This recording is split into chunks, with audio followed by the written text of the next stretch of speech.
Ah.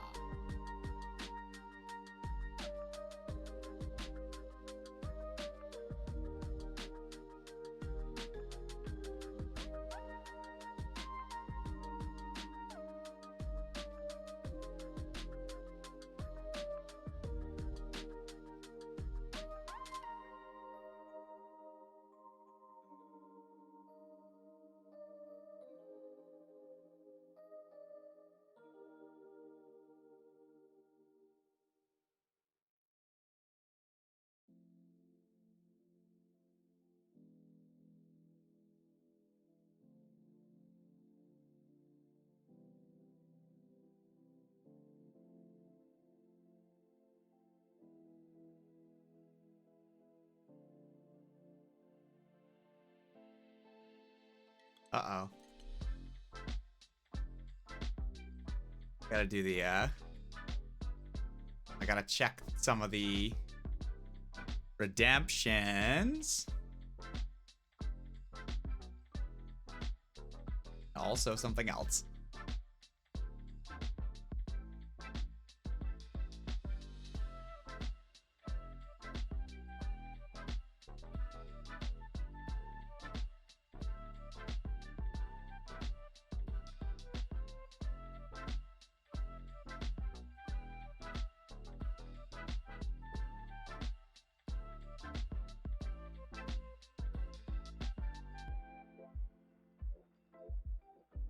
Oh. Uh-oh. I accidentally brought up my own stream. That's never good.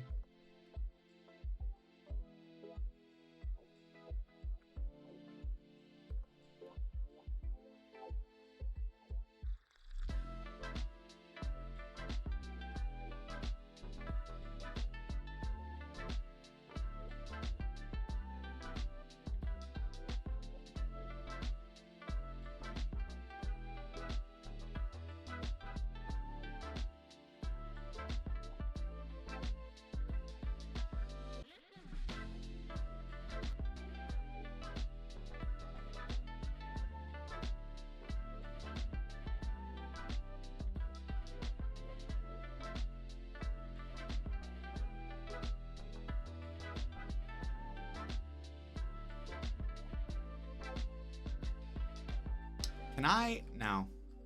Can't.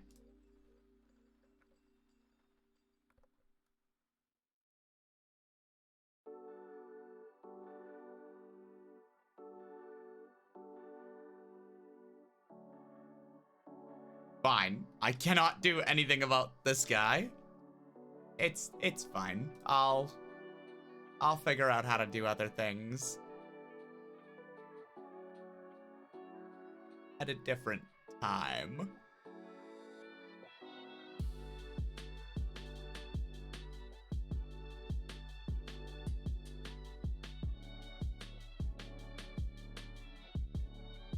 For now, let's go into my... What are my redemptions here? I've got several. Oh, dear.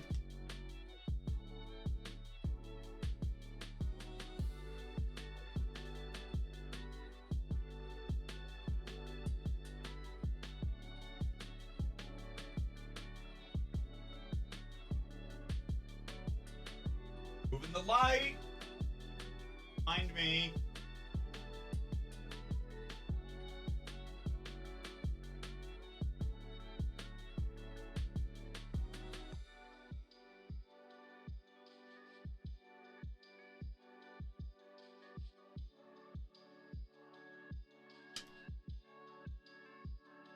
Okay.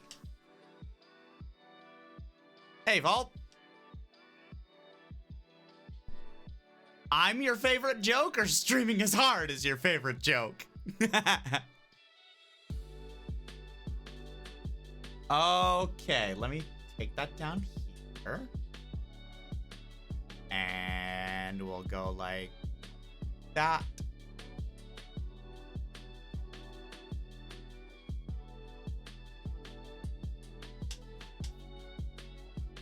All right.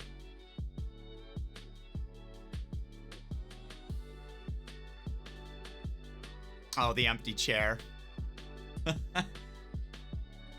Okay, so we're gonna go and do...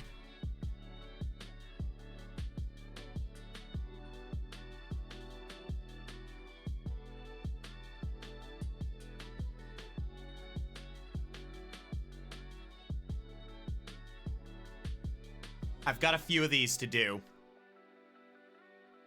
So the next one, or I guess rather this one, the one we're doing right now. Oops, that's not what I wanted to do. Shoot. I don't want that big of a thing because everything's bad. Okay. I'm good. Gonna unbox some stuff tonight. We're gonna make some D&D characters. Everything is gonna be good. So let's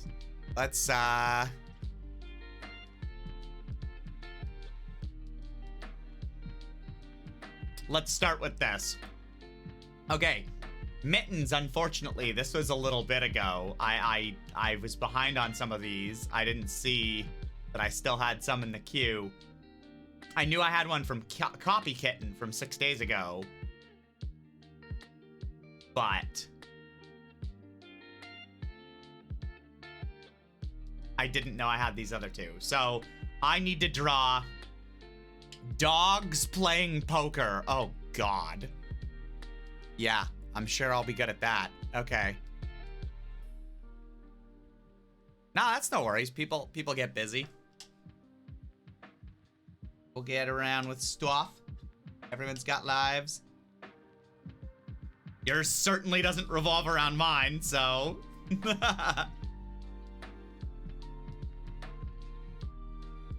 I'm gonna come out with this. I'm gonna do...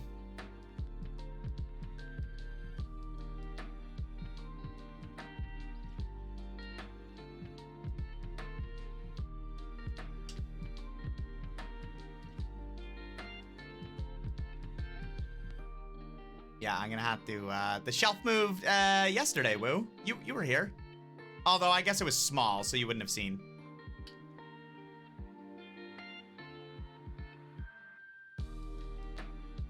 Okay, let's get started on the dogs playing poker.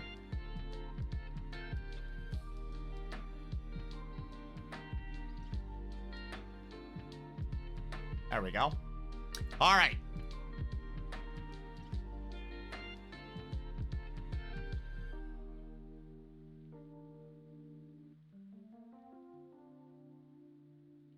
Pods. Oh, big yawn. Constable Mittens wants dogs playing poker. So.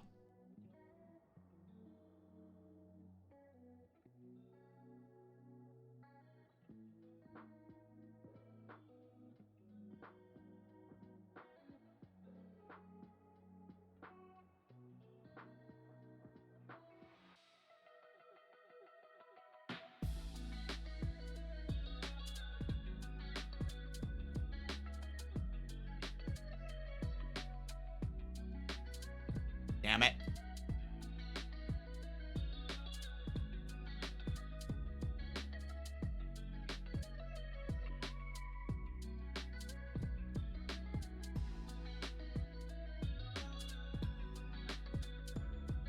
Nailed it. Okay.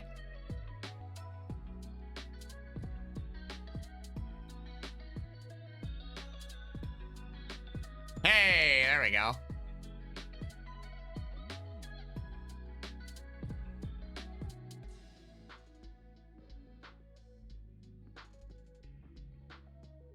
Reverse green M&M.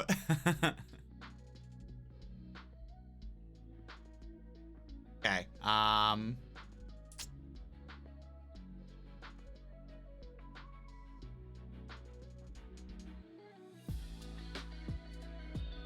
Let's see here. How am I gonna...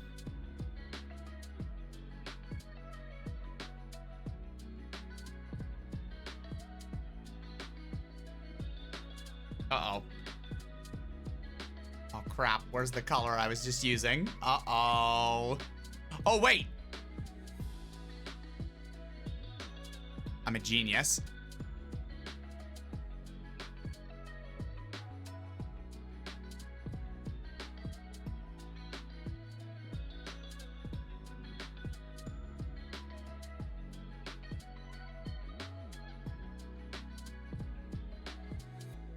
Whoops.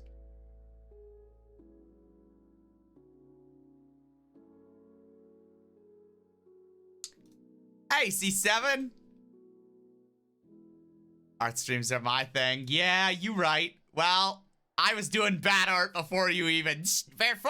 I was doing bad art streams before you were even on Twitch. Okay, I mean, you were probably on Twitch. You just weren't streaming. Listen. Just... If you want a good art stream, go and see C7. I think he's doing another police sketch this weekend, this time with Leo. I'm pretty sure he's consistently doing those. But for now, we're gonna have dogs playing poker, all right? This is Shay's rendition of dogs playing poker.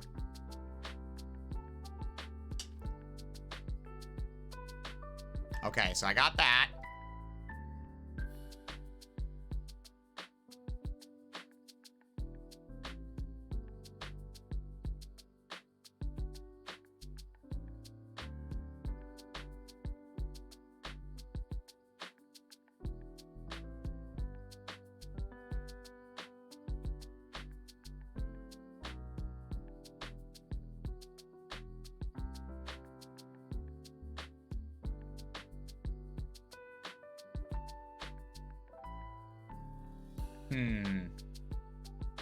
And do I... Let's see.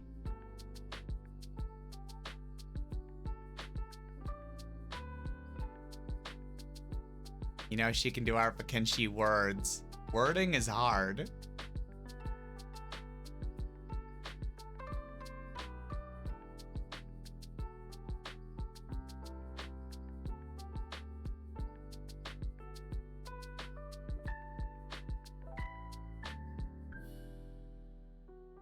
Okay.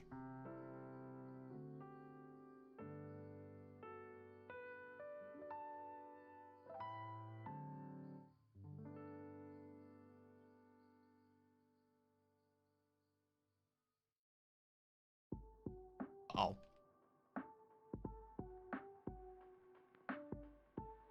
Ah!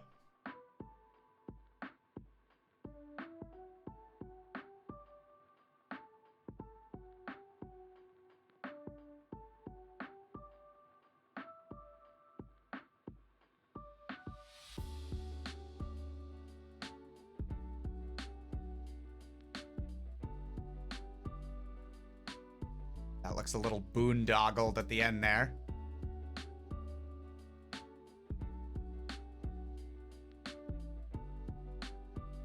There.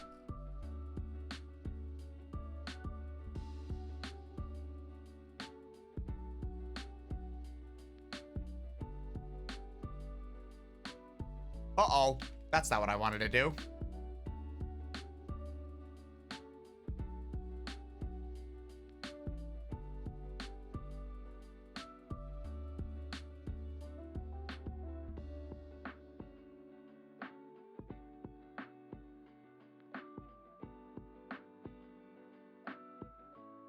Okay.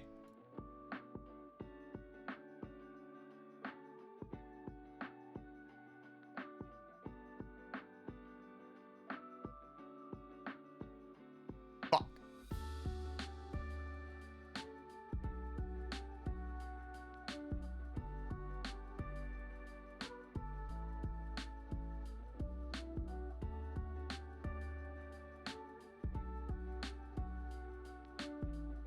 Nope, that's that.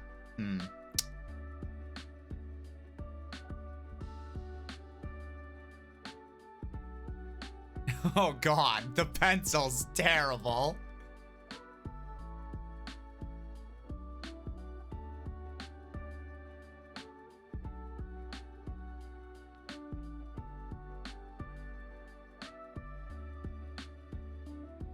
cool. Our groceries are on their way.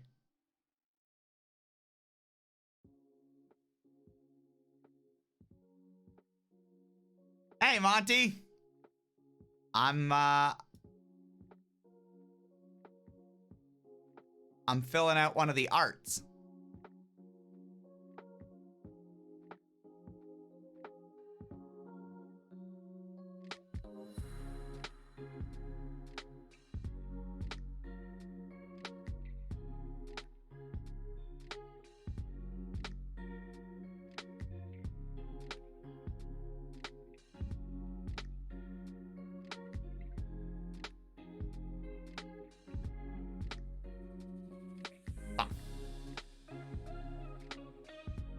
Hold on, let me...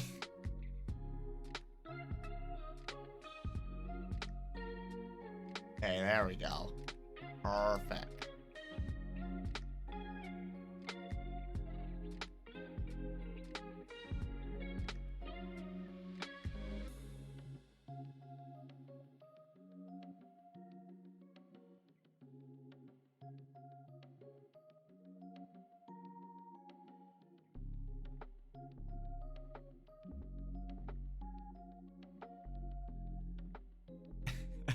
Okay, well, we'll see a little bit later. Sounds good. And yes, it's dogs playing poker.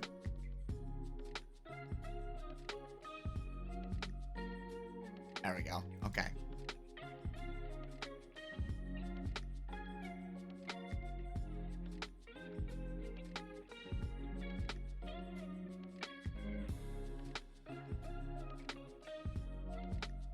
Wow. Actually really happy with how that came out.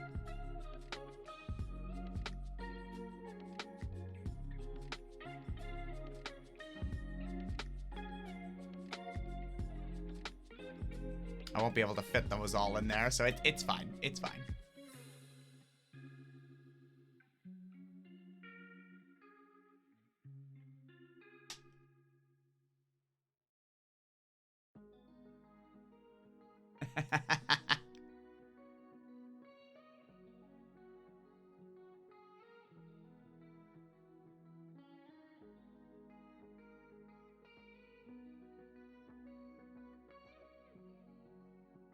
Okay.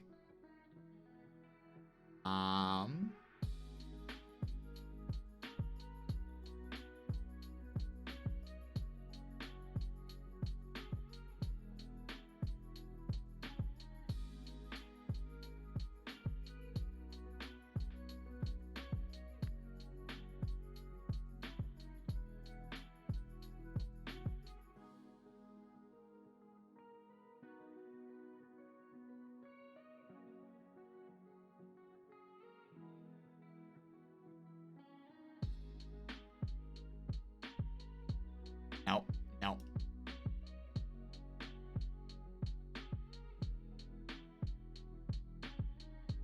I can do better. I can do better.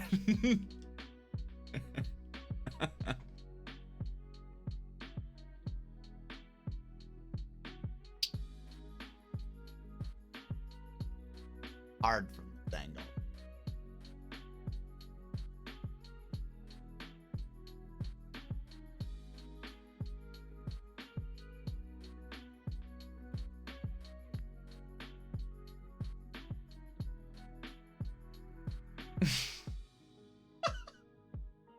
It's okay. It's okay. I'm gonna save it. I'm gonna save it. Okay. Okay. Perfect.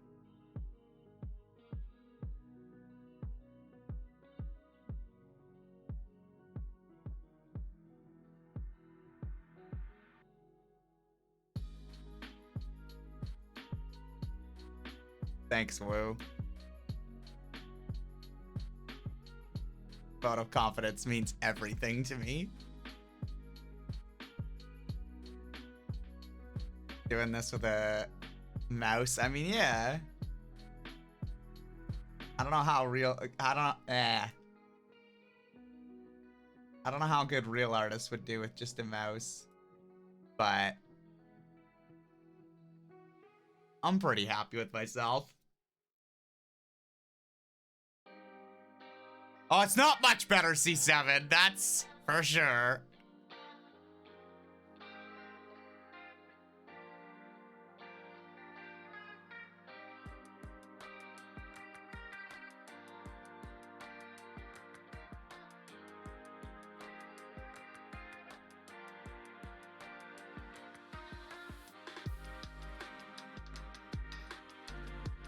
Oops. There? Oh. I was using the paint bucket. One round with the trackpad, and then you were like, nah.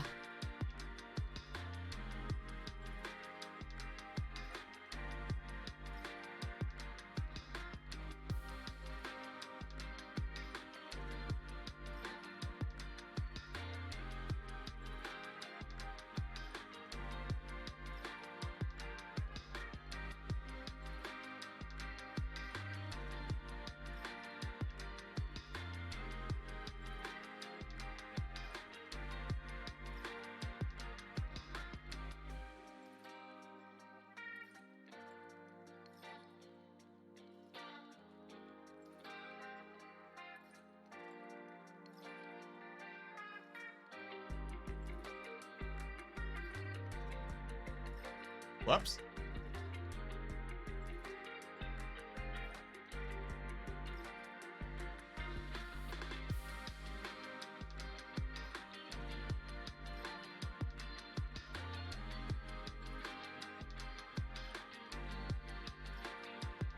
Uh-oh.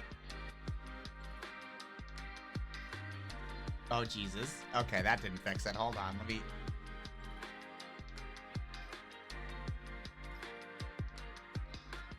Good enough. Whew.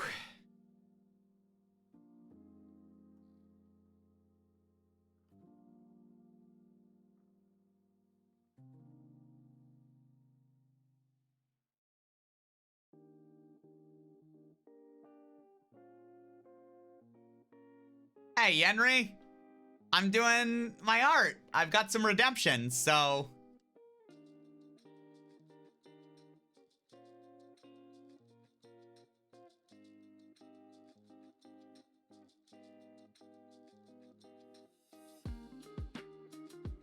Dogs playing poker.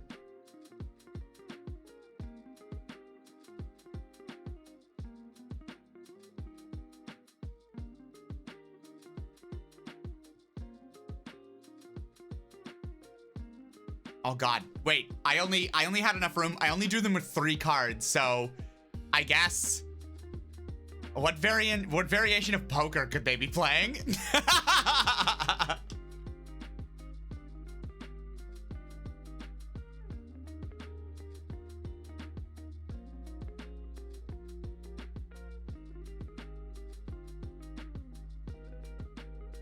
I mean, just 3-card poker.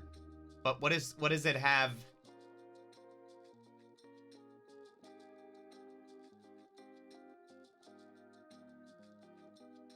Rules.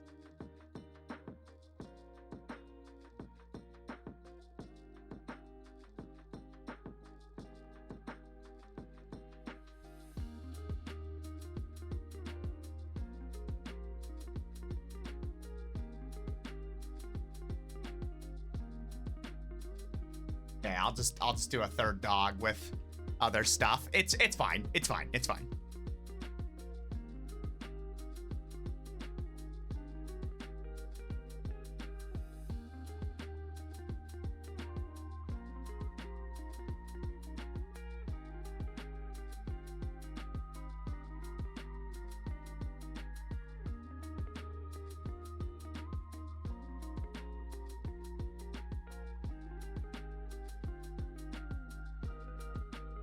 Nailed it. Perfect. Oh, that turned out really well. I nailed that. Okay.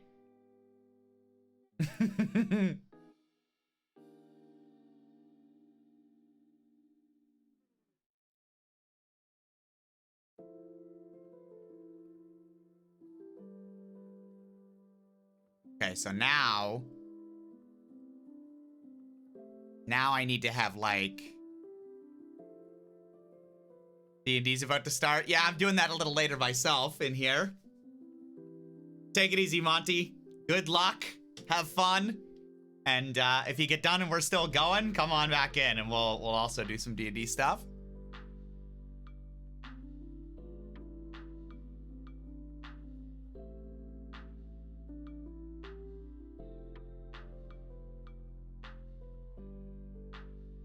Okay, so now I need...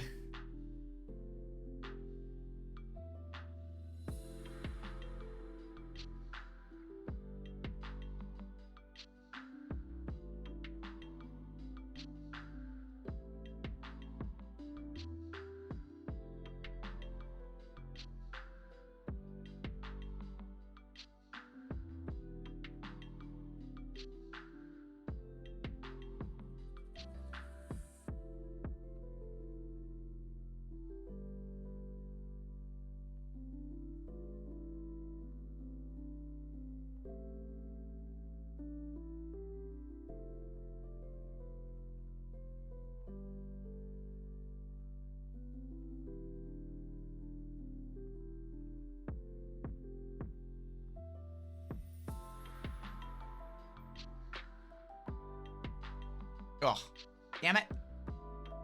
It's also hard to... There we go, perfect.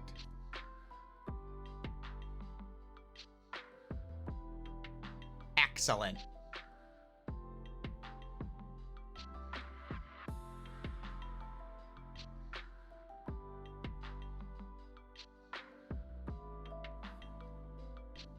All right.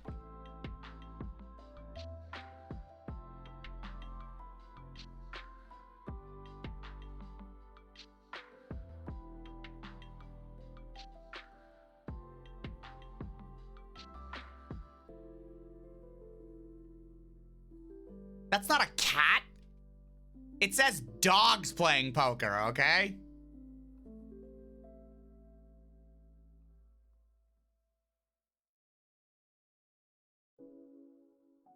Oops.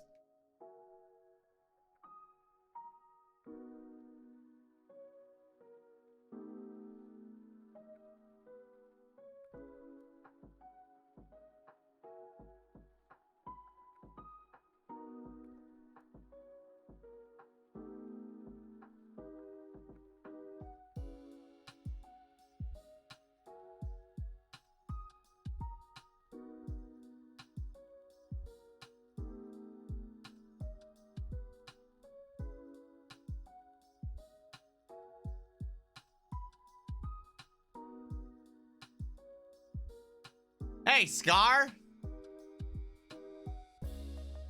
Thank you, I thought so too.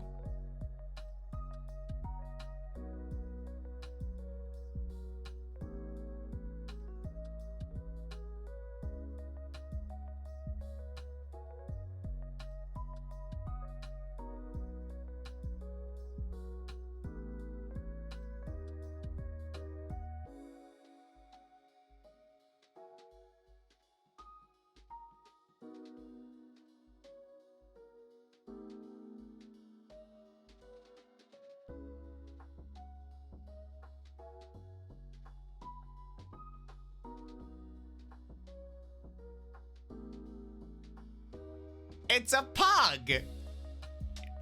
It's got the little hump on its nose, like it's all curled up, you know, like. It's got the little teeth, little tooth like that, you know. And its little eyeballs are beady. It's facing different directions.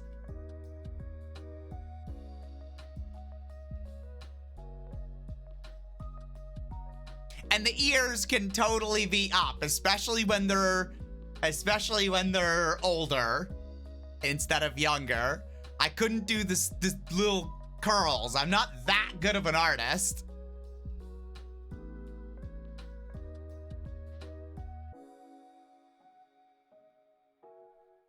Anyway, Toof.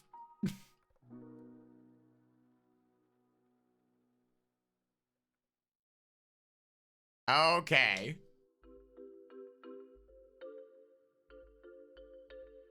That's the ugliest pug I've ever seen. Thank you. That's what I'm saying.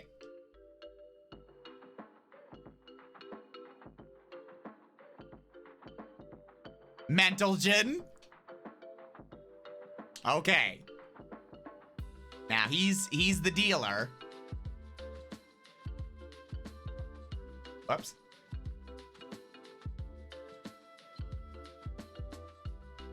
No, wait. What am I doing? What am I doing? Hold on.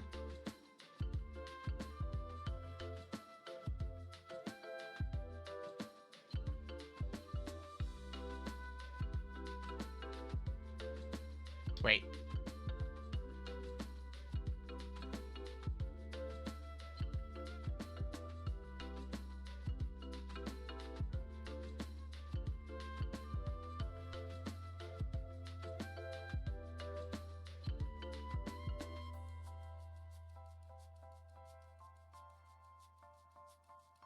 Okay.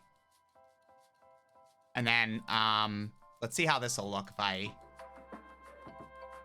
Oh, that's not bad. That's not bad.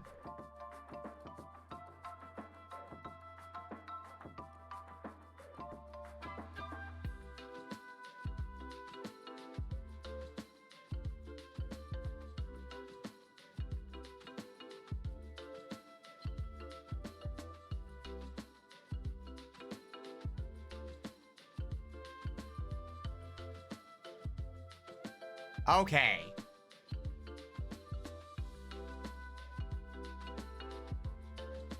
You know how cards have the little, like, designs, the little, like, lattices and stuff on it?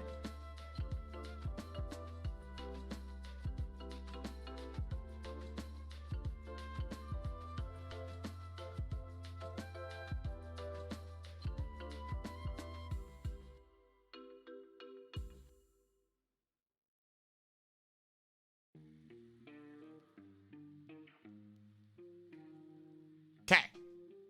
Right? So he's got the cards, right? And then we need, God. God.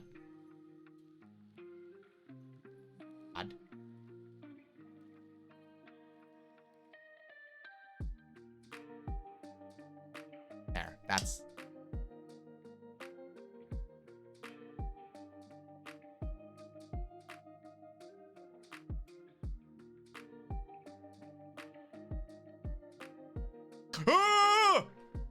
Still had that on. Oops.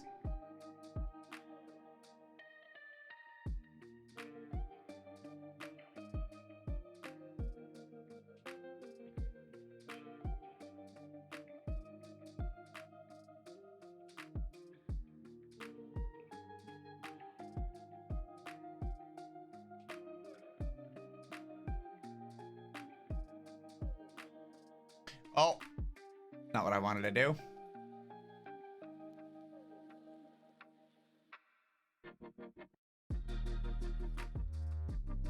It was dogs playing poker, Coffee. Hi.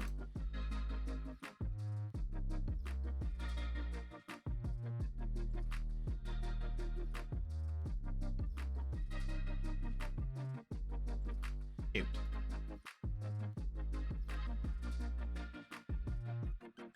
There we go.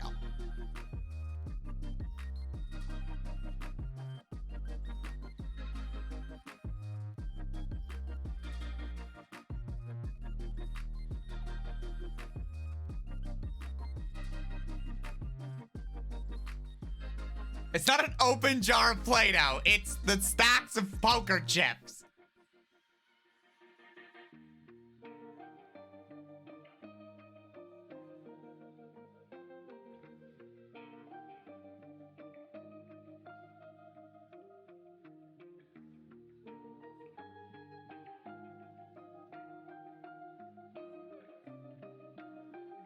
Oh.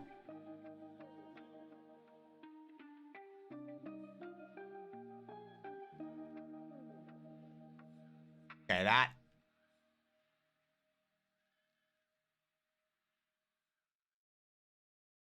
Ah, see? I'm using different colors that you can differentiate. Because the one gray didn't go so well for that one. I'll put more lines in because there's more stacks. See?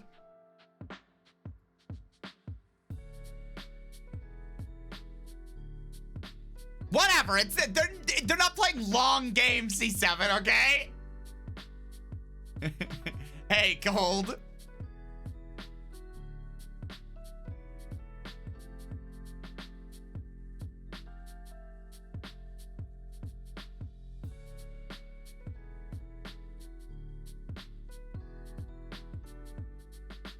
How are you?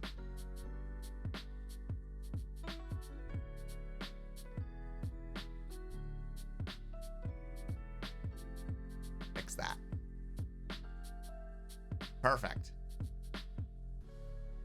One of them should have 5 kings. I just did. I didn't give this guy enough cards, so they're playing 3-card poker.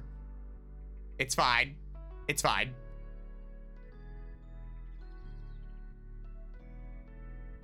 Can I? Hold on. What?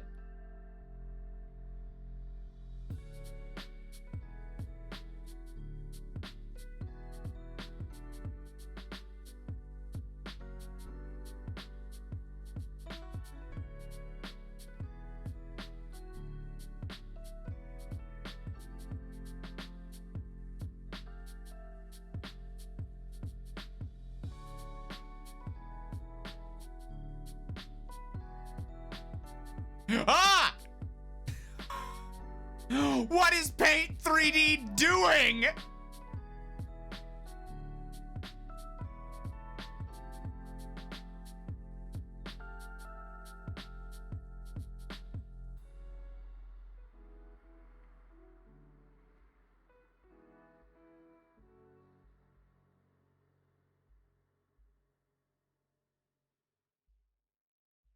Okay.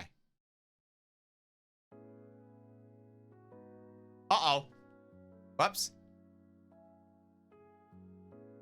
Oh, I guess I can't change that anymore. Or can I? No.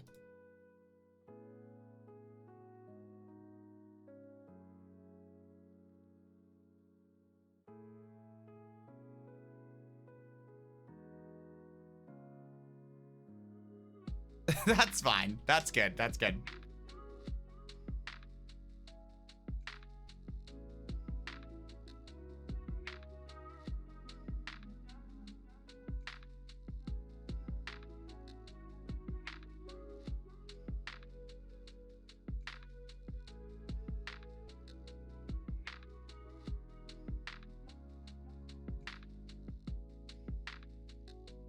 Okay, perfect. Now we know. I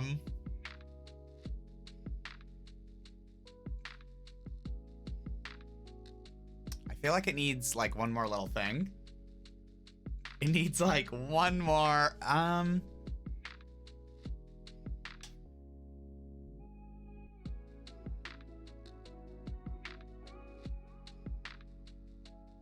oh.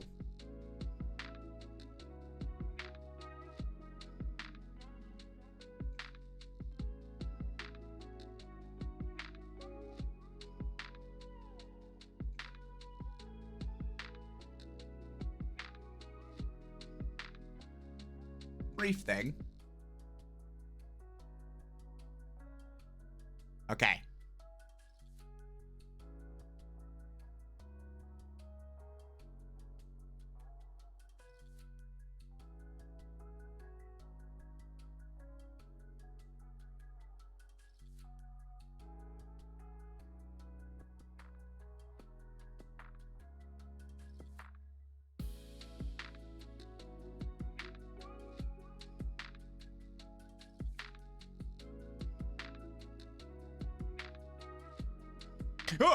Oh. Crap.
All good artists outline their stuff.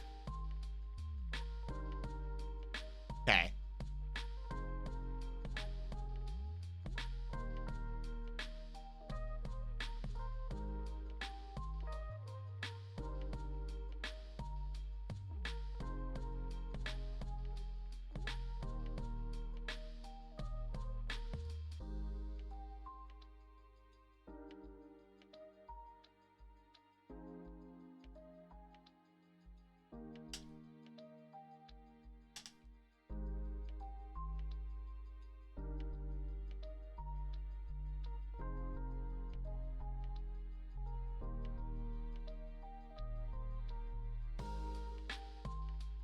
Uh-oh. How do I select it?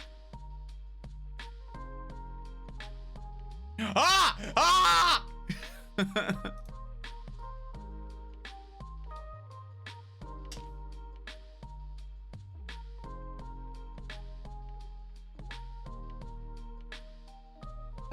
Hello?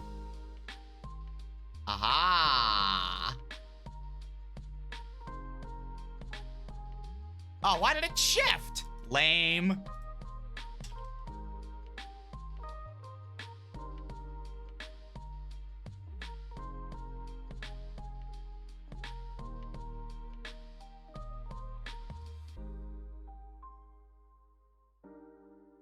There.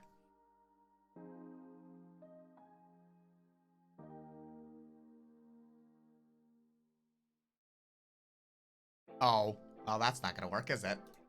Maybe. Oh, wait, why does it need to be? Hold on. I can do anything I want. I'm the artist.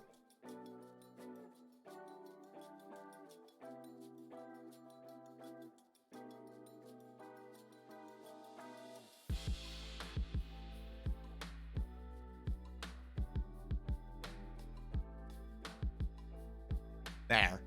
Perfect.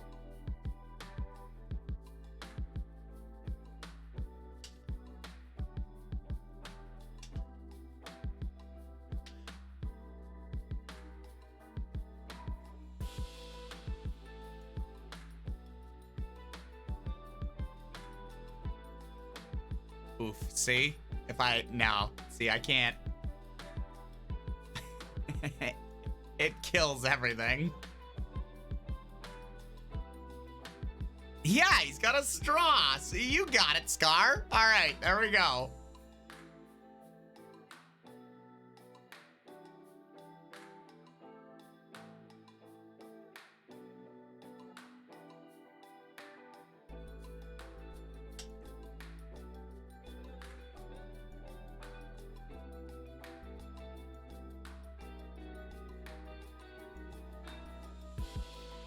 All right.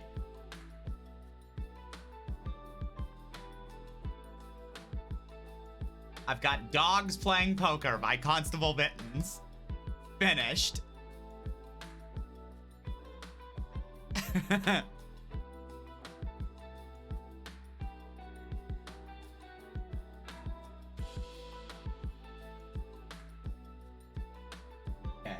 that's crossed off. Now, for my next trick, I have to do a really fat cow. Oh, this one's easy. This won't take me long at all.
Perfect. Okay. Hey, Scar.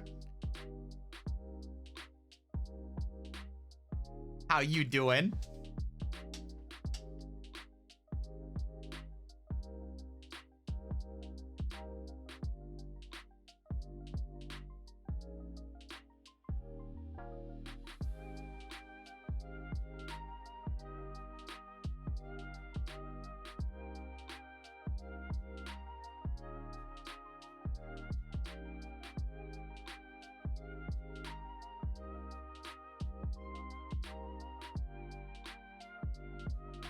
Uh-oh. Damn it.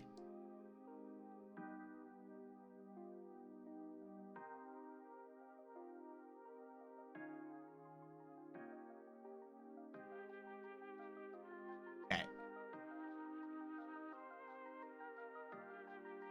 I already have. Well, I'm bad at this sometimes.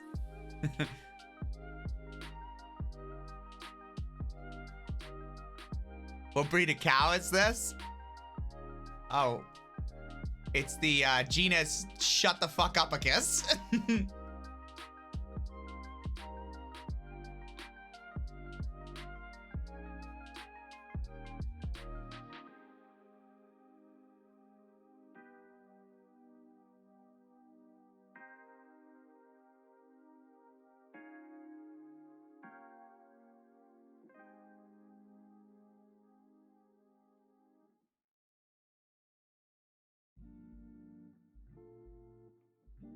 Oh!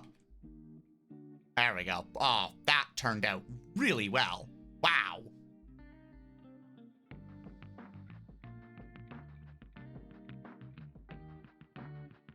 Oops.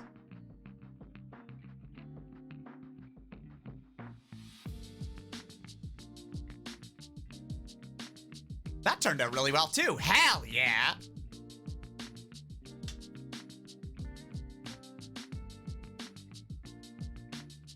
It's a really fat cow, okay? That's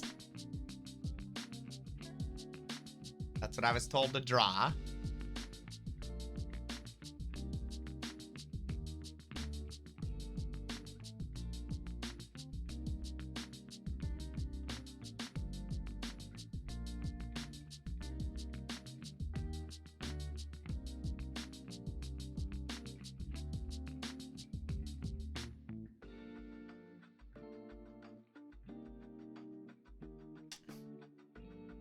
Around Moo. Lorgen and George. Yeah, you got it.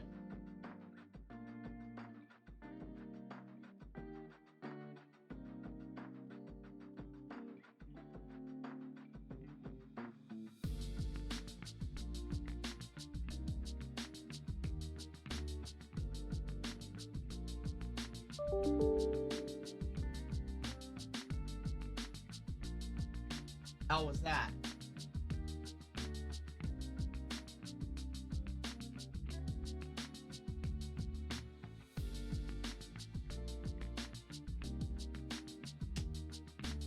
A DoorDash? Is this for our groceries?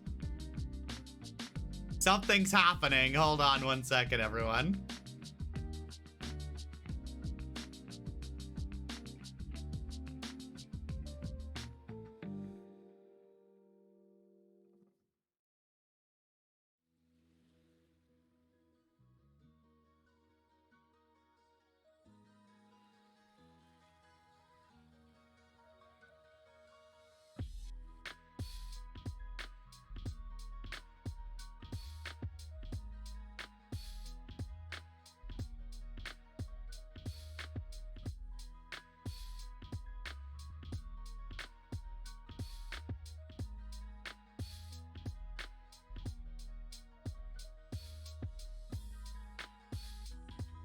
All right, I think we ordered some groceries, and I think the person who is supposed to deliver those groceries is lost. Because I just got, well, sort of. I got je suis là, I am here, and then je ne trouve pas l'adresse. I cannot find the address. So like, I'm here, but also I can't find you. So I am going to briefly switch this if Annika could come in here. And I'm going to switch it and I'm going to have Annika entertain you all for 2 minutes while I head down and rescue our groceries. Let's switch this perspective.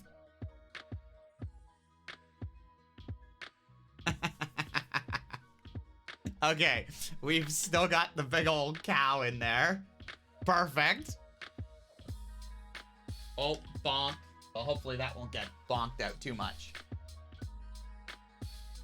I'll be 1 sec. Or, well, probably more like 5 minutes. 5-10 minutes.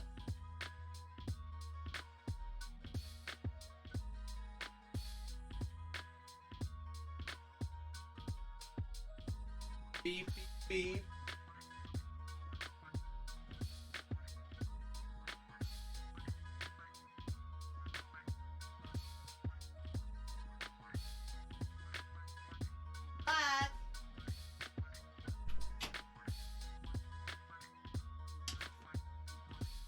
Ash, bang.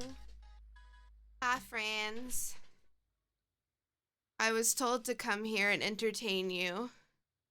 Can I hear things? Can I hear things? No, I don't hear things. Well, I can't hear things, so. The music just stopped? Okay. Okay, now I can hear things. Anyway, hi. Sorry I look like actual death.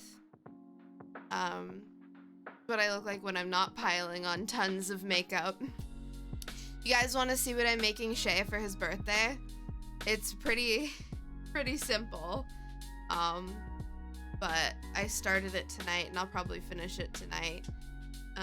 His birthday is coming up in a few days this weekend. And I'm not done this. I'm still working on it. But it's they're little dice. They're little happy birth dice in a heart. And it's got his age in between. It's his 29th birthday. Shay's old as fuck. I don't know if that went through or not. But yeah, he's old as fuck. Yeah.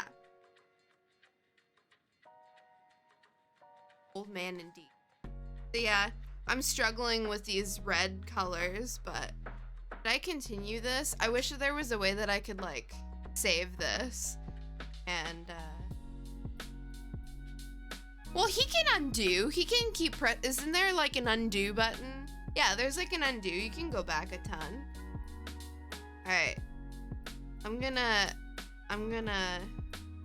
oh god, he has so many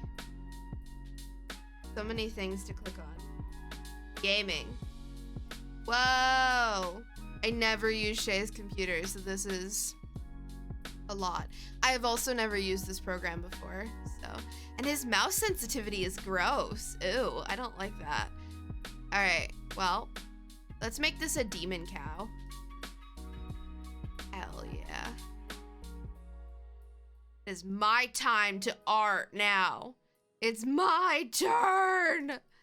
It's my turn. Angry cow, evil cow. Let's give this cow some devil horns. Cows have horns anyway, right? So like, yeah. Hell yeah. What about a little evil mustache? If a cow had a mustache, where would it go? Wouldn't it be like down here? Okay, but you can't really see that though. So like,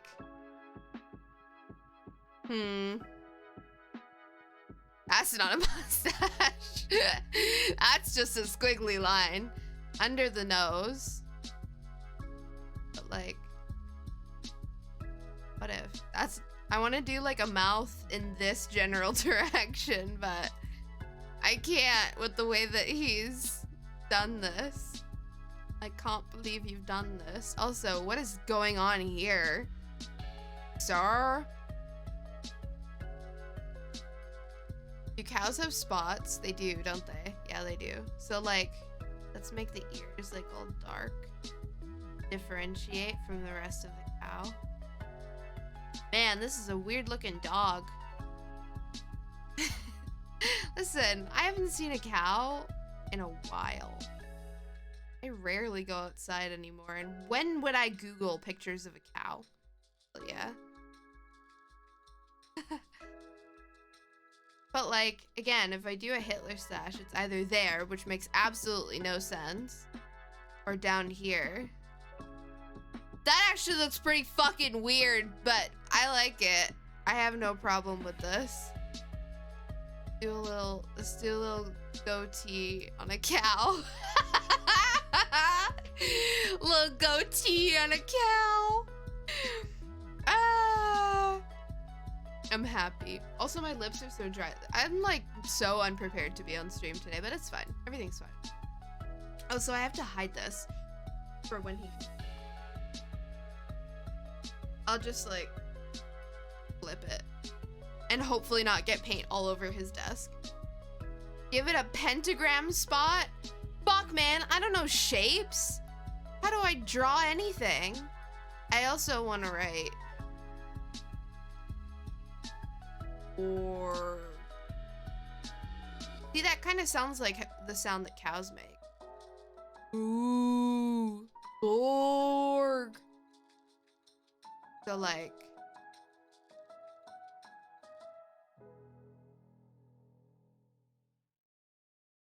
hell yeah. I don't know how to,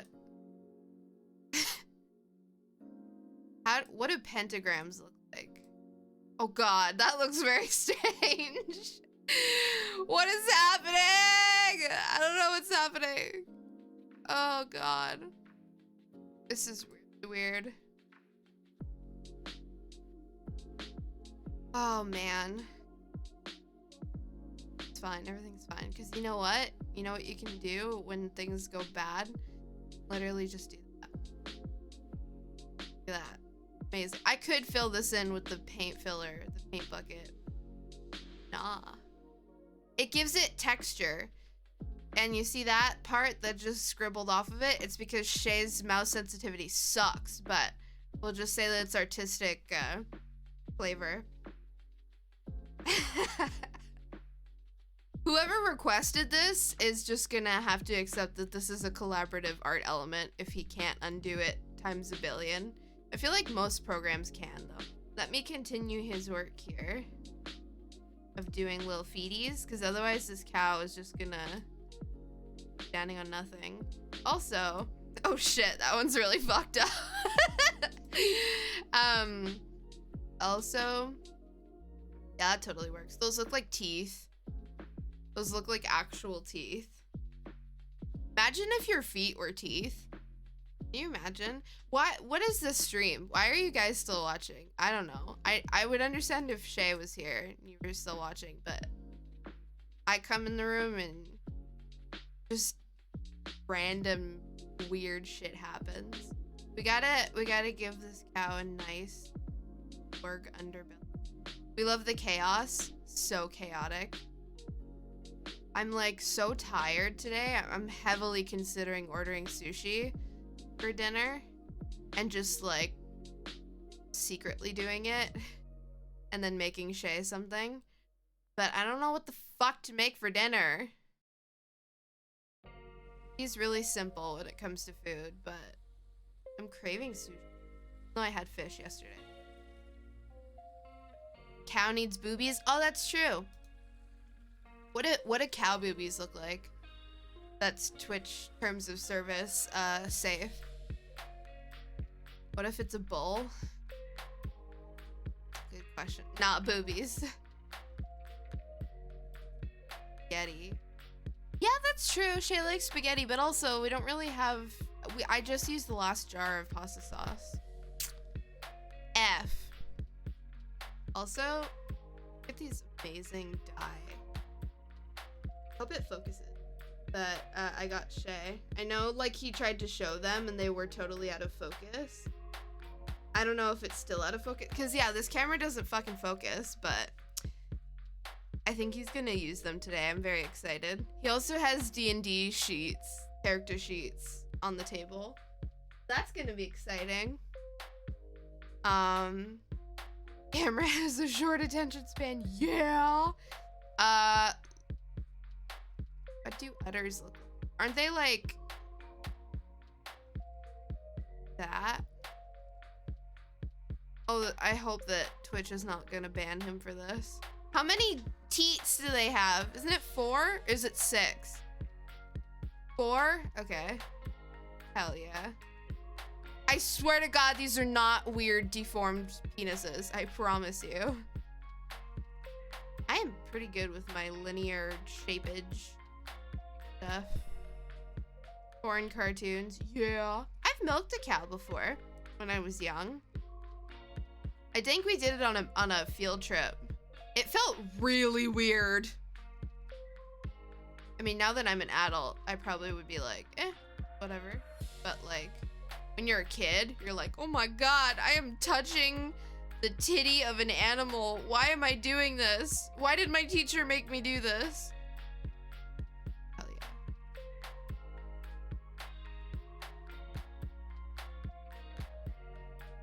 Made friends with a piggy? Hell yeah.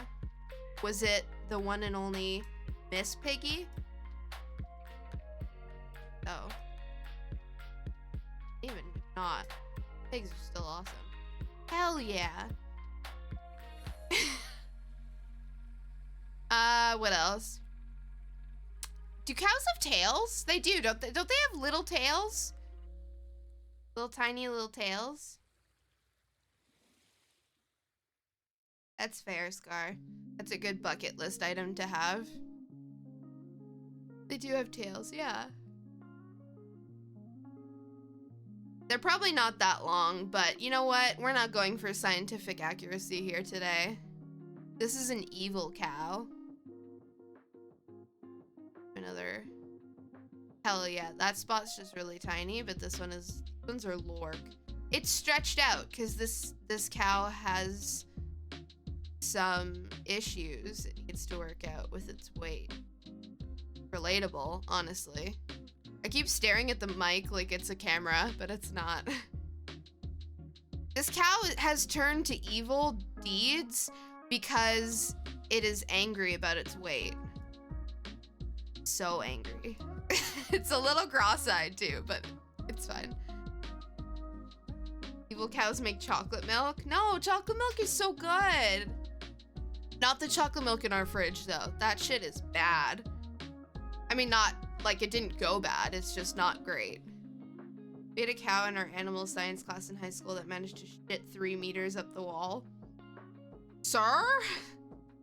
Also, Shay's been gone for a while. I hope that things aren't going terribly. He's already had really bad luck today with, I was gonna say Amazon lady, not Amazon lady, Facebook lady.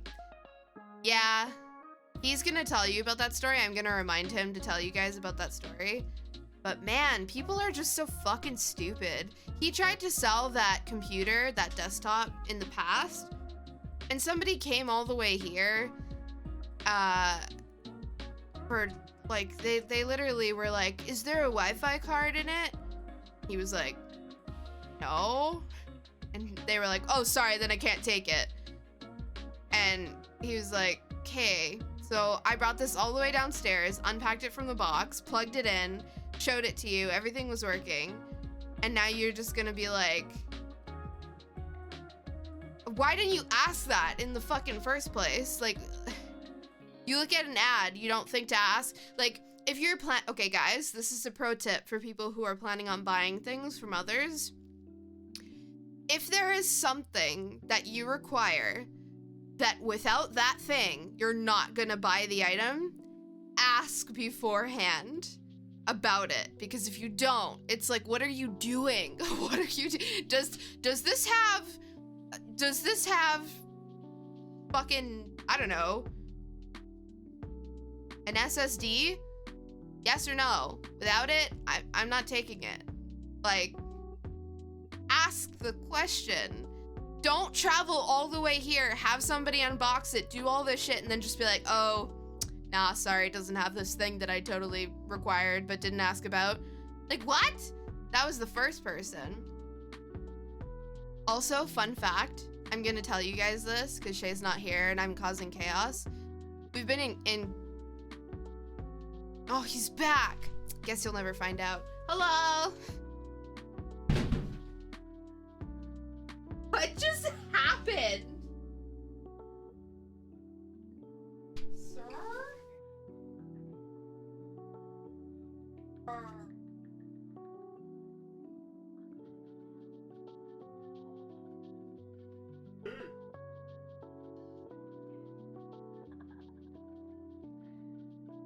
Got it. I believe in you. No, it's fine. Damn it. Okay, hold on.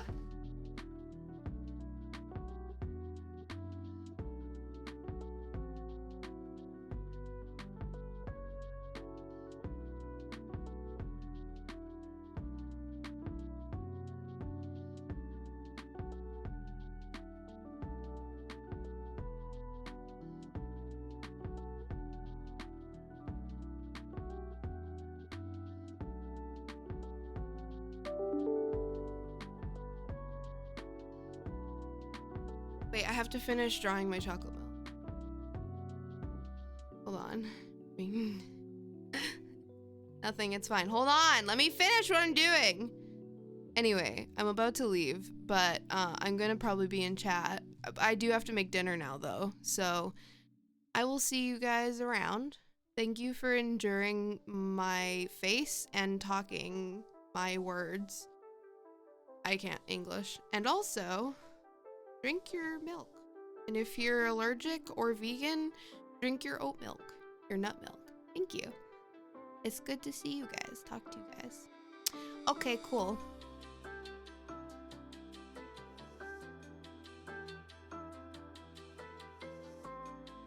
Evil, or evil cow. No, woo, no. No. Okay, bye.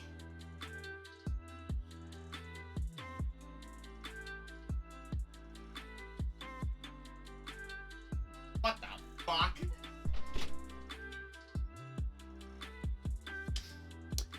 Ma'am.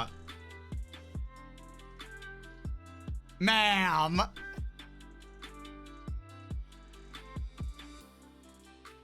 Evil. Cool. Well, I guess I did better at that than I thought. Perfect. There we go. Good job. Me.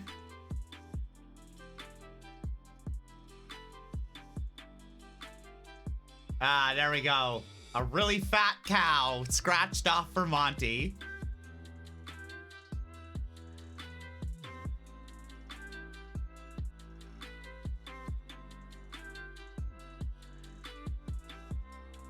All right, now the last one. I have to draw my favorite moment from tonight's Among Us stream. Oops. Hi, Coffee.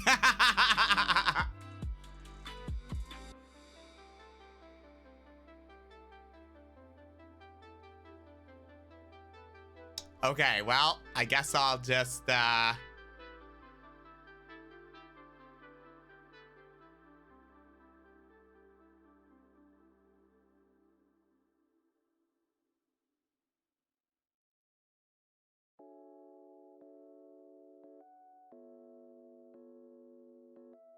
oops.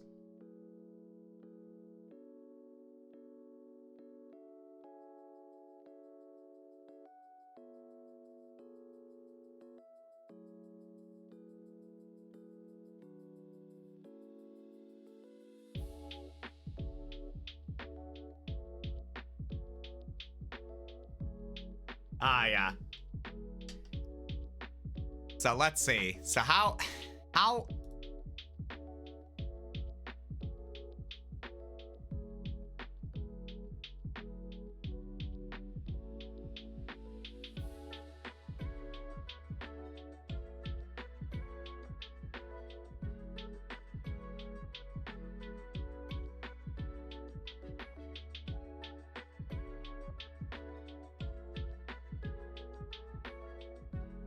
Whoops.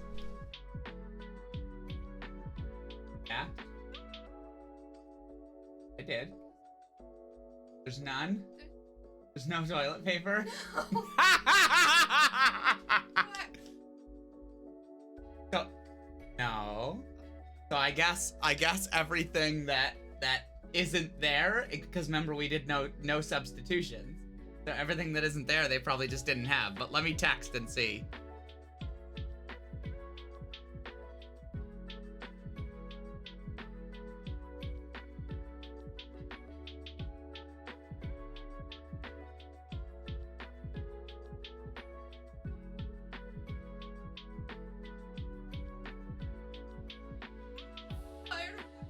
Butt with tissue. That's the secret thing that I was gonna say. The secret thing? Was that we've been wiping our butt with tissues. We ran out of toilet paper. We ran out on Sunday. Our quarantine didn't end till Tuesday. No, they haven't texted. I don't have toilet paper. Oh.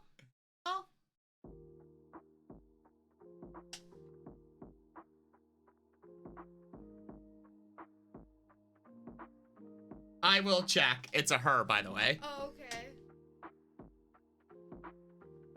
Elle parle un petit peu anglais. Et moi, je parle un petit peu français. Donc, un problème avec communication.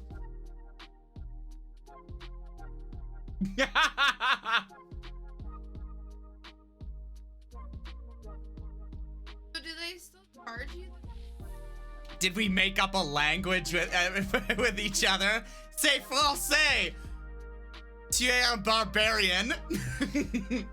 Did what? I mean, I assume they just charged me for whatever they had, and then whatever they, didn't. Like, I can confirm the order tonight after the stream. It's the first time we've ever ordered, like, groceries online and had it delivered. So, like, I can check. I can't. I don't know how that works. I don't even know really how to check that. I guess just go to Maxi and it'll show me what it charged me for, or maybe it'll show me what we didn't get. I have no idea. Anyway, I'll check on that a little later. Go. Fuck!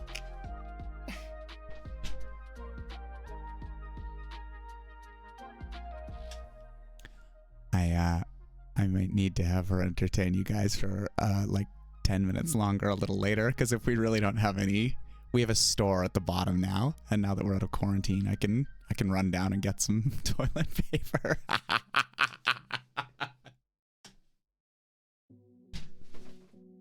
Also, if you run down, you should. Oh my god, you weren't supposed to hear that. I did hear that because. Yeah, well, it's 6:19. Yeah, but Listen, you eavesdropping little bee. they closed at like 6 or 7, so you gotta go. Oh, you gotta go. I did hear that because noise gate. How do I do that? I need another.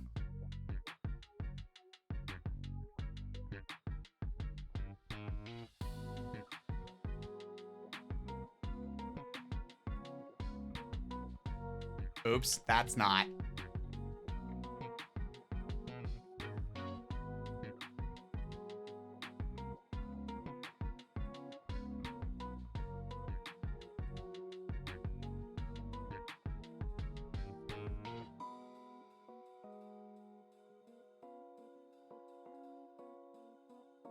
Okay.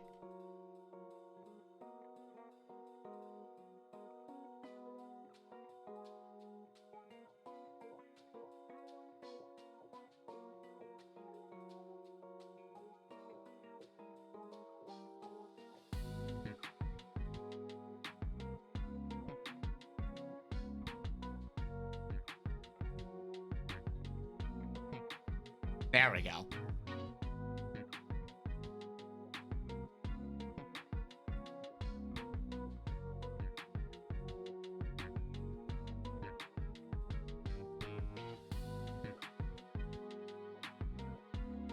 Hold on, how do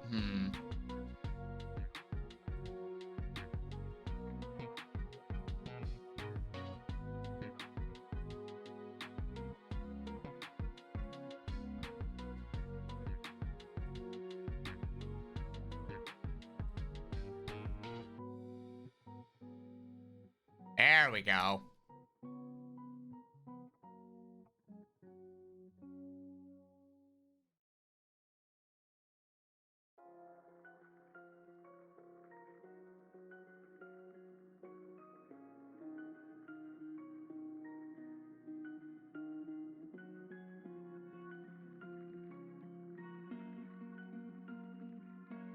Perfect.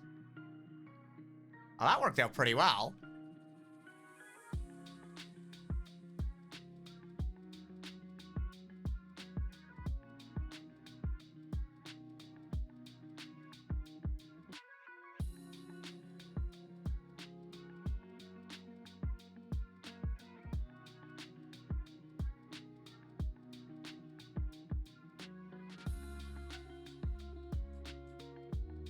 All right.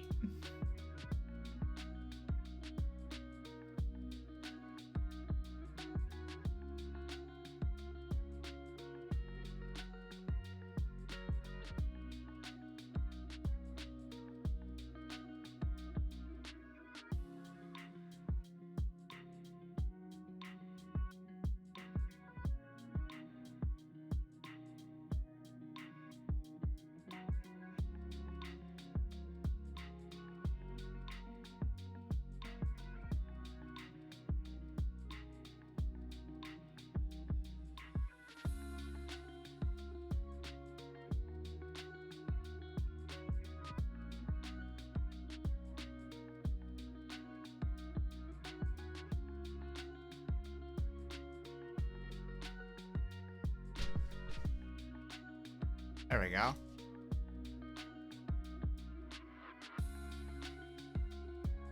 Oh, they gave us a thing. I guess that means they didn't have any.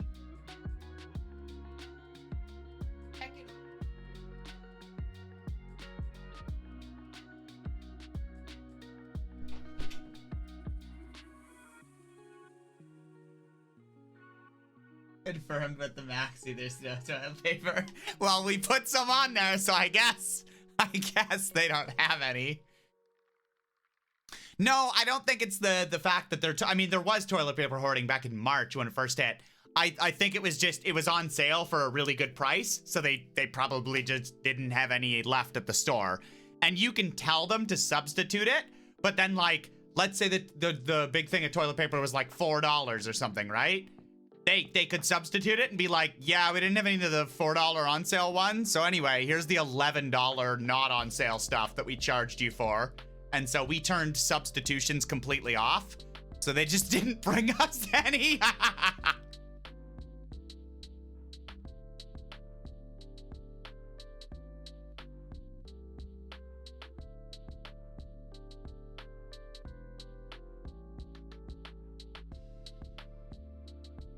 Okay.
kitten.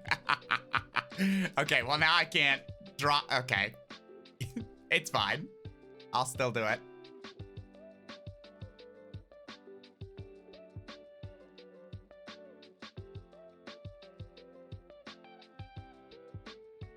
Whoops.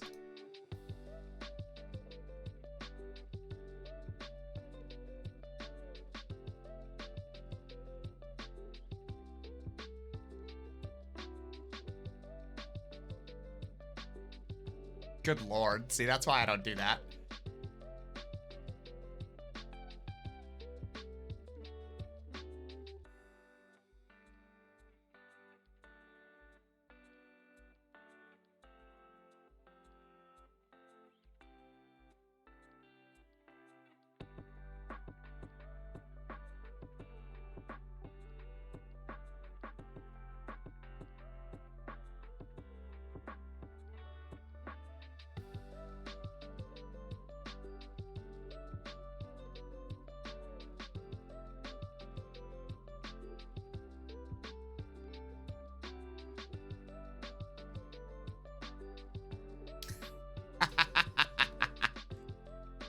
There we go. When Chili Willy and I tag teamed to ruin Snake.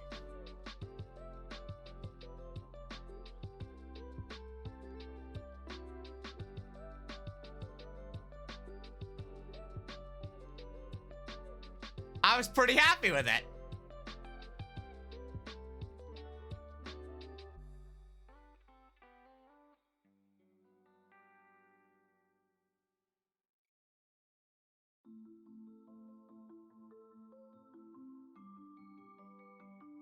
There we go. Those are my 3 drawings that I had. That was my favorite Last of Us, Among Us part.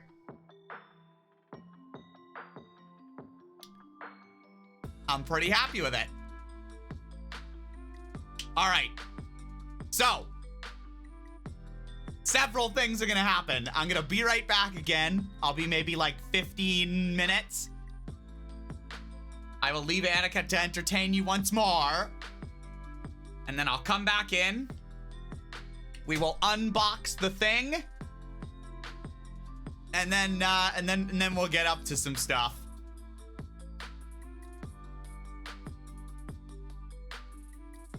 I can't believe I pulled all that off. That looks really good. The stab and like the hand worked out better than I thought it would. The little lines. It was really good. Okay. I'll go get her again.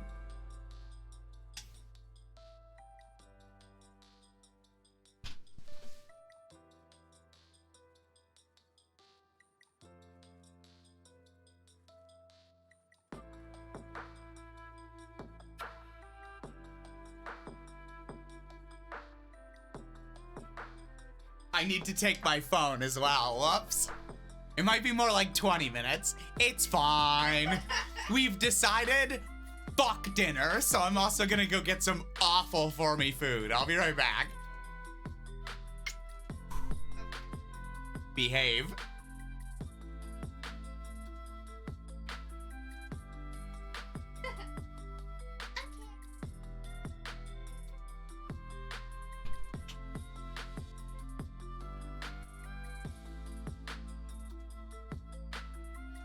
What the fuck is up, gamers? Job change. I literally just took off my really fluffy sweater that I was wearing. I am wearing a French shirt, and it says everything will be okay. That's our saying in Quebec here when the pandemic started. That saying started popping up everywhere with the rainbow and everything. Okay, here. But yeah, I have no idea how I'm gonna entertain you guys. I should probably put this on my head properly because it's popping off. So, how y'all doing? This is pretty dope. I think mine was better, honestly, though. Also, I had the stream up on the TV, and I couldn't read the Snecky boy name, so I thought it said Shrek something, and I was like, is he drawing Shrek? What's going on? Also, I want to decide what I want to get for dinner, so I'm gonna share that with you guys. I usually get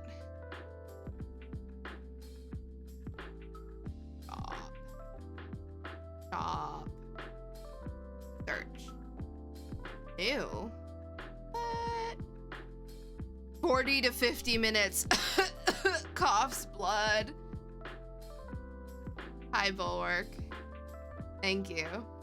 I'm quite happy about this new change in my life. I can finally feel free to be who I am. As should everyone. Let's see. That's too far. Why isn't the one that's closest to us open, sir? What the hell? Also, this doesn't even tell me the rating. Oh, because it's new. That's why. How you doing, Bulwark? That is so... What's gonna take the least time? This new one. But I don't trust it. Guys, should I order from a new location? Should I order, because it'll take less time? Or should I order from the highest rated place that takes more time? I don't know what to choose. Because, like, I'm gonna be here probably for a good 20 minutes. So, just get something. Well, no, I'd get, like, my usual stuff, because it's a chain. It's a chain, so they have all the same menu items. It's just, it's a new location, so... I don't know how the staff are at this place.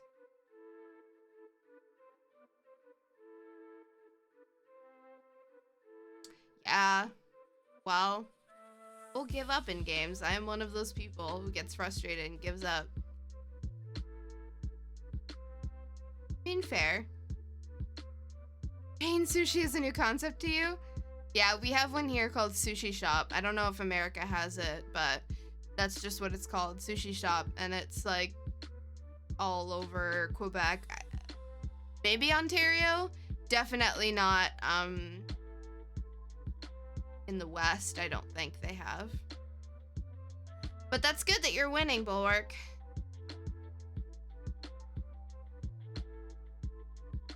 Individual sushi. I mean, yeah, we have that too. There are like sushi places here that are, but for the most part, I usually see chain sushi places. No, not a conveyor belt. No, it's literally just kind of like fast food where you'll go into a mall and you'll see a sushi shop and they'll have like pre-done like sushi boxes. But I was gonna say bento boxes, but like not really, because they're in plastic containers. So they have those, and then you can also go up with a menu or whatever and be like, hi, I'd like XYZ, and then they make it for you on the spot, and they're like, here you go, have a good day. So it's basically that. And like some are just like kiosks, basically, where you go up and that's that, and then some like are restaurants that you can go to. So yeah. I think I'm gonna try this new place. It's not far from here. I don't know, why is it new? This restaurant is new to our network and does not yet have a skip score. Okay. Do you have any recommendations for a person who's looking to try sushi but has never had it before? Yes. Fun fact, I used to hate sushi when I was a kid. Because I just thought it was icky. Like, I just looked at it and I was like, ugh. Eel is not my thing, personally. Also, I'm a vegetarian, but I eat, I consume dairy products as well as, seafood. So I'm not full vegetarian. I could, you know, it's ovo-lacto, sort of, gray area. But, yeah, so... Despite the fact that I ate fish when I was growing up, I wasn't into sushi. Like, I was like, ew. Like, I hadn't tried it, though. It just looked gross to me. So one day, I remember this distinctly. My mother was sitting at the table, and she was having California rolls, and she looked over to me and she was like, "Do you want one?" And I was like, "No, ugh." And she was like, just try it to see." And I was like, fine. And so I tried it, and I was like, "Can I have more?" She was like, "Yeah, sure, I guess." And so my first ever roll that I fell in love with was California rolls. If you're allergic to stuff, I don't know if you're allergic to stuff, but if you are, you should definitely look up, like, you know, the different kinds to see, like, oh, I can't have this one because it has seaweed in it. Some people can't digest the seaweed, the wrapped ones, the nori, I think it's called. I have personally tried making sushi with rice paper before, and holy shit, is it annoying. Oh my god. Oh my god, no. It is so annoying. Once you wet that shit, it is like gum that is stuck to your hair. It just doesn't. Oh, it gets stuck to everything. It is so hard to work with. You really have to be diligent with that shit. Anyway, so California roll, I'd say if you're not allergic to the things that are inside, I would suggest that. Also, honestly, like, if you want to start small, like with not fish, if you don't like uncooked fish and stuff like that, then I would say, like, try just like one with avocado in it or cucumber. Seaweed oh yeah, definitely. I used to have a lot of Korean friends in high school, and they introduced me to the little sheets of dried seaweed with the salt on it. Oh, so good. So good. Sometimes I go into, here we have combination of Chinese, Japanese, and Korean markets. It's like all in one. So when you go in there, you'll see different, like, products and stuff, but whenever I see the dried seaweed, I'm like, yes, please. I grab some and I'm like, yeah, they're good for you. I mean, that, if they're covered in salt, like a fuck ton of salt, then it's like, not super good for your, you know, sodium levels. But apart from that, really fucking good. Now I want seaweed. Oh man. Yeah, California rub is crab, cucumber, and avocado. Yeah. I am a fancy bitch. I have had literal sushi with, like, apple on top. Like, not apple, but, like, apple sauce or something. So good. There was a place in Montreal called Le Ninja, and it closed down. I don't even remember when now, but it used to be the place to go. It was expensive, but it was so good. There's also a place in my hometown that is perfect called Akasaka, and they are so good and have been my whole life at making sushi. Every time I'm back there, I'm like, hell yeah. Gotta get that good BC fresh fish sushi. But yeah, I was surprised too. I was like, apple sushi? What? But actually, really good. I'm trying to see if I have pictures, because I take pictures of stuff like that where I'm just like, man, fucking good. I thought I had it saved in my favorites, but I guess not. Sushi. Oh, found it. So this is from November 3rd, 2017. I don't know if you guys probably won't be able to see this really well, but because this fucking camera doesn't zoom in, but it has like apple on top. So, fuck. So good. He doesn't have any other cameras that I can use, right? No. Not at the moment. Oh, wait, does he? Hold on. Live cam? Is this? What is this? Nope, absolutely not. YouTube. Nope, absolutely not. Okay. Probably because this needs to be turned on. That do anything? No? Oh, it did! Oh, it works. Okay, this camera actually focuses, so haha. This. Focus! Please! Why isn't this camera focusing? Sir? Sir. Okay, you know what? I guess you guys just aren't gonna see it. It's fine. It's fine. Anyway, so that was really good.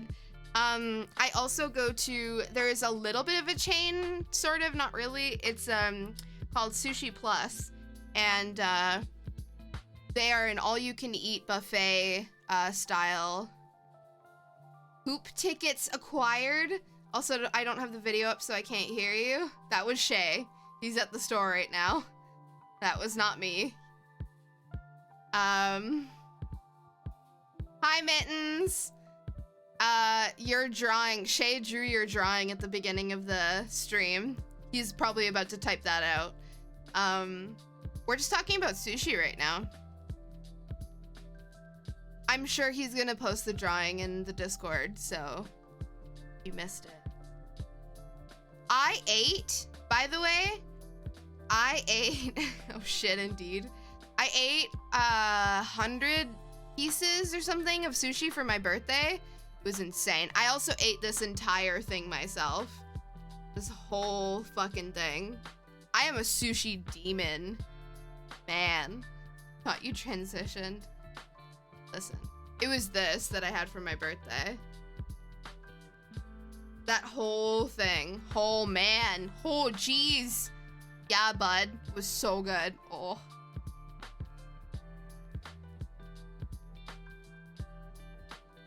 Yeah, tempura flakes, it can be really dry if not done well.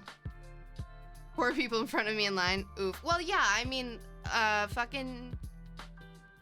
It's getting late. We have a curfew in our province, by the way. So everything, pretty much except for, like, essential things, are shut down after 8 o'clock till 5 a.m. So you can't travel, you can't be outside, you can't be just chilling. Past 8 o'clock. That's just how it is for a month. I do not know, Bulwark. Also, I'm gonna look at my food now. Y'all wanna see the Subway order live? Don't lie, you're gonna go to fucking McDonald's, sir. He usually always goes to McDonald's. When I don't make dinner, he's just like, McDonald's it is. How do they pronounce? Bulwark, you're confusing me. Healthcare. I don't actually have a live cam. I mean, he could just use his phone. Shay types to Shay. Oh, the keyboard's not working. What is happening, sir? Oh, okay. All of a sudden, it just started working. Anyway. I just typed a heart to Shay. It's very strange. It's like he's talking to himself through his account. It's fine, Bulwark. This is Annika Banica. Yes, hello. This is indeed. No problem, Cold. I hope that that was somewhat useful. I hope that you have a good rest and take care. And we'll see you again soon.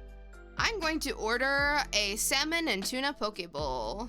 Because it is my favorite, with white rice, of course. Hell yeah. You've only seen me in chat? Well, hello.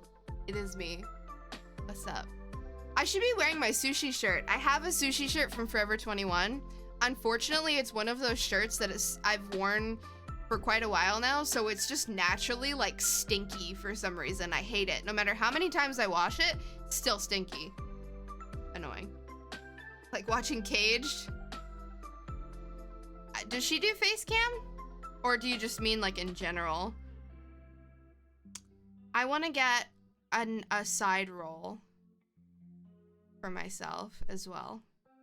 I'm also fasting, so I kind of need to hurry up with this too. Oh, she does face cam? Okay. Let me see. Oh, these look so good. You know, I might honestly just get a little simple roll of smoked salmon on some rice. But that's only 2 pieces. But that's, oh man. Look at the gift section of the Discord. Okay. Oh man, is it gonna be of me? I hope it's not gonna be of me. Gifts and clips. Wow, it's Shay. Okay, that's much better than me. Hell yeah. That's cute. That's cute, C7. Thank you. I'm not really camera shy. I'm just so unhappy with my weight right now that I'm like, every time I see myself, I'm like, oh, fuck. Shit, man. Who let the fucking tipsy cow in here? But I'm, you know, I've been working on it, but it's still not fun to be seen in camera, in front of the camera. But I try. Also sushi with, brain, please. Fucking cream cheese. So good. There's one that's, okay, so Italian food. Thank you, friends. Like Italian food and sushi are my two great loves. So there is a roll called Hosomaki Kanasu, which is sun-dried tomato pesto, light cream cheese, and sesame. Like just sesame, like, you know, like this. So good. Oh my god, it's like the best of both worlds. Brain. So good. You gotta try it, see? Like, honestly, yeah, if you say like, oh, you know, sushi with apple, that sounds fucking weird. But when you try it, if it's done well, you're like, oh shit. Like, I love yams in, or sweet potatoes in sushi. Cheese in sushi is really good. Not like cheddar cheese, but yeah, like cream cheese, super good. They also have like the specialty, like the big chonky rolls, super good. Sweet potatoes are so yummy. I hope I'm not making you all hungry. American cheese and sushi, oh! Okay, also, Shay has literally a package of like these square processed cheese that he uses and stuff, and I hate it. I'm like, good luck eating all that, because I am not a processed cheese person. I love cheese, but I can't do those fucking plastic squares that look like you could fucking, I don't even know, use them as the bottom of shoes. Absolutely not. No. No. Oh, that looks so good. Salmon, smoked salmon, avocado, green onion, red masago, light mayo, sesame. Oh, yeah. Okay. And some of these have like orange in them too. Or clementine, sorry. So good.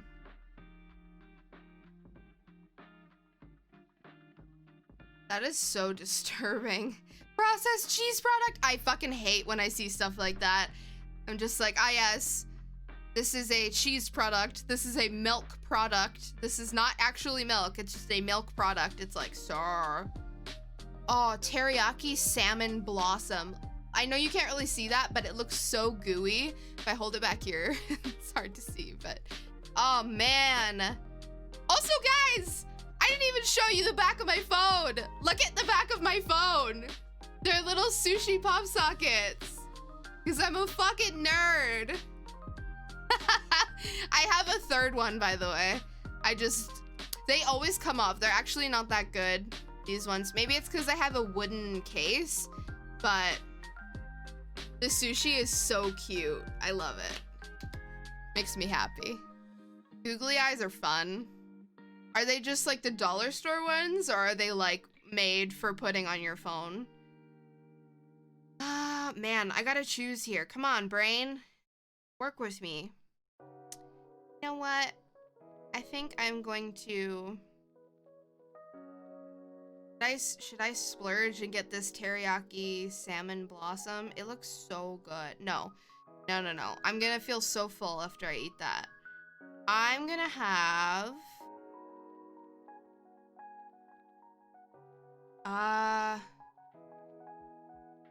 I'll do the Vancouver maki. Yum. Smoked salmon, avocado, light cream. Honestly, I feel like I'll do that. That's a good order.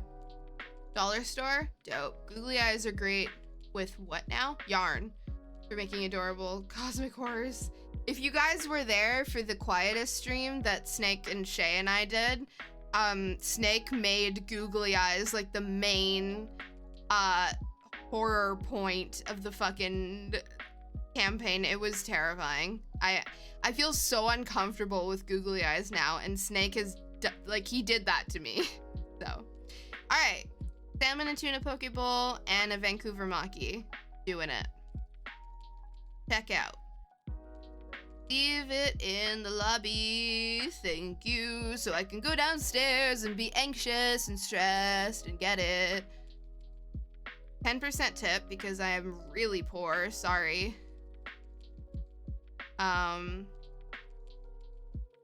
Free delivery.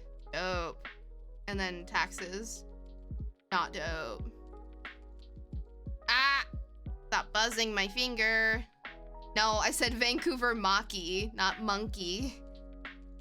Chase through your ass to die. Yeah, he did that. He absolutely. I screamed so loud that it like went through Shay's mic and Snake could hear it, and he was like, "What the fuck?" Hell yeah, hell yeah. You can't see that, but it's confirming my order. They're like, order canceled. Fuck you. Oh, we've been through so many things with this, with ordering stuff. So do you guys think that I can tell this, this story before Shay comes back about the Facebook stuff? I don't know. I feel like he should tell it, but I can give you the gist of what happened, and he can maybe go in more details if you want to hear it. Confirm my order, please! I'm so hungry! He'd prefer telling it? Yeah, alright, that's fair. But he has to remember to do it. I texted him and I was like, don't forget the story, because he's been busy with all kinds of things tonight. I feel like he's probably gonna go longer than his usual time since he's been gone for like half the stream so far, so. Sushi shop needs more time. They've confirmed your order, but they need a bit more time than usual to prepare it. Great. Just get it to me in one piece, then I'll be happy, and I'll be good. But anyway, yeah. That was my rant on sushi and other stuff. I've kind of run out of ideas. I thought Shay would be back by now. What else? It's also really hot in here. I'm glad I took my sweater off. What else? What should I share with you guys? There's also this really good roll. That's mango on top, by the way. Yum! I have this really sweet, I know this really sweet lady who works at this mall that it's right next to my college. And I used to be there pretty much every day, and I bought all of my savings worth in sushi. And so she saw me like every day, and she eventually she was like, Annika, every time she saw me. And yeah, she was so nice. She used to give me things for free, like just for the fuck of it. She was just like, here, just go, just take it. I was like, okay. Like she would make like an extra Pokeball like by accident or something like that, or she'd be like, you know, she would even do this thing where like I have a rewards card, and so like once I earned a reward, she'd be like, I'm not gonna scan it, but she'd give me my reward anyway so that I could redeem it again in the future. So nice. What a nice lady. Yeah, she was so sweet. I even offered to babysit for her once. I was like, she has a really small son, and I was like, do you want me to babysit for you? Like I'll do it whenever. Like I don't care. You are so nice to me. I miss her. And she literally, so she's Chinese, and she went on a trip back to China at one point, and she got me a little sushi keychain that's made out of like, it's made out of this like rubbery material. It's so interesting. It's handmade. It's a handmade keychain that's a little sushi, and it is so cute. And I was like, oh my god, you got this for me. I didn't even ask for this. Thank you. Like, I love people like that. So nice. So sweet. Oh my god. Great. He always scares me at any point in the day, whether I'm in the shower, doing dishes, on the computer, whatever it is. He'll always scare me. I mean, No, I'm kidding. All right, bye, friends. For real. I'm leaving now. Toilet paper! Why is it in like a weird bag? Why is it in a weird bag, though? Weird bagged toilet paper. Anyway. What?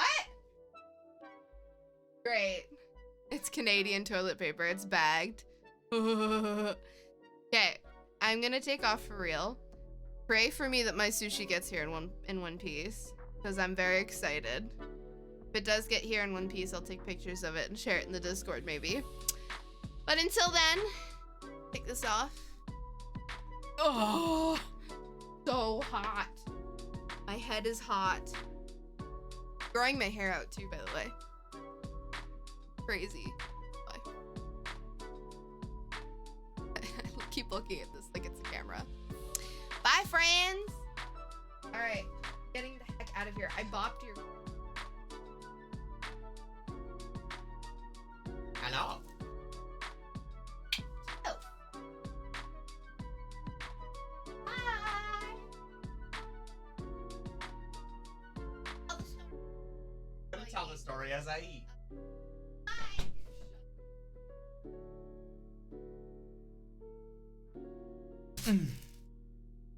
Okay.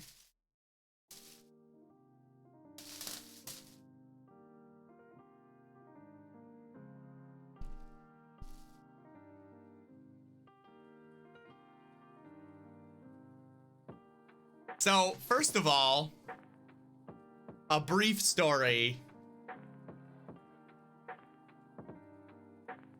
on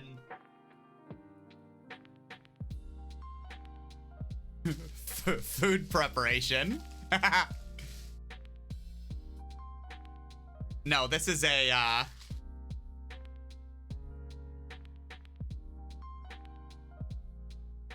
steak and cheese. I think this is the first time you've eaten Subway on stream since the horror sandwich. Wait, do you have a Copy Kittens just got like a big calendar with what I eat on stream every day? Because I eat so often.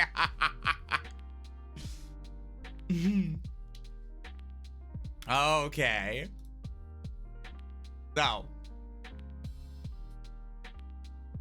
this man made my Subway sandwich. And like the last time I went there, like a couple months back, he was new. And so I would have thought he had gotten better. And he made my steak and cheese on flatbread. And he had the flatbread. And he put the stuff on it, he put the sauce and everything on it. And then he had the flatbread like this. And then instead of folding it and then cutting it, it was open with the stuff inside it. And he took his knife and sliced down the middle of it without folding it first. So yeah, so his knife caught into the meat and the sauce and everything, and he just like slid a bunch of it out the side as he cut it, and then he just kind of like tried to grab it with the knife and like put it back into the sandwich, and then he folded it. I was like,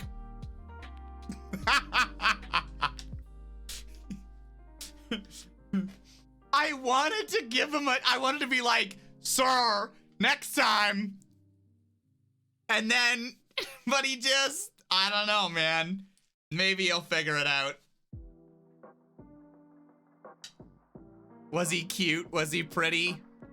Not particularly. Was he strong? He looked like a big boy. He could probably lift.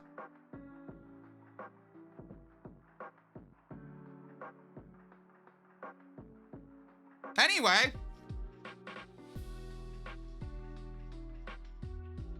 That was that.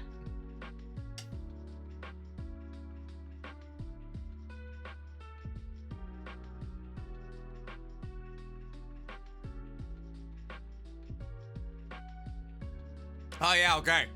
So this Facebook thing.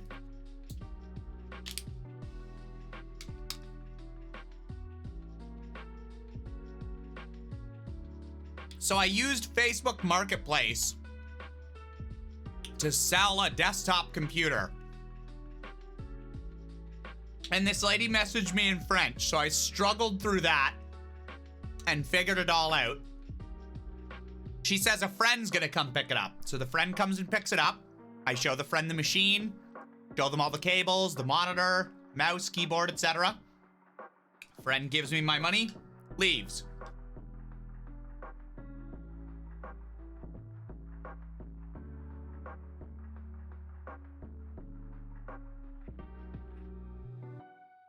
Fast forward to like 20, 25 minutes later.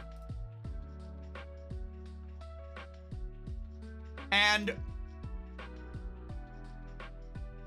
she messaged me. The last thing she messaged me before that was parfait, merci, énormément. So perfect, thanks very much. Then 25 minutes later, she messaged me, it has no hard driver inside. What is going on? And I said, it has a 256 gig solid state drive running Windows 10 Pro. And I sent her, you know, the pictures I had that she should have already seen. One picture of the like how much space the drive had on it, another of the machine, the exact machine, and the keyboard and mouse and monitor all set up, everything working just fine. She sent me back a picture of the inside of the machine, and then she sent me a video of my machine stacked on top of another desktop with it open and her pressing the on button and it going beep, beep, beep. So obviously it was backing up. No, it was making a beeping noise. So then she says, you've clearly take off the SSD, dude. There is little rally, no hard drive in it. Obviously autocorrect, but she actually put, there is little rally, no hard drive in it.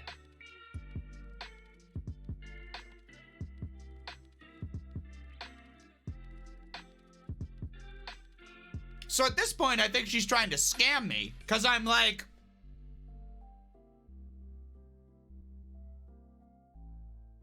I clean loaded that machine myself. I know it works.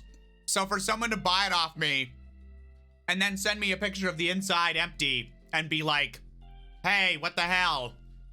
I was like, oh, geez. So I started putting a message to this lady being like, why would I do that? I've sold many things on here. I have 5-star ratings from like 7, 8, 9 people. Like, there's a warranty still left on that machine, which you can check if you put in the serial number and everything. Like, please stop trying to scam me. I'll be reporting you now. And as I was typing that out, she types out, I'm so sorry. Everything is good. My friend got a little afraid that we got scam. Sorry for that. And I just messaged back, question mark? I said, did your friend pull the SSD on you?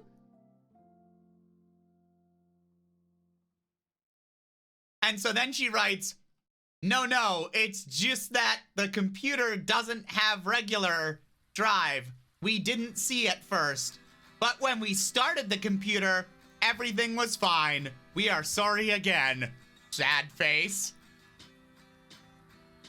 So I had to take a thonk about that.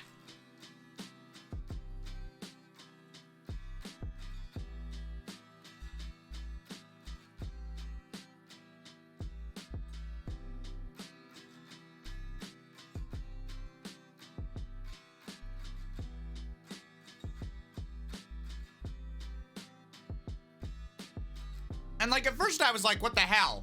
But then I started piecing it together. And so I said, okay, so I think this is what happened.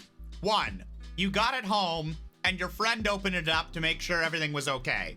It has an M.2 SSD, so it's not a normal, it doesn't look like a normal hard drive. And so you thought there was no drive in it. Number 2, you turned it on and it made a noise because the cover was off. So this is a business class machine. So if the cover's off, it'll make a noise because it'll be like, hey, someone's been into this computer. Business environment. So I said, you turned it on and it made a noise because the cover was off. That machine will make a noise when the cover isn't on it. Number 3, you got upset and messaged me thinking that I scammed you. Number 4, you figured you'd better put it back together and at least turn the thing on. Number 5, it stopped making the noise since the cover was back on and everything booted up okay like it was supposed to. All I can say is I'm sorry that upset you, and next time I'll make sure whoever picks it up turns it on and sees that it's fully working before they leave. I've sold a lot of things on here and would never think of scamming anyone, so it's also upsetting to me when someone messages thinking I'm not a good person. I hope you're happy with your machine, and I'll be more careful going forward. All a misunderstanding. I hope you have a safe and happy new year. But, it was just upsetting that she didn't even try and turn it on. She immediately went to, this guy's scamming me! And she wasn't even like, hey, sorry, it looks like there's no drive in here. Or like, I got this home and there's no drive in here. She was just like, you clearly pulled the drive, dude. So she messaged me back in French again, because I think I used too many English words for her. So I had to figure out the French, which was good practice. But she basically said, yes, that's basically what happened. Thank you for your, like, reasonableness.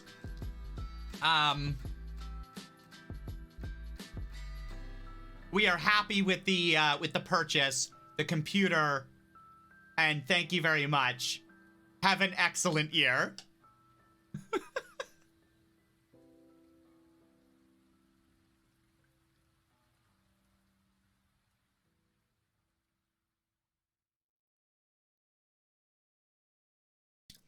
And then I left that asshole a 1-star review. No, I haven't yet.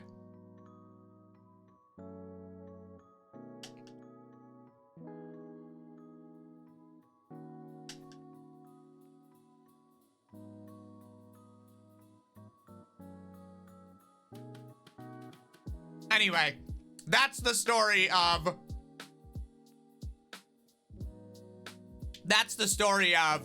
me thinking I was being scammed by someone who thought I was scamming them.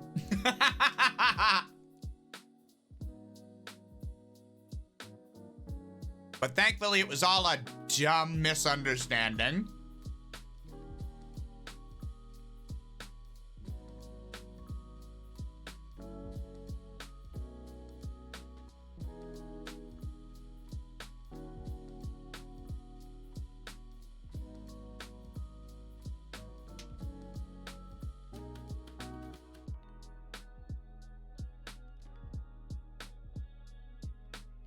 Look at the gift section. Okay. Oh, awesome. Oh, that one's kind of wholesome. Thanks, C7.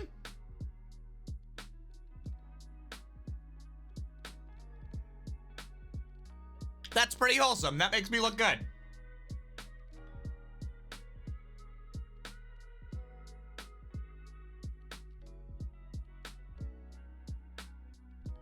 All right. So now,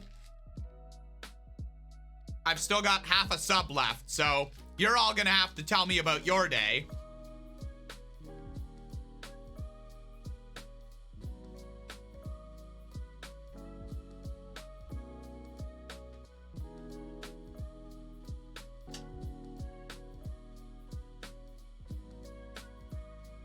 Oh, Annika can tell us about the bomb of a day she's having right now. You just placed an order, and then you get a thing saying, here's a 5... and it expires today!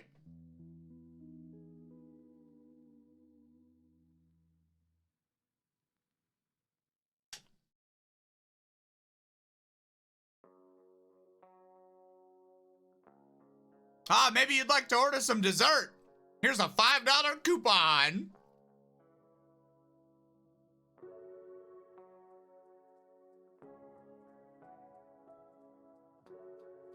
But anyway, how are you all?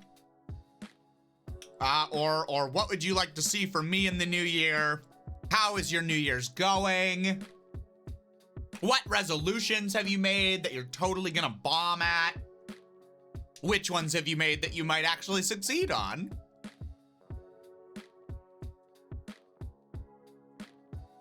You made some ugly cookies, but they taste great? What kind of cookies?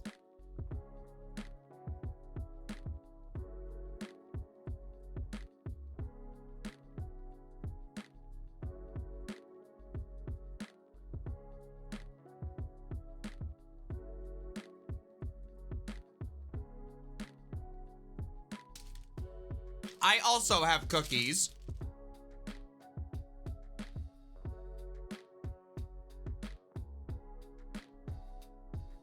What are checkerboard cookies? I don't know what that is.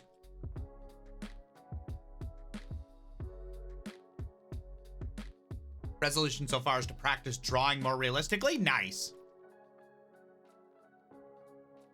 Woo's resolutions are to be a bitch more and to beat Breath of the Wild finally. Okay, so one that you won't succeed on and one that you will. Breath of the Wild's a good game.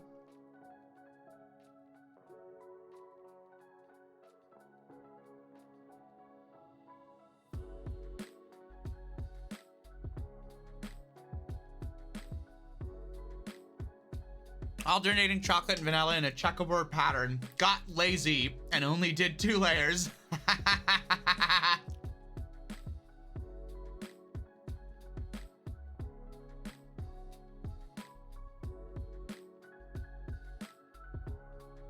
But they're delicious though, so it's fine. Those baking shows, I'd rather something be delicious and look like ass than have something that looks amazing and you bite into it and you're like, oh, that's dry, that's awful.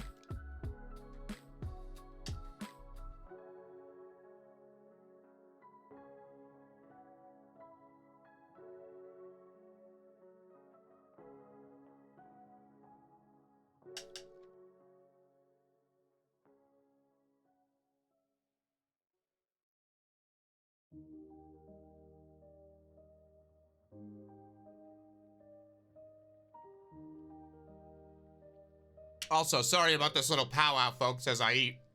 Man eats food, more at 11. If this isn't your jam, come back in like 5-10 minutes.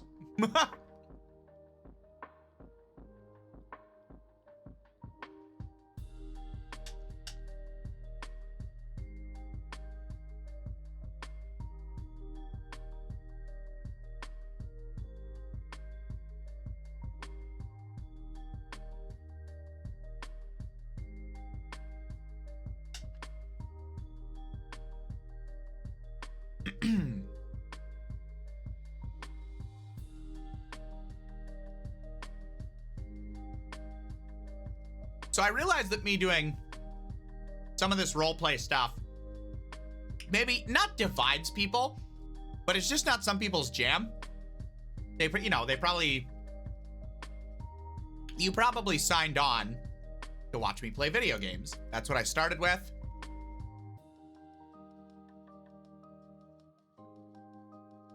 So I get that. But I hope you all know that I appreciate you no matter that or not. Like I've always said, if something's not your jam, that's okay. But everyone who likes the roleplay stuff as well and sticks around, and even the people who I only catch now when I do purely the video game stuff, at the end of the day, I really just like you individually. I like coming around for the people, so... Like for dumb shit that Woo says, like that.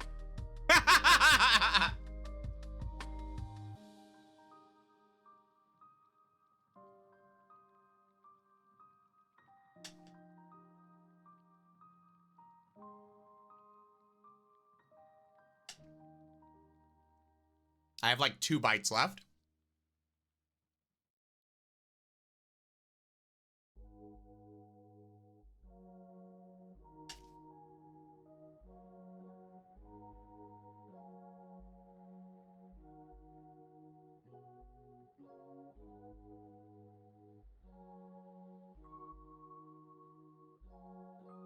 You guys bully me all the time. Keeps you humble. Teaches you how to be better for your New Year's resolution.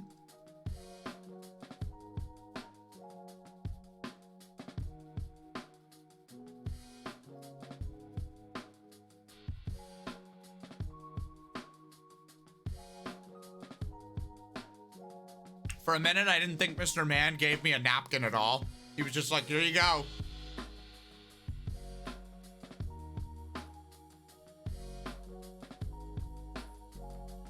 Okay.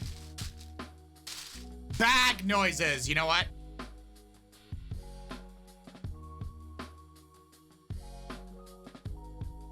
I was better with that. Perfect. Okay. Let me put this on.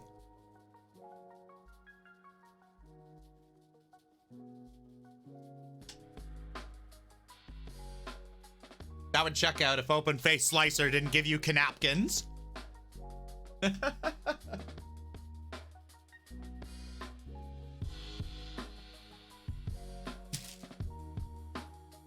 The K is silent.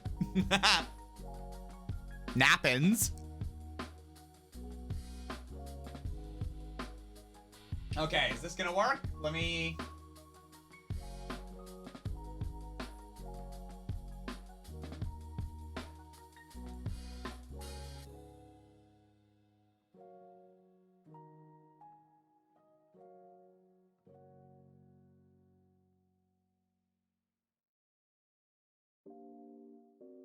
I am weird. You didn't turn that camera on while you were gone? Oh, did you show people my horrible space? I mean, it's not horrible. I'm making good stuff out of it. Okay, let me see if I can...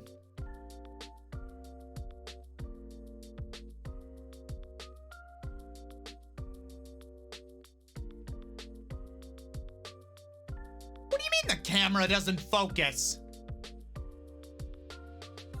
Are you kidding? Look at this.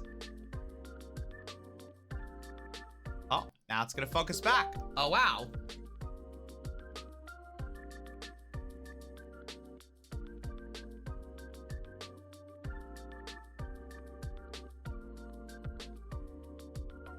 Wow, it's the dice that Annika got me. From my amazing camera that's in focus.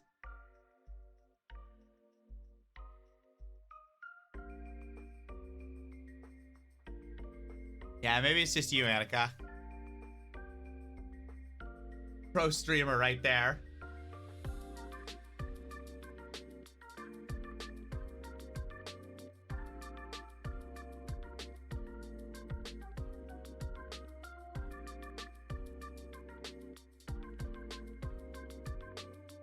Okay.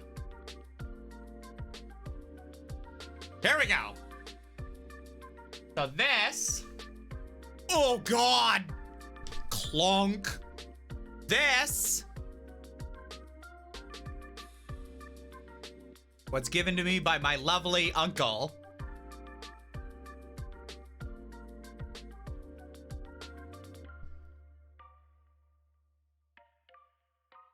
Ugh. It is heavy.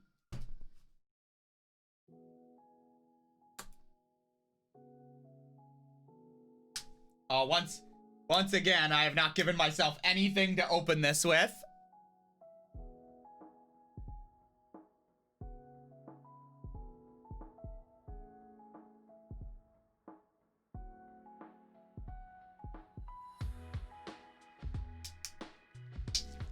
Ow, I stabbed myself with a pen! It's fine.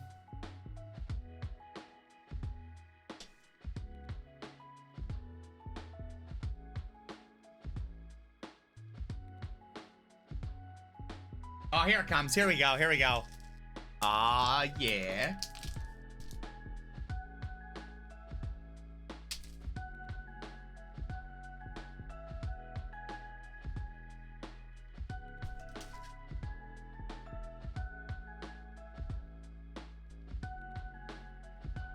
Fancy.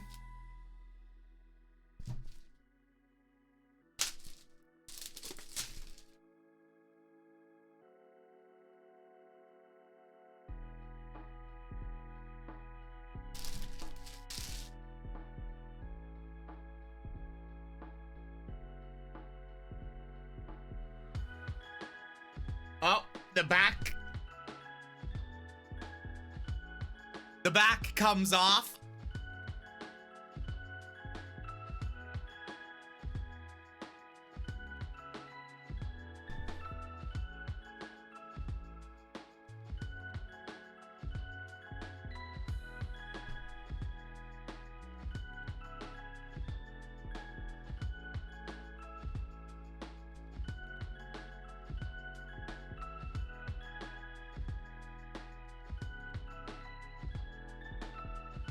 Wow.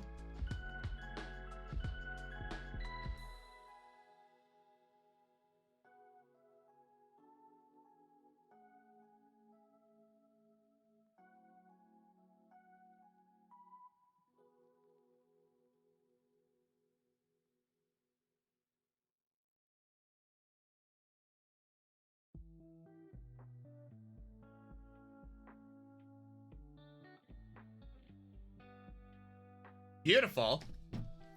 Holographic, too.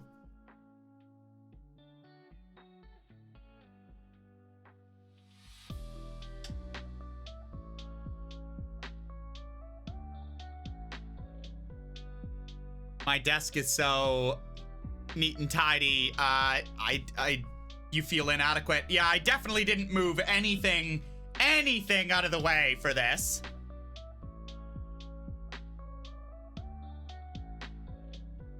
Here, let me...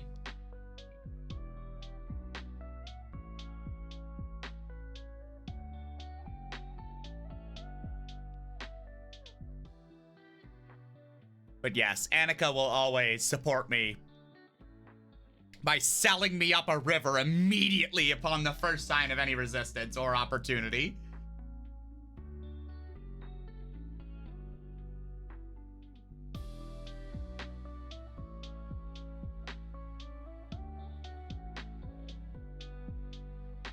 Trying to see if I can get the,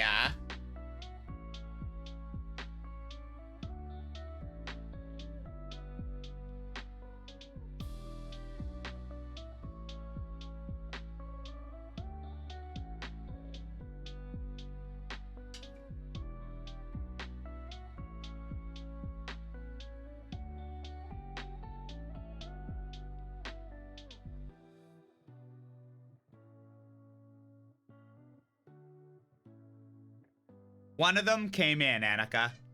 One of them already came in, and I think I picked it up. Oh, no, I didn't. I didn't. I left it there. I was going to, but I couldn't carry the groceries and that. So yeah, no, it's still down there. Hey! Wow! Yeah, the hook horror is an angry turtle. Hello, Ducky.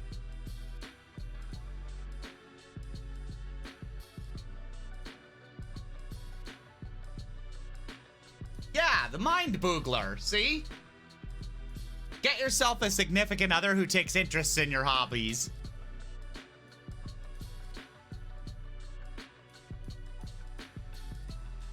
And of course...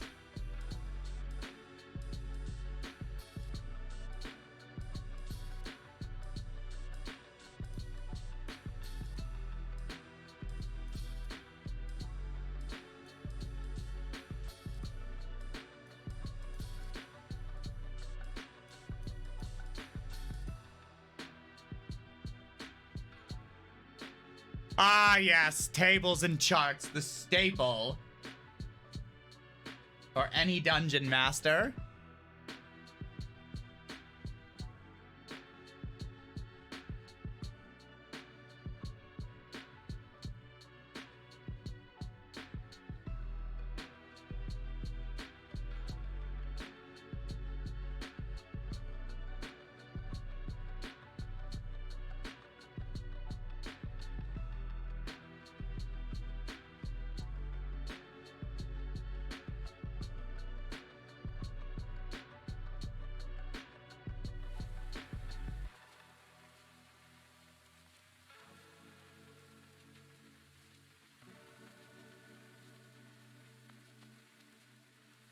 Little bonus material.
Yeah, it's a DM screen. It's a DM screen, which is,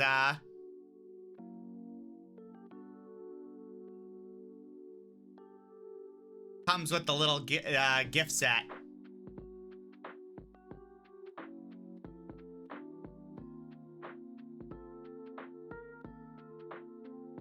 Very nice. Now I got two of these.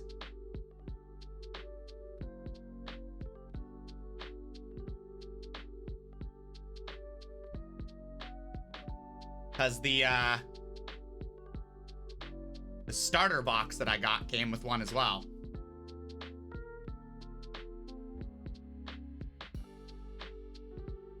My dragon in the mouse pad goes very well with the D&D aesthetic. Yeah.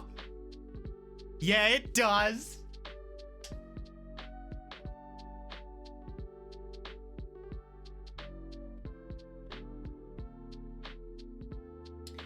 Okay, so what we need to do... Actually, can I think I can. Hold on a minute. Hold on.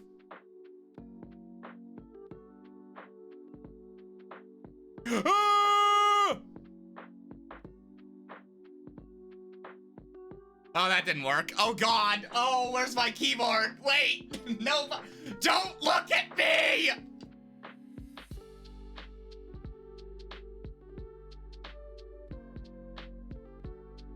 Help. Somebody help.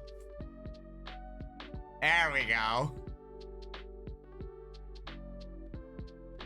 How big's my other one? Hold on.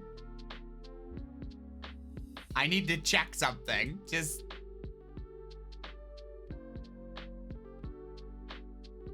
wait.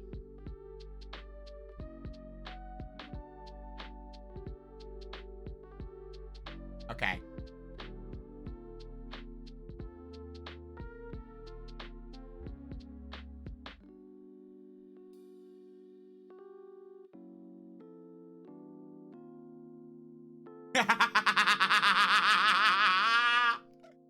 Okay, there we go. There we go.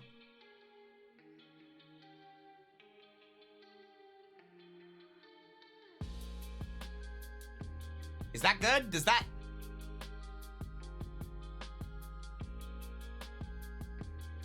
That looks pretty good. Let's put me top right, because we're not gonna be doing a lot top right.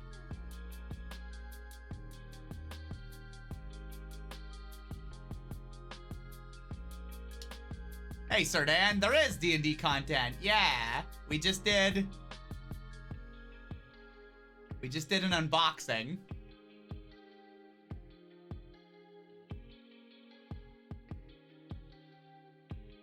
Okay.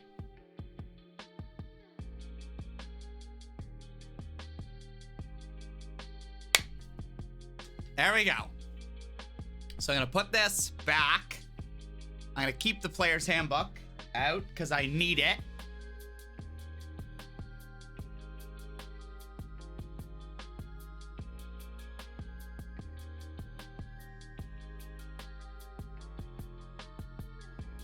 All right, let's make 5 characters together. I may or may not use them,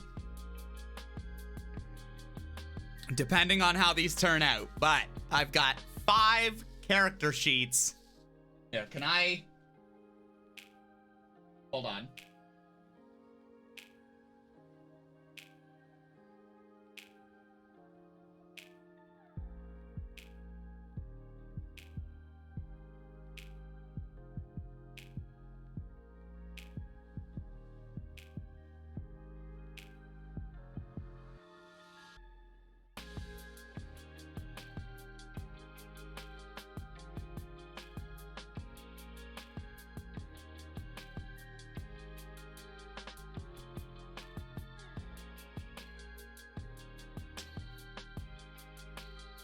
How's that, folks?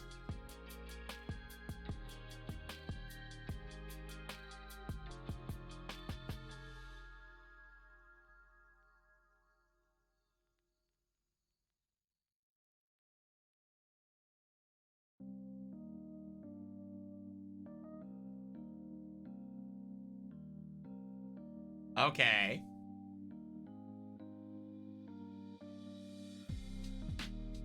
Yeah, Tasha's might have that. Either with cleric or monk. Looks good? Okay, perfect.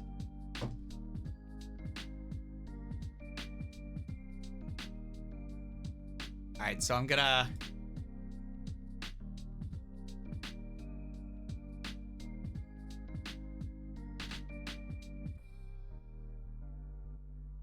take these out. I'm gonna write on this subway thing. So we're making 5 characters.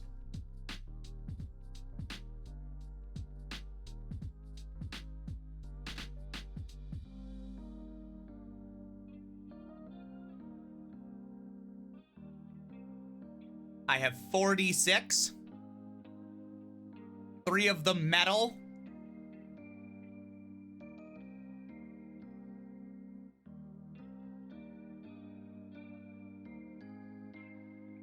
We're gonna see what we get.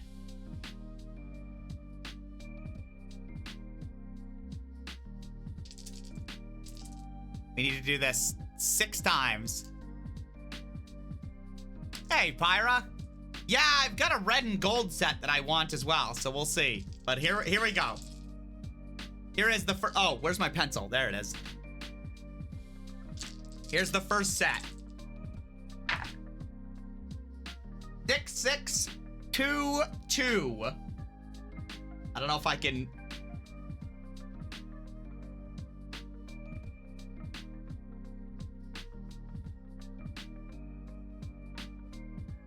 So I drop 1.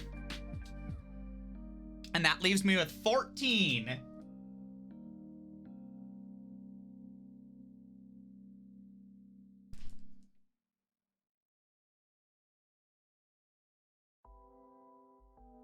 And we go again.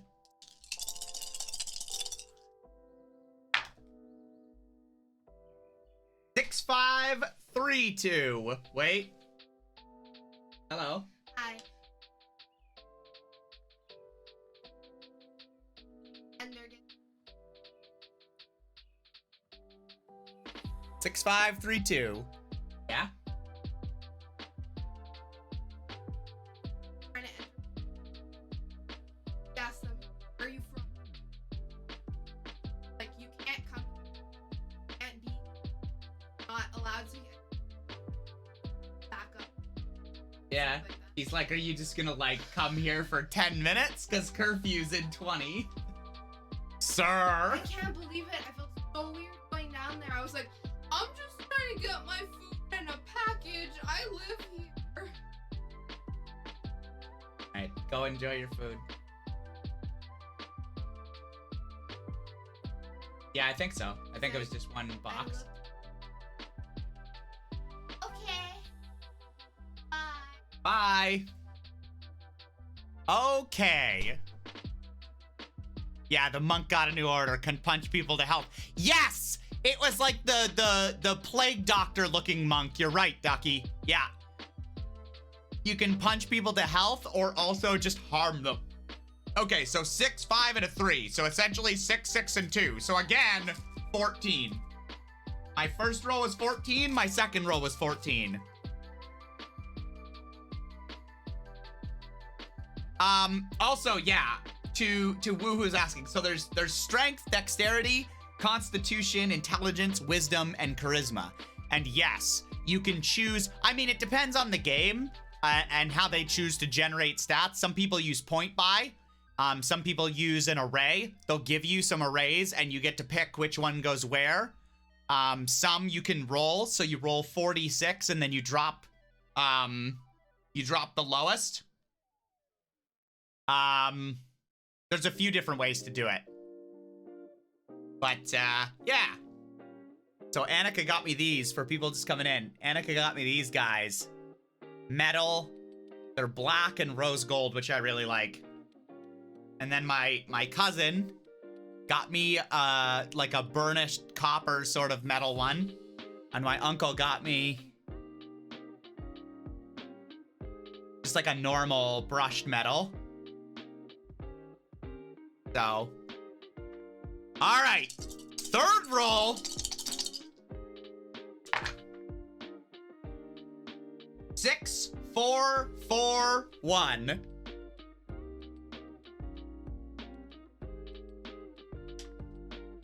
So we drop the lowest, and that's 14.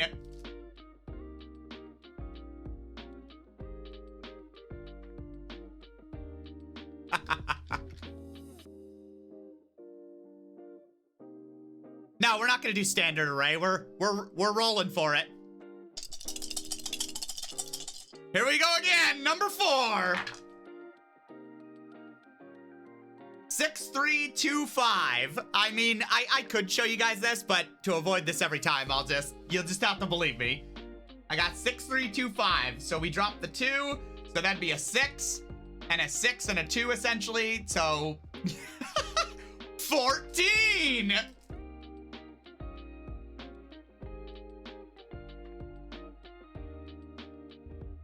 On the one hand, I want to say that these dice are weighted, but like this one isn't even metal or anything. So like number 5.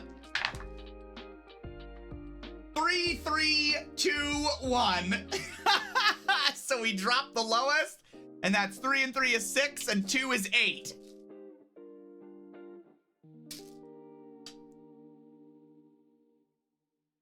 Sounds good, Dan. Get a picture up or something. All right, last roll. No whammy. Woo! 5, 5, 1, 1. Okay. So we dropped the lowest and we've got 11. So the stats are as follows. 14, 14, 14, 14, 11, and 8. Those are the stats I have rolled.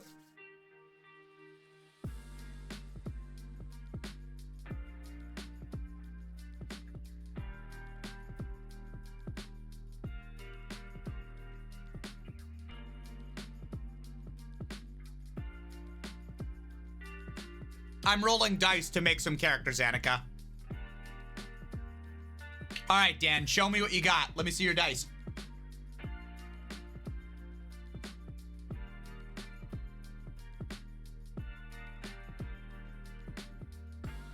Hey, Duke.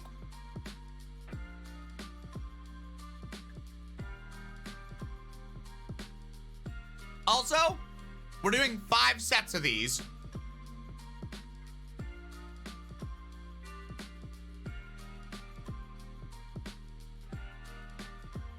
You'll put it in the LOL random channel. Oh, okay, yeah.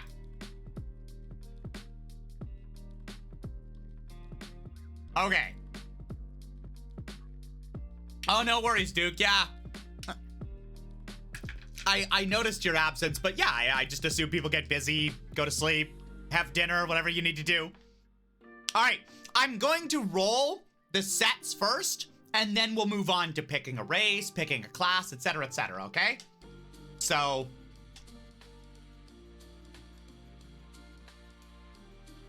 if you guys want to take note of this...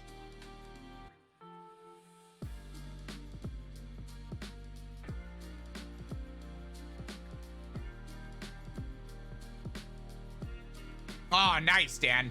I like the yellow and black one. That's my favorite.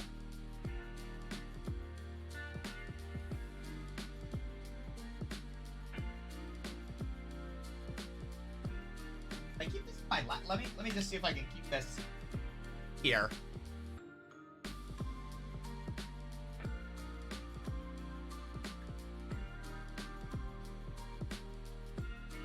Okay, there we go. What are we doing? We're creating 5 characters together. But first I'm rolling 5 stat blocks. We're doing rolls. So that's my first stat block that I got. It's not necessarily distributed like that. It's not like the guy's got 8 charisma. But that's the thing. If people have ideas as they go, as I'm moving on to the next section and stuff like that, and something speaks to me, then that's what we'll do. Cause you know, everyone's gonna have their different thoughts and ideas and everything like that. So you guys have a think. For people who know how to do it, have a think about what race and class would work.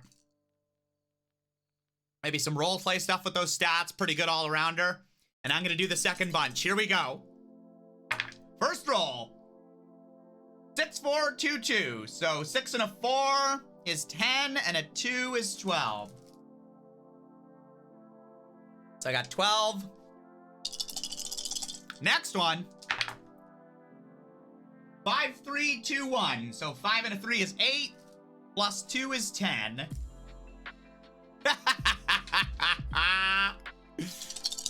Oh, this guy's gonna be god-awful. I can feel it. Okay! 6, 6, 6, 5.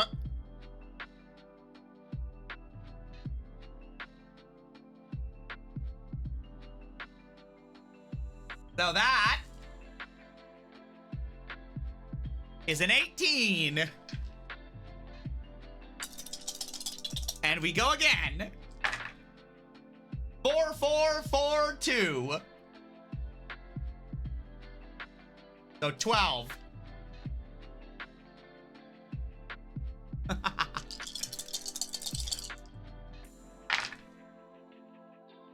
5, 4, 2. So 14. And last but not least, 5, 5, 6, 4. So 5 and 5 are 10, 6 and 16. So this character got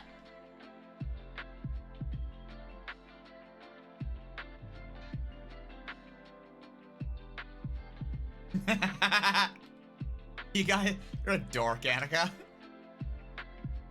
That's the second character's stat bar.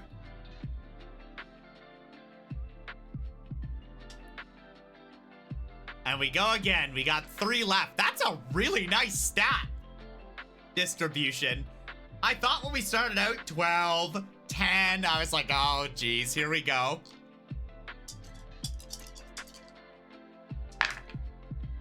Welcome to the dice rolling stream.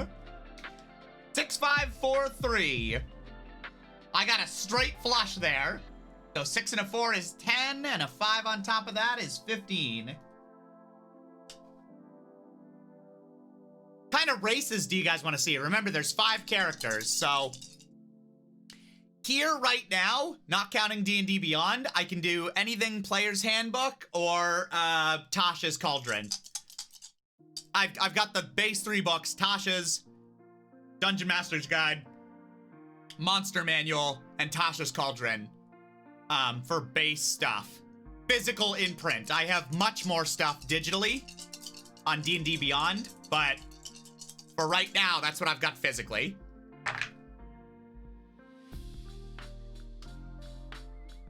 Dragonborn, Tiefling. Okay, 4, 3, 2, 2. So 4, 5, 6, 7, 8. So 9.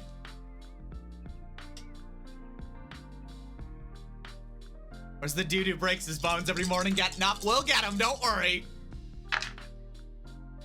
6, 4, 3, 1. So 6 and 4 is 10, plus 3 is 13.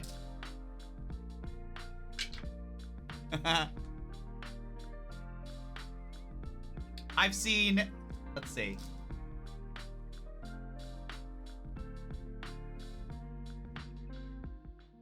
This is literally back of a napkin stuff because I'm putting it on the Subway bag for the cookies.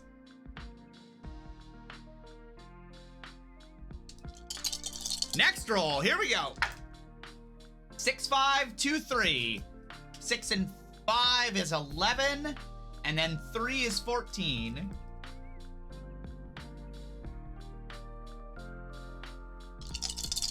Two more rolls for this guy. 2, 2, 1, 1.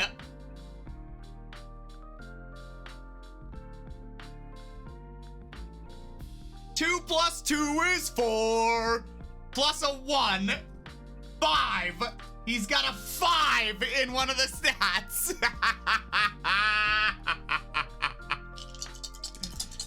And last roll. 6, 6, 5, 2.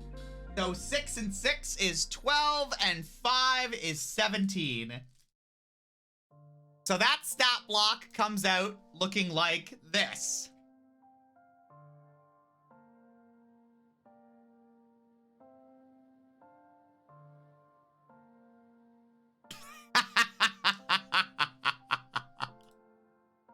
Oh, 2 more to go. What are you guys thinking for classes? What kind of classes speak to you? What do you guys usually like to play? 5, 4, 3, 2. So again, 5 and 4 is 9, 10, 11, 12.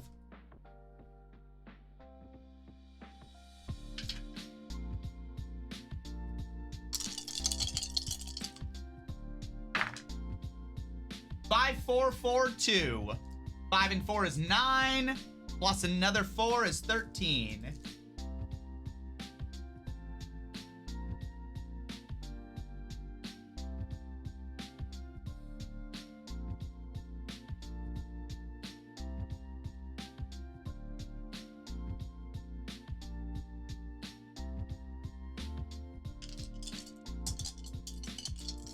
What are these characters going to be used for? 1, just for fun, but 2, I'm going to be doing a video. It's probably not going to be my first video because I think my next video back will just be like the basic rundown of D&D and what it's all about. But I'm going to be doing a video on how to create a character from start to finish. And part and parcel of that video will be doing a bonus thing at the end where I'm like, hey, you know, if you want to make a character, like you watch the video, but then I present to you 5 characters at the end where I'm like, these'll get you off to a really quick start. So they're just little pre-made stuff that I'm gonna have be part of the video. It might not necessarily be this, because you guys might be like, let's make Snorf Snorf the Dum Dum Dorf Dorf, in which case, like, depending on what I'm going for in the video, I may or may not use it, but there's certainly a chance for one of these characters to appear. Or inspiration thereof. So here we go. Next roll. 5, 4, 2, 2. 5 and 4 is 9. And then the 2's 11. So there we go.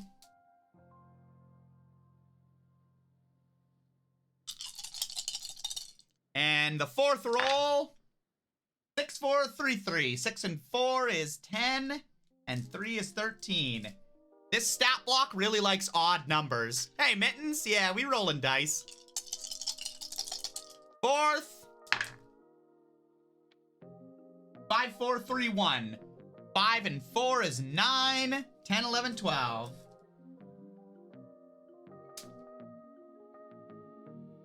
The last roll for this guy. Or gal. 6, 4, 3, 2. 6 and a 4 is 10, and another 3 is 13. Which means this stat block is... Oh, where's my mouse?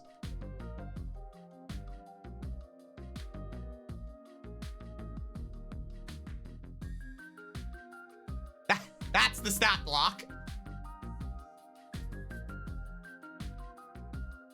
All right. Last one. Very last stat block. First roll up.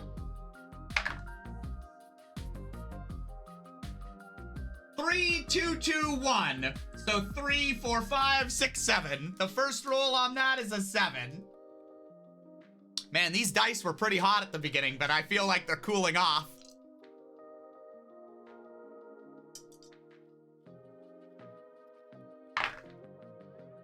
Six, 3, 2, 1. 6 and 3 is 9, 10, 11.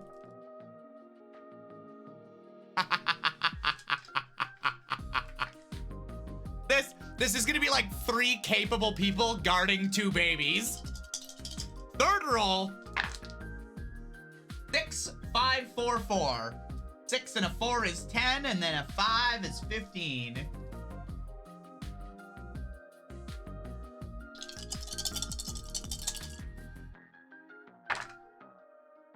Six, 5, 4, 2. So 6 and a 4 is 10, and a 5 is 15 again. And that rhymed. 2 more rolls.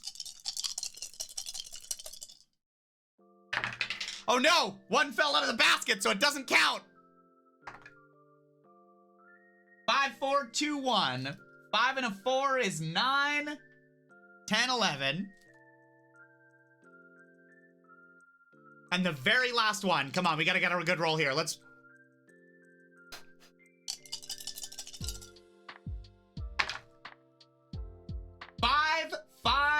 Five, 1. That's some easy math. So here we go.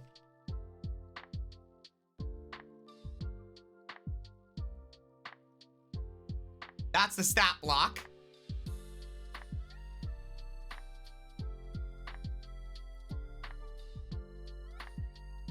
Okay, yeah, that won't work. Okay. So those are the blocks we have, folks.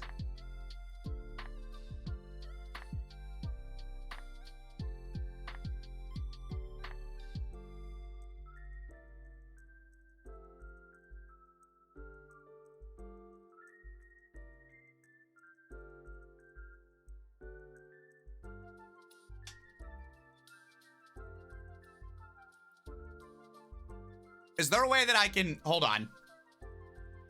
Let me see if I can...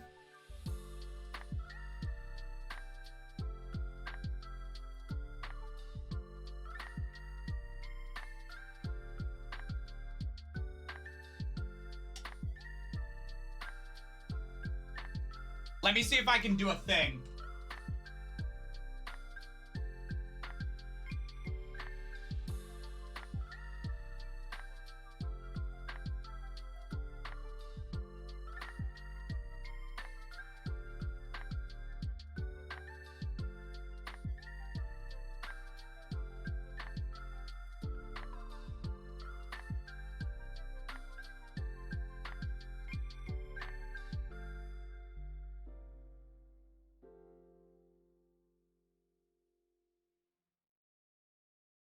Oh God, what is happening?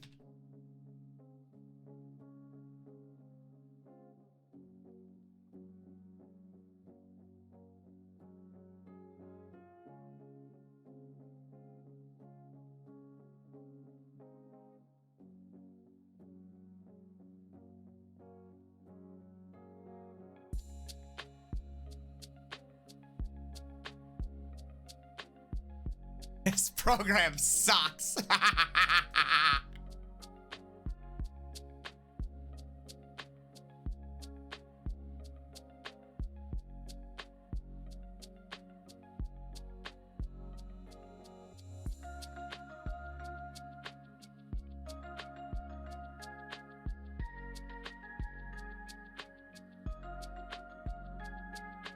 Okay. Okay, I think I've done it. Let me just...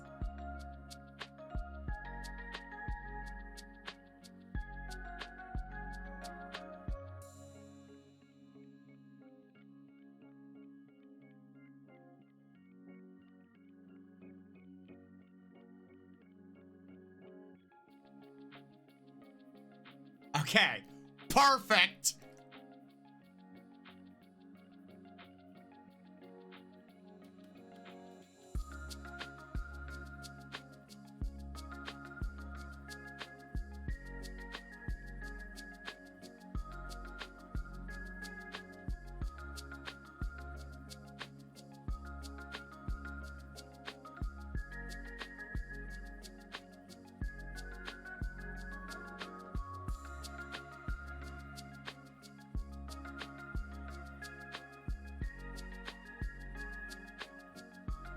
You don't think you've seen a keyboard that has a graphic on the spacebar to indicate it's the spacebar?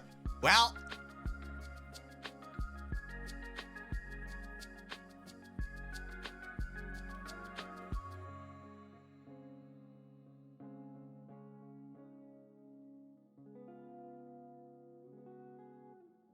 Oh. Oh no.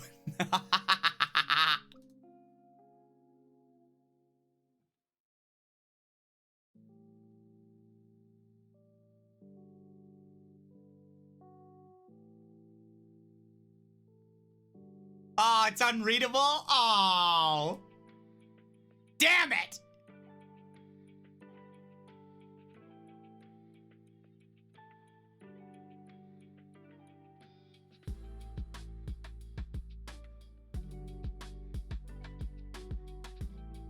How do I... Wait!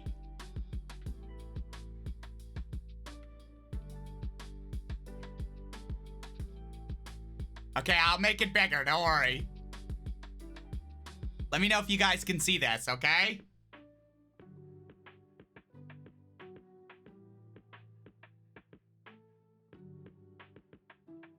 Can you see that?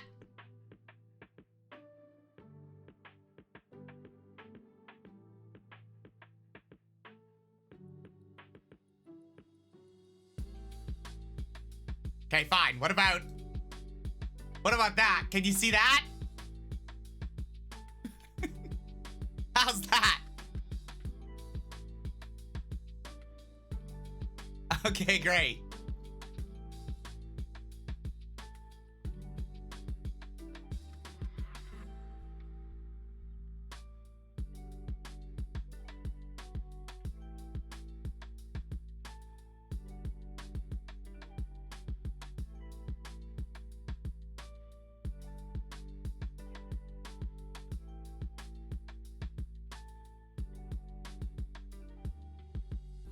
I'm putting in the stats so y'all can see. I'm a benevolent god.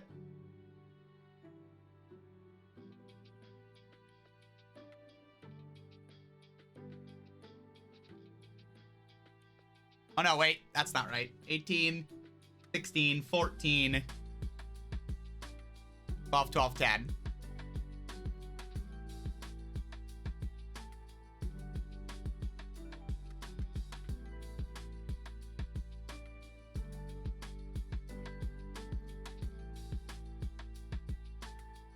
This one is...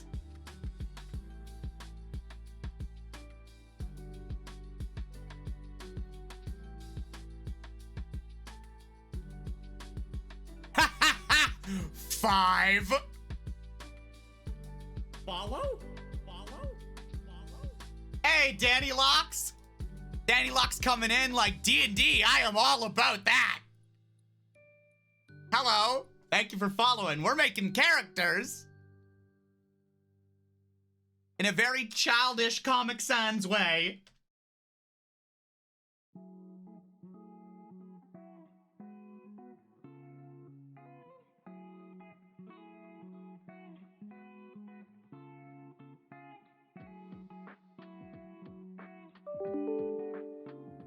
All right.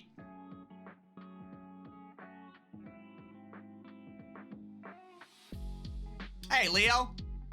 We unboxed the D&D gift set, so I got the Player's Handbook, Dungeon Master's Guide, and Monster Manual.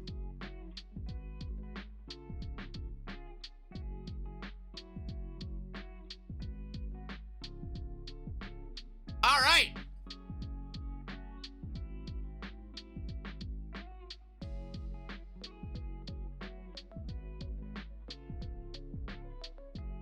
these are our stat blocks. So,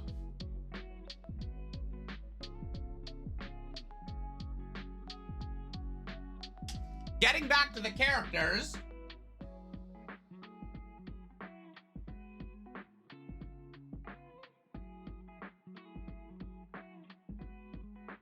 what do we want to see?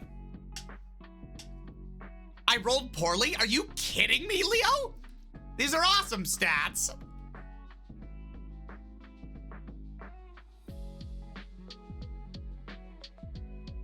That 5 makes things interesting. All right.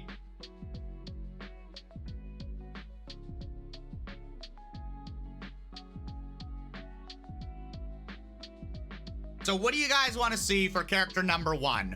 Let's go based off, let's go left to right. So starting at the first, we've got the stat block 14, 14, 14, 14, 11, and 8. So for people who don't know, you can have a race and you have a class in D&D, right? So in the book,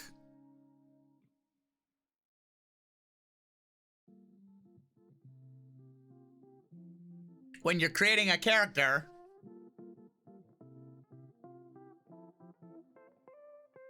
you can have your race and your class. You give them a personality, a bit of background, some equipment, bit of a story.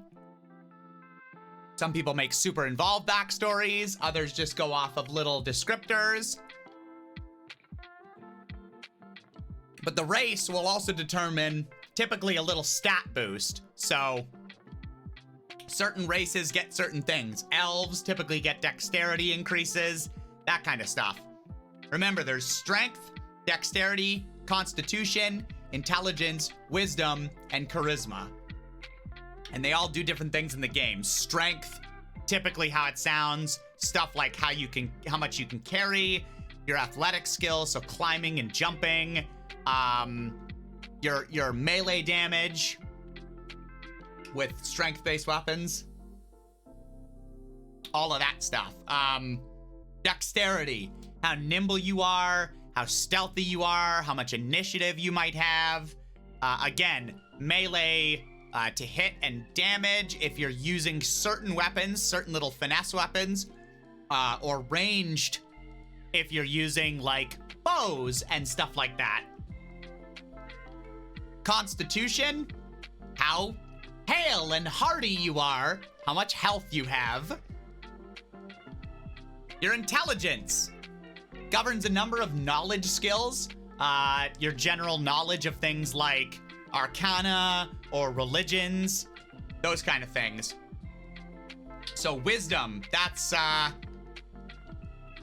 not exactly what you know, but how you can apply it. You can think of it like street smarts, or I mean, it is, most of these are what they sound like. Governs things like your perception.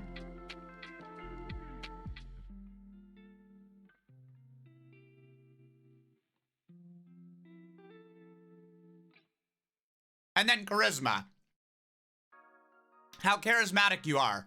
Whether that just be charm, your beauty. There's a lot of different ways to play charisma. So for our races, in the player's handbook at least, we've got dwarf, elf, halfling, human, dragonborn, gnome, half-elf, half-orc, and tiefling. Most of these are what they sound like. Dwarf, half-elf, halfling. But when we get to dragonborn, just like that, from a lineage of dragons, has some dragon-like features and looks. Half-elves, half-orcs, and then tiefling, which are basically like, think of them like infernal-born. They have just that touch of the demonic about them, just a little bit.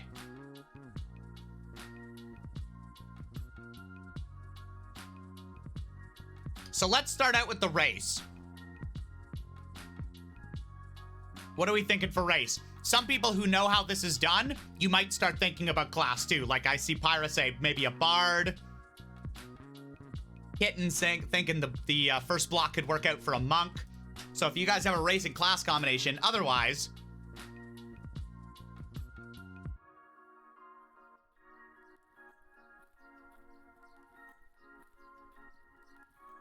we just make 5 variations of Snorf Snorf. This is not the return of the Snorf.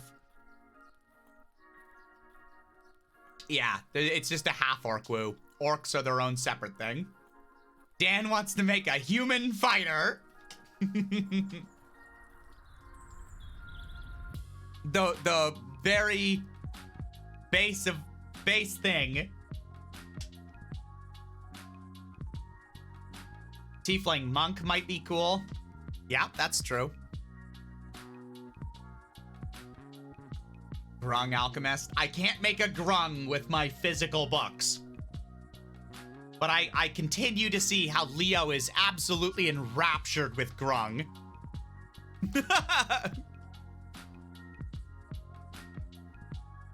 What's the order for the stats? We can assign any order we would like. So you can make a 14 be strength. You can make the 8 be strength if you'd like to.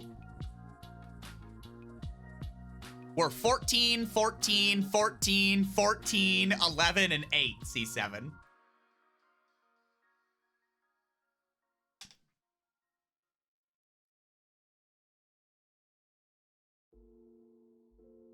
No. What I wrote isn't what we're doing.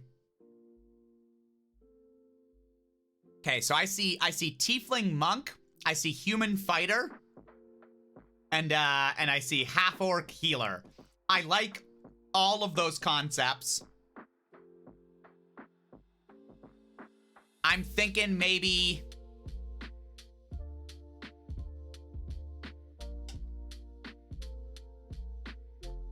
I'm not super min-maxing this, just as a by the way. Maybe we could take like the second stat block. But this is mostly just gonna be for fun. So of those 3, let's vote on that. Let's, just so we're not here forever, let's take...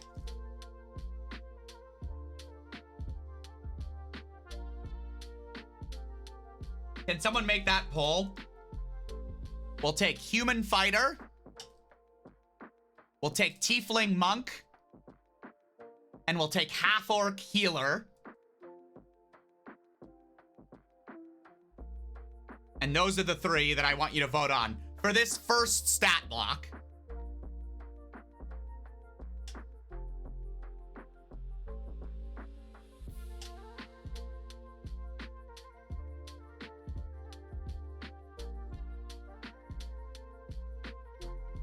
Human Fighter,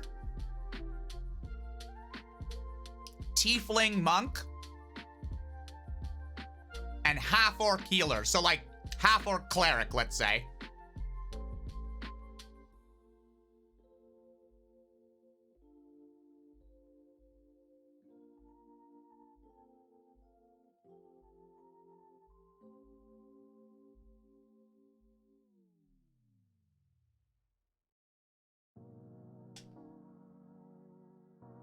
I'll give you guys a couple minutes to vote.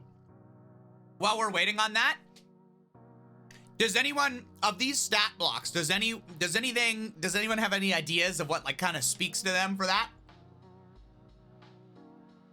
And it's not necessarily just the stat blocks. Like if you're just like, hell, I've always wanted to create, I don't know, a Dragonborn Warlock.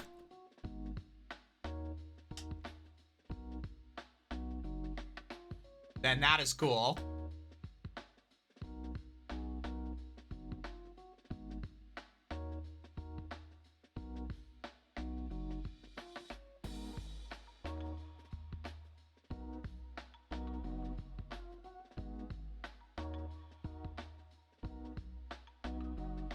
I really like the visuals of the straw poll. They've updated it.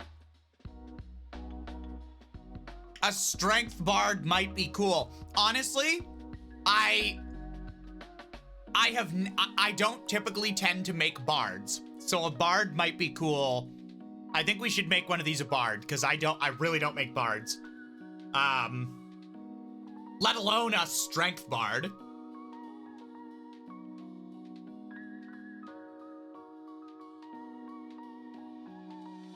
Oh, that's no worries, Woo. It's not a big deal. All right. So I'm gonna close up this poll in... If you don't know, click on the straw poll. And we're voting for the first stat block.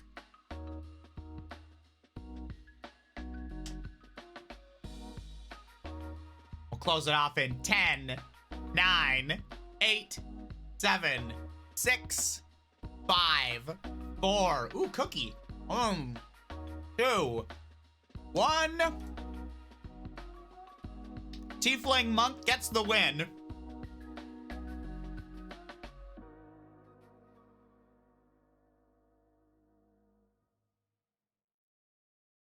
Okay.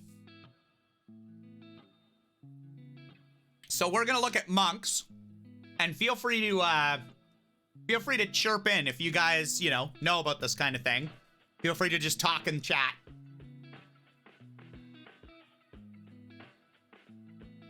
So we're gonna go off the monks.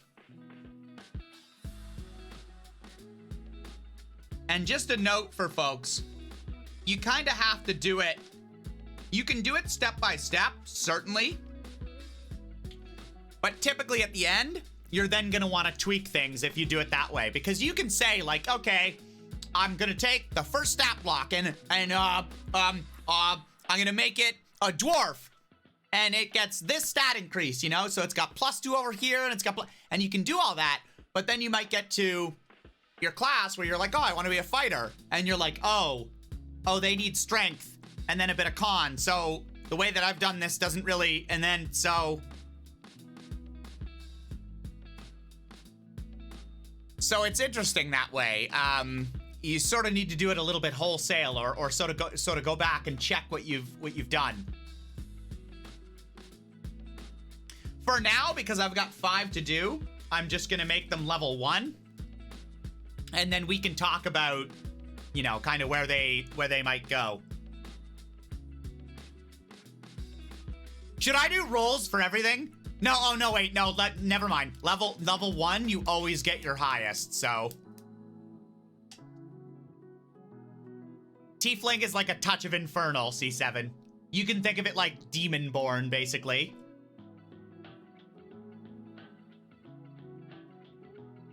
So for a monk,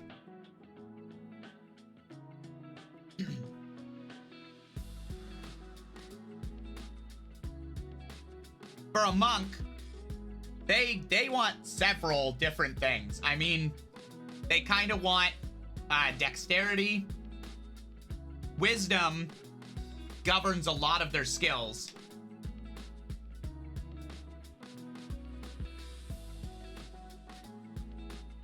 Whatever their discipline, monks are united in their ability to magically harness the energy that flows in their bodies. Whether channeled as a striking display of combat prowess or a subtler focus of defensive ability and speed, this energy infuses all that a monk does.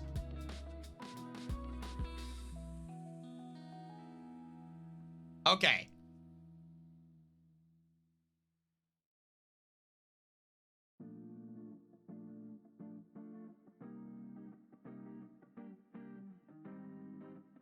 So as we go through monk,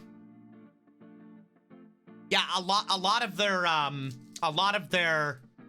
moveset and everything uses ki woo. And a lot of the things they do is when they're unarmored.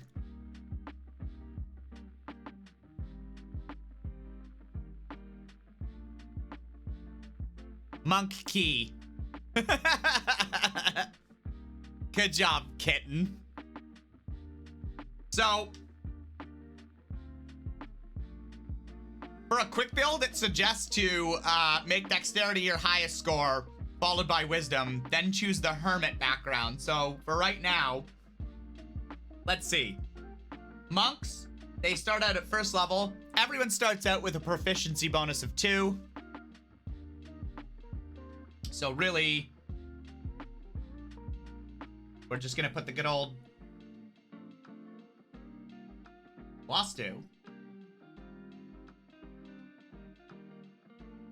Monks start out at level 1 with unarmored defense and martial arts. So armored defense is, while you're wearing no armor and not wielding a shield, your AC, your armor class, in other words, what people need to roll to hit you, equals 10 plus your dexterity modifier plus your wisdom modifier. So people who know monks, what typically do we want to have for stats? We basically want to have dex, wisdom. Everyone could use a little bit of con.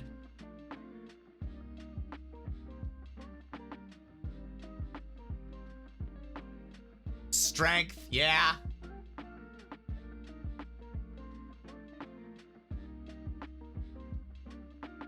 I do the fancy 2s. You could see that from there. Is it legible over here? Cool.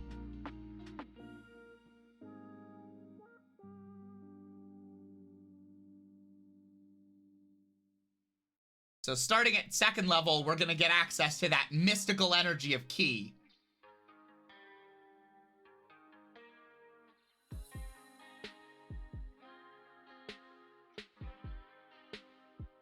Your monk level determines the number of points you have. So it just goes by level. So a 2nd level monk has 2 ki points. And then it goes up from there. 2, 3, 4, 5, 6, 7, 8, 9, 10, 11, like all the way up to 20.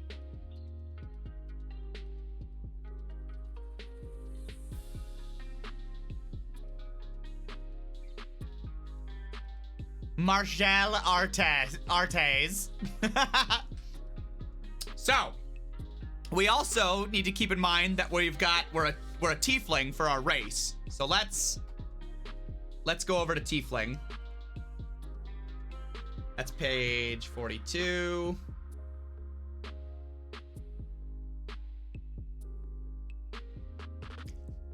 That is a tiefling.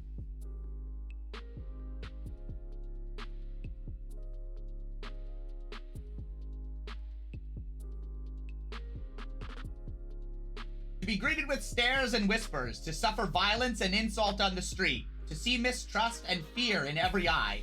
This is the lot of the tiefling. And to twist the knife, tieflings know that this is because a pact struck generations ago infused the essence of Asmodeus, overlord of the 9 hells, into their bloodline.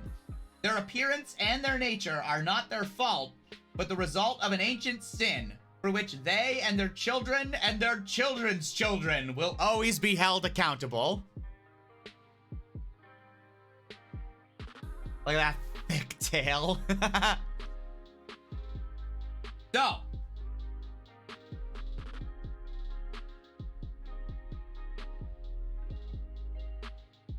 Oh, hell yeah. Okay, so tieflings get... their intelligence score increases by 1, and their charisma score increases by 2. So basically everything a monk doesn't need, tieflings get.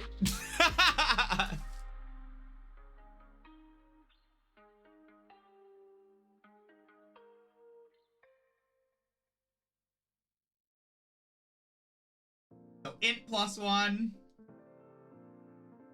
Charisma +2. Okay, awesome. Okay.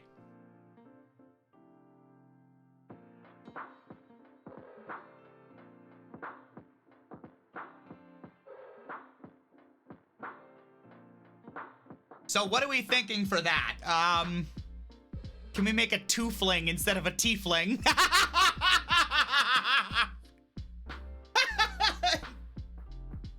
Okay, that's stupid. That's our thing.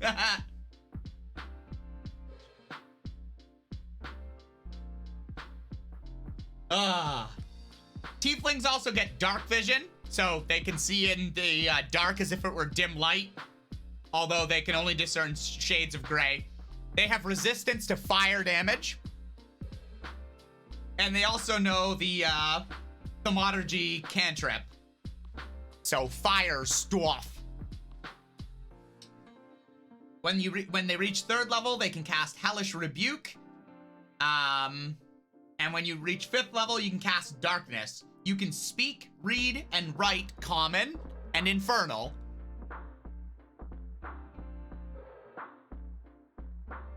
So, for our monk who uses Strength, Dex, Con, and Wisdom, perhaps we want to put all those 14s into those various stats, yes?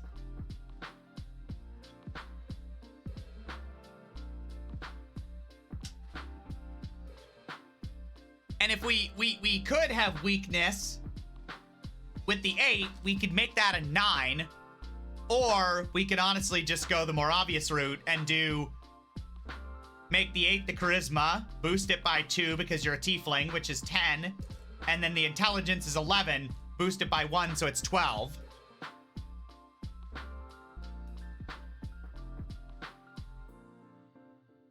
Some of you will know that eventually you're going to get ability score increases. And what you're allowed to do with that is take 1 ability score and add 2 to it, or take 2 ability scores and add 1 to it. So some people, when they're crafting characters, will be aware of the fact like, oh, I would like to have these 2 abilities be odd numbers, because at every even number, you get a boost, right? So if you have a strength, let's say, of 10, you have no bonus, right? It's base 0. 11, still at 0. 12 plus 1. 13 still plus 1, 14 plus 2, right? So, and so on and so on. So some people, when they're making characters, will be like, okay, I know that I'm going to level up here, and I'm going to put 1 point into strength and 1 point into con, so I'll keep those as odd numbers so that the bonuses can increase there, right? Because if you just take, you know, let's say 2, if everything's like an even number, you're going to have to just do the plus 2 to get any bonus, right? Because otherwise, you're putting 2 plus 1s into an already even number, and you'll be like, all right, I'm at 12 at plus 1. I'll add a 1 to that. Now I'm at 13 with a plus 1 still. And there are more things on top of that. Yeah, like Ducky says, there's feats that also give you a plus whatever in an ability. So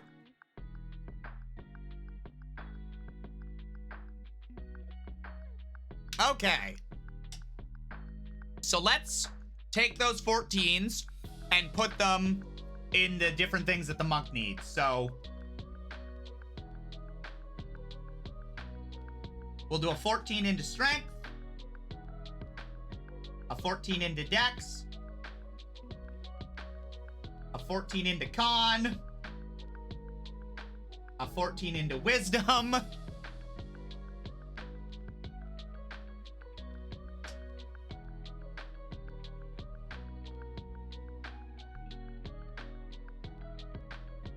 we'll take that 11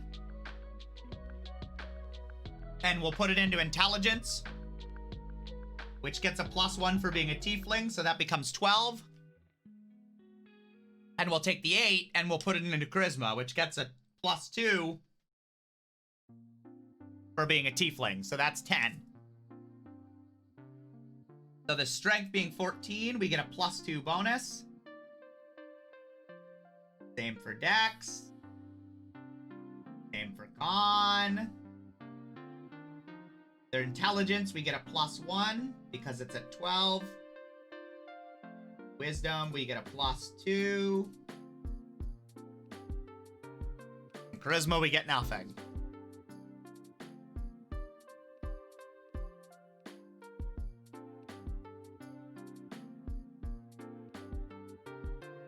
There's what we got so far.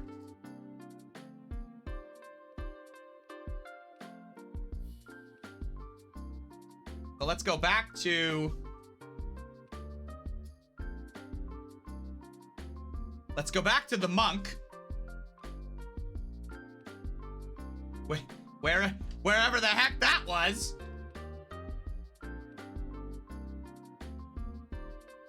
Paladin. Aha! Monk.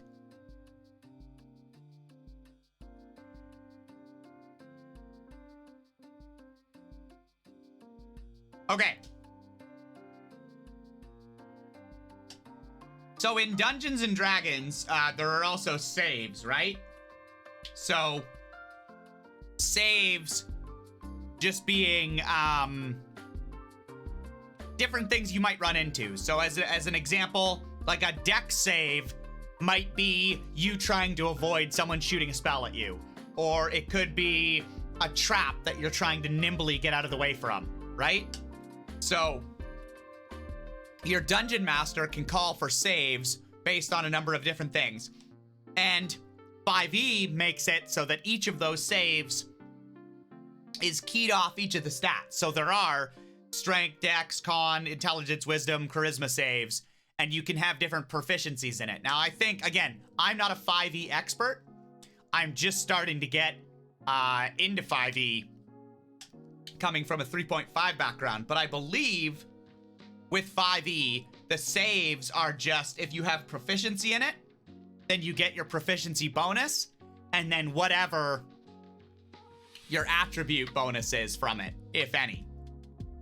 So monks, if we look at their saving throws, they get saving throws in strength and dexterity. So we're gonna go to strength, and we're gonna fill in the little dot, and then dexterity, and we'll fill in the little dot.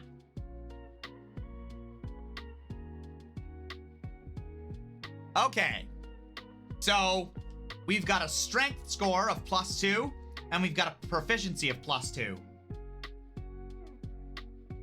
So our strength save is +4. And as we go through, you can all correct me if I'm wrong. If I do something wrong, just let me know. Same thing for dex. So we got +2, and +2 is +4. And that's the extent of our proficiencies with saves. So now everything else is just going to be the base bonus or not that we have with it. So con, we've got the +2 for con, but we don't get the +2 for our proficiency bonus because we're not proficient in constitution saves. Make sense?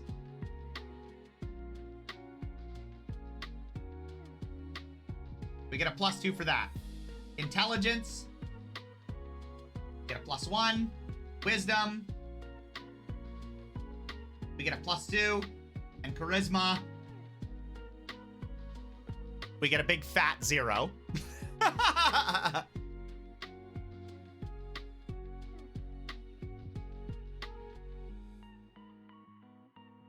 Okay. Another thing we can determine really easily is our hit points. So for hit points, every class gets a hit die. So it could be a D8 if you're okay at something, you know, at fighting. It could be a D10 if you're a nice martial class. Or if you big strong barbarian, you get D12.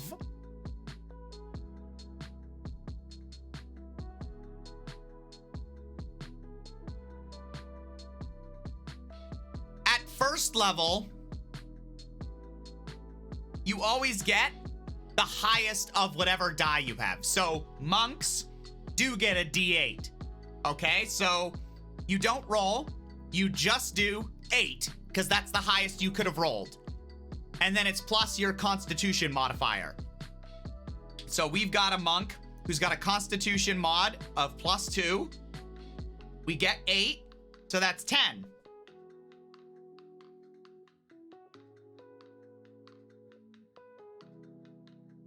So our first level monk starts with 10 hit points.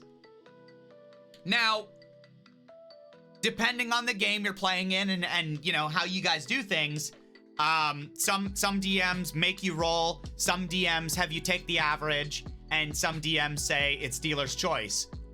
But they'll always be listed the average. So hit points at higher levels. So you do roll 1d8 plus your constitution modifier, or 5. 5 would be the average of the d8. So when I'm level 2, I can either take 5 and then +2 for my con mod, so 7, and add it onto my 10. So at level 2, I'd have 17 hit points. Or if my DM's like, roll for it, or I just decide to, then we could go ahead and do that. So let's say that I rolled for it at level 2, and my level 2 monk would have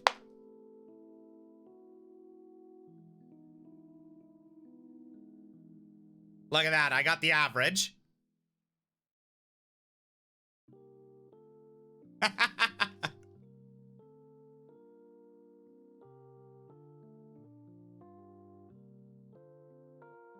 All right. So my first level monk, we've got 10 HP. The other thing on it is all of our skills. So there's a lot of skills in D&D.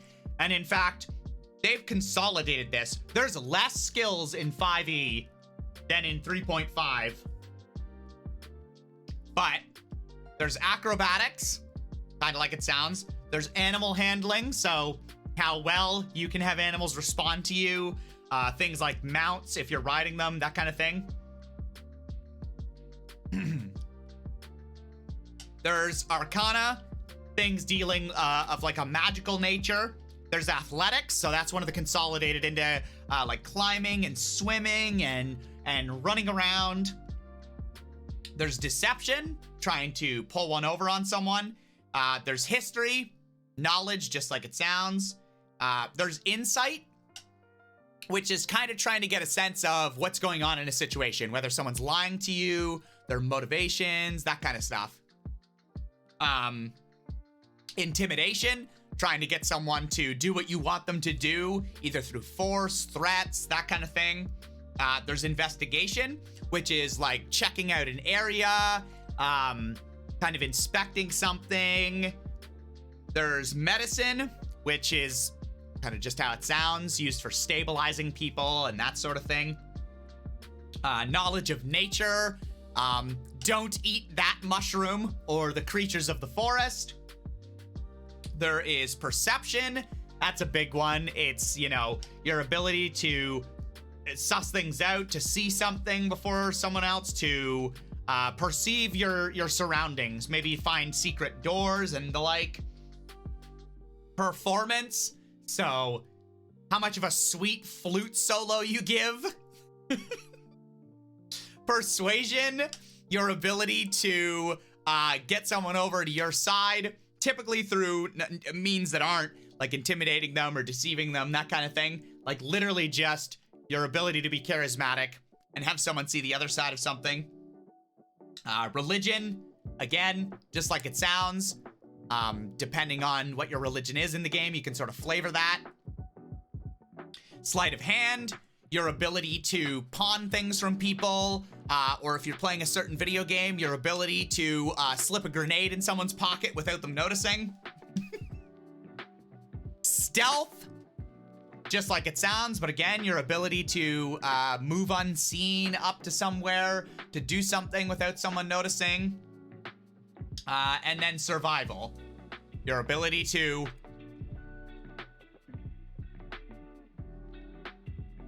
live. Typically things like self-sufficiency on your own, being able to hunt your own game, take care of yourself, that sort of thing. So again, proficiency bonus plays a prominent role in 5e.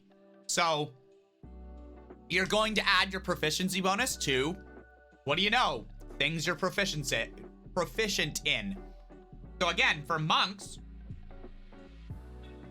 you're gonna, for your skills, you get to choose 2 from a list of what they consider monk skills. So the list here is acrobatics, athletics, history, insight, religion, and stealth. So what are we thinking for skills? Keep in mind, we will be choosing a background as well. And backgrounds give you access to skills as well. So in D&D, you get your race, your class, and then your background. Oh, sorry. Yeah, the skills. Acrobatics, athletics, history, insight, religion, and stealth.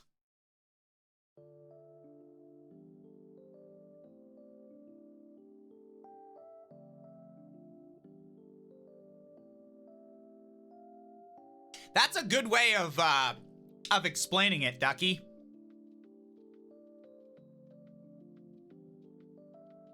Yeah, you could just be like, you know, don't eat those, and they're mushrooms, and people are like, oh, why? And you're like, oh, I couldn't tell you what the mushrooms are called, or what kind of properties they have, but I just know not to eat those. You will die.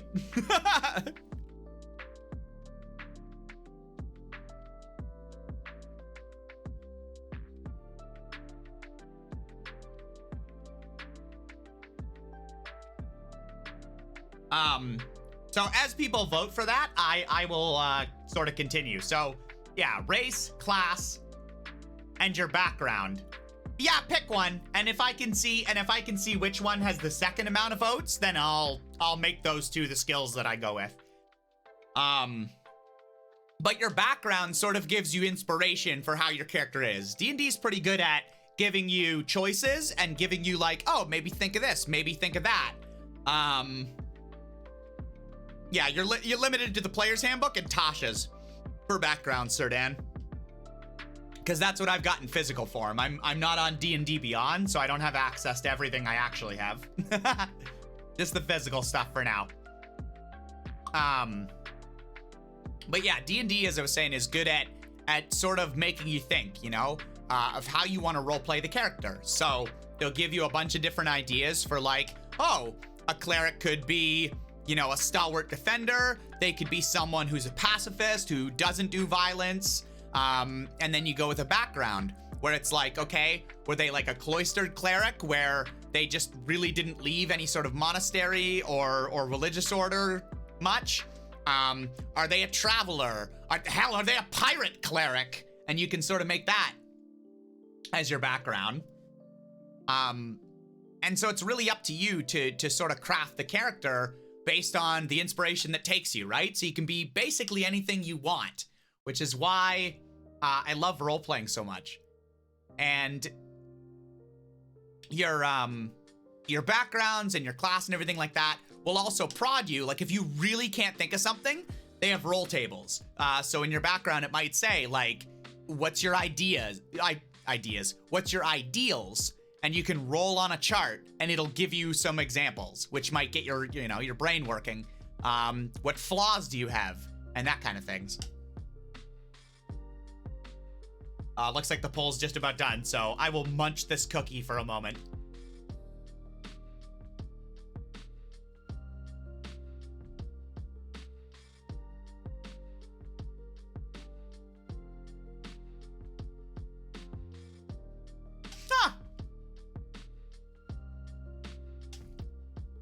I'm also not. Oh, what happened? It's a white Macwoo, you right. Wait, it was acrobatics and athletics?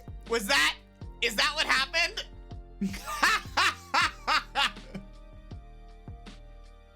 Oh, hell yeah. All right. This monk is really... No, we're not doing a new poll. Those two won. This monk is really acrobatic and athletic.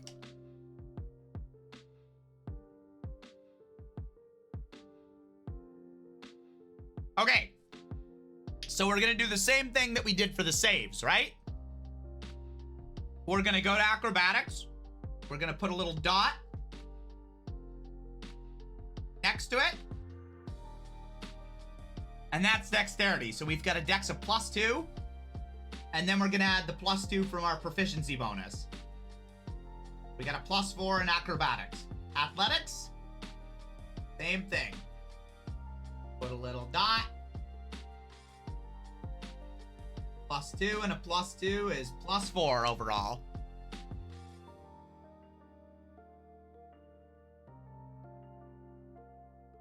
Okay.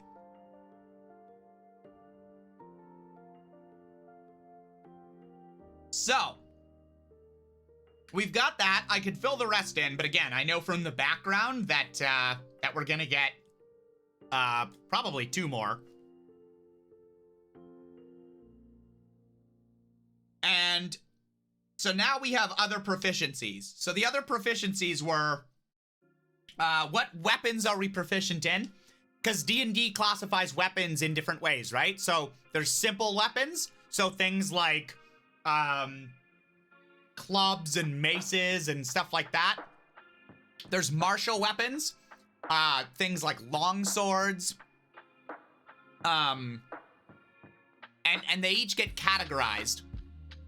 And then some characters, some classes, will just have access to certain things. Like elves, short bows and long bows being martial ranged weapons. Elves just get access. They don't get access to all martial weapons. They get access to short bows, long bows, that kind of thing. The monk, for example, has access to any simple weapon, but also short swords, which is kind of news to me. I'm used to monks getting like, you know, like scythes and sickle, like stuff like that. Short sword is, so we'll just write that. Bottom left corner of the character sheet. We've got other proficiencies and languages. Now, we don't have access to lonk swords or bong swords. We only have...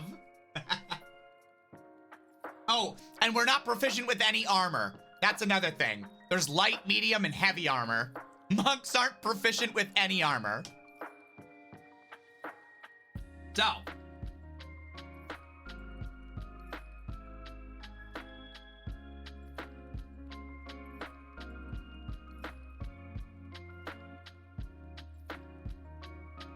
It also says, we're proficient with tools. Either choose one type of artisan's tools or one musical instrument.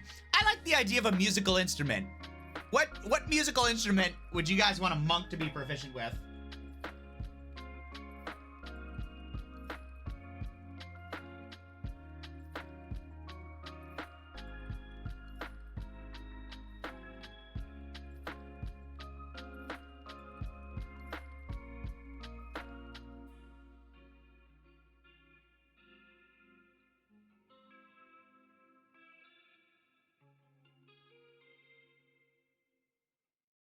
Drums would be neat. Didgeridoo. The recorder.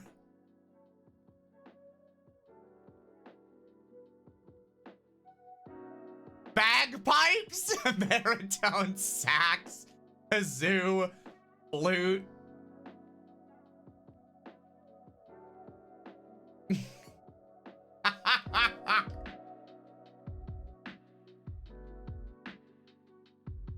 Hey, Manon.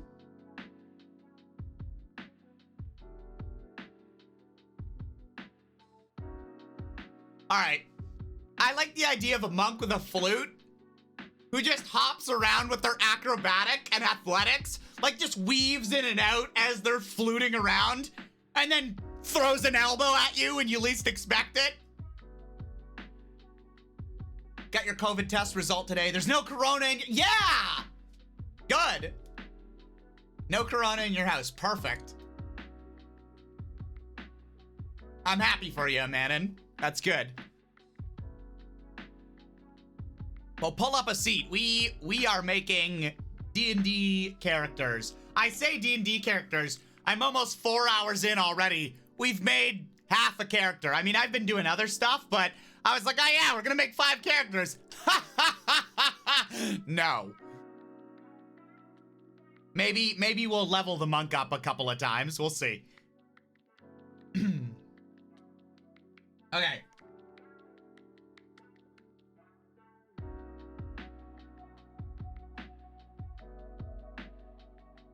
Proficient with the flute.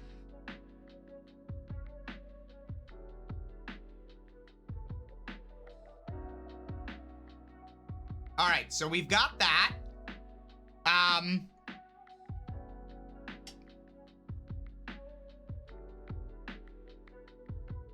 Let's go. Let's look at our background for a moment. What we wanna do as a background. That'll determine some other stuff. Backgrounds on 125.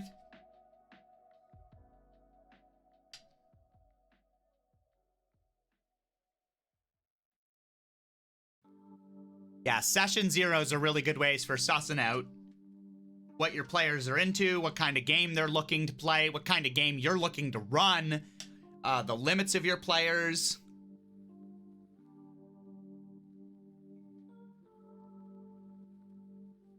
And all of that. So,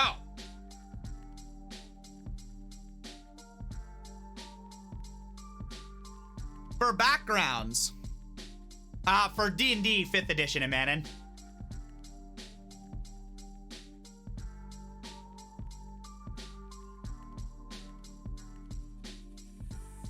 For backgrounds, we've got the Acolyte.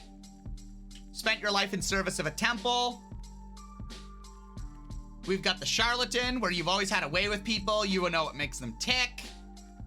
Criminal background. Basically how it sounds. An Entertainer, where you thrive in front of an audience. A Folk Hero, where you come from a humble social rank, but you're destined for so much more. A Guild Artisan, you're a member of a guild skilled in a particular field. A Hermit, where you live in seclusion. A Noble, where you understand wealth, power, and privilege. An Outlander, where you grew up in the wilds, far from civilization. A Sage, you spent years learning the lore of the multiverse. A Sailor, which is just how it sounds. A Soldier, again, war has been your life, just how it sounds. An Urchin, where you grew up on the streets alone, orphaned and poor. And that's it. Yeah, roleplay, Amanin.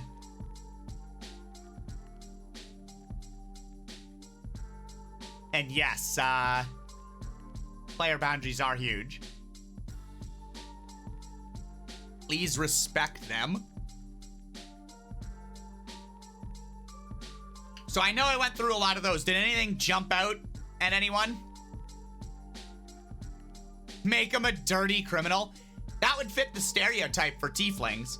Everyone expects tieflings to be horrible.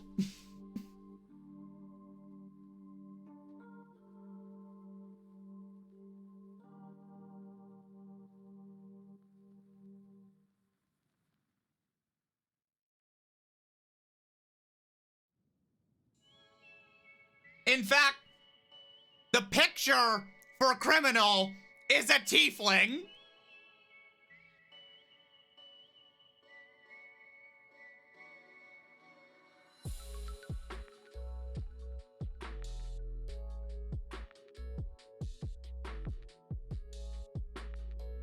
Criminal sailor.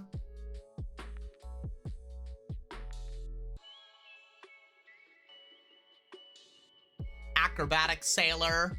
Pirate. Sea shanties. A monk tiefling made criminal out of necessity rather than malice. That's kind of cool. I do kind of like that.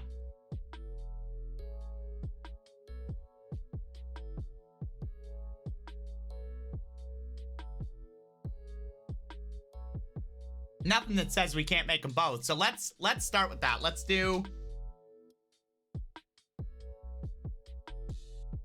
What do we got here?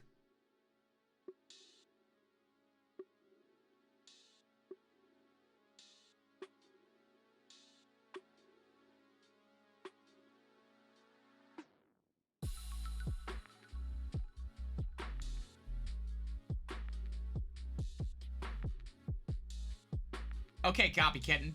We can make,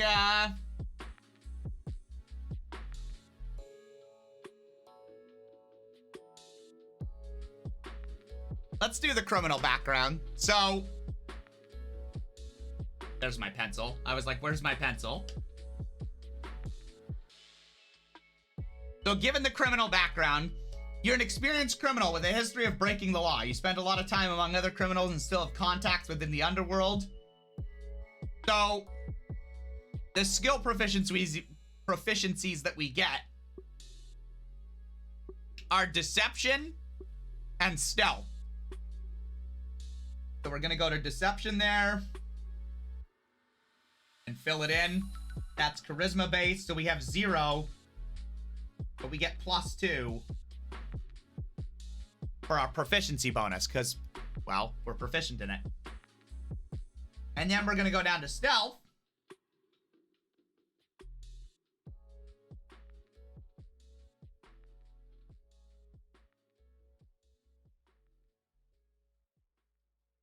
And that's a +4. So there would be our 4 base proficiencies.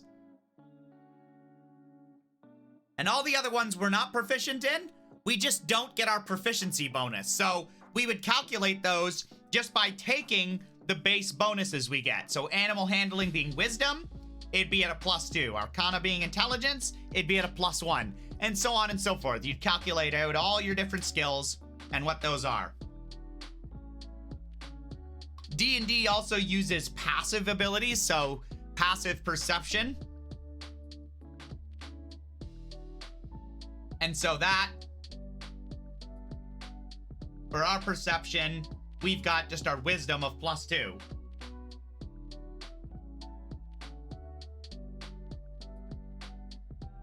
Sorry, I think actually the passive stuff is just your score.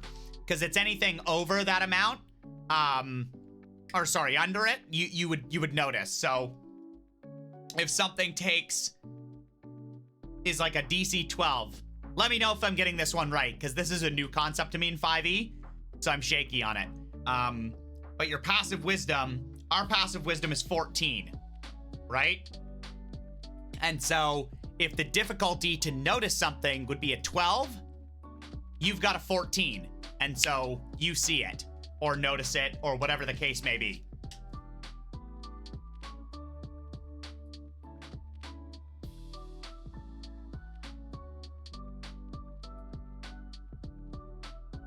Okay.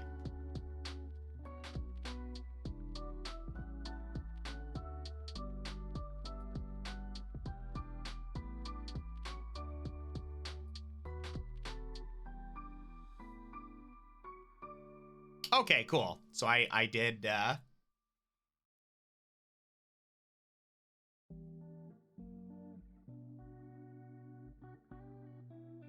end up getting that.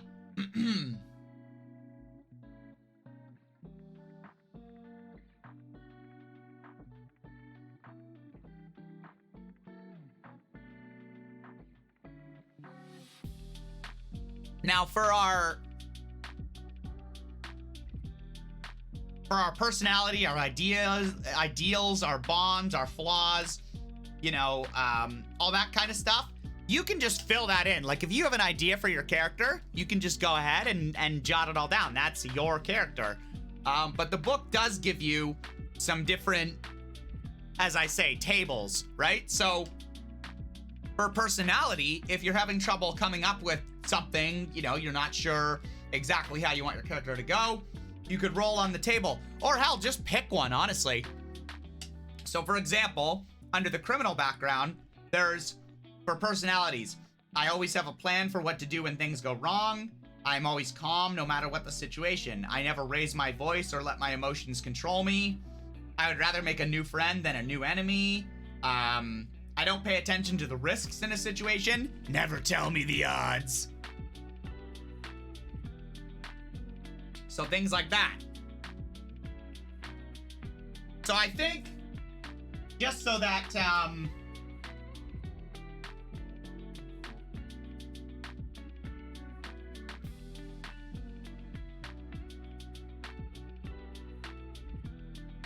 I think we'll roll for this one.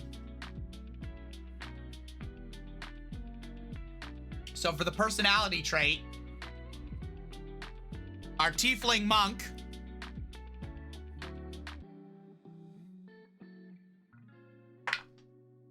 Six. Doesn't pay attention to the risks in a situation. Never tell me the odds.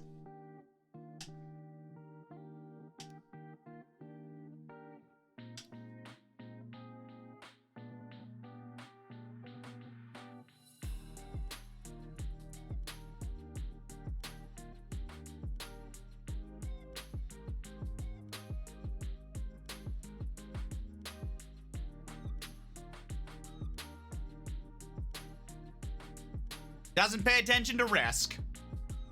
It's a hell of a board game. Our tiefling for an ideal. Kind of an ideal do we have?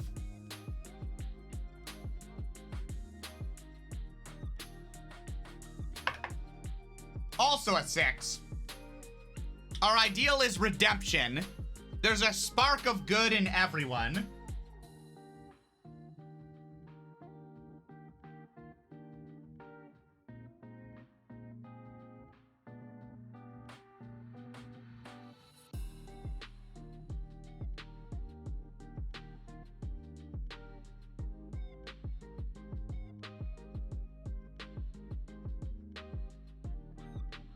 So, people who've been playing a long time might know all of these tables like the back of their hand. They might like creating new stuff each time.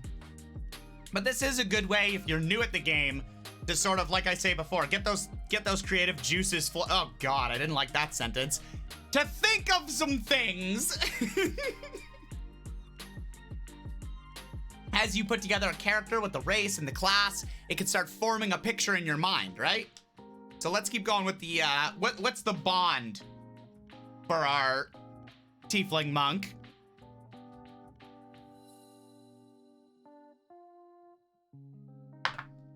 One. I'm trying to pay off an old debt I owe to a generous benefactor.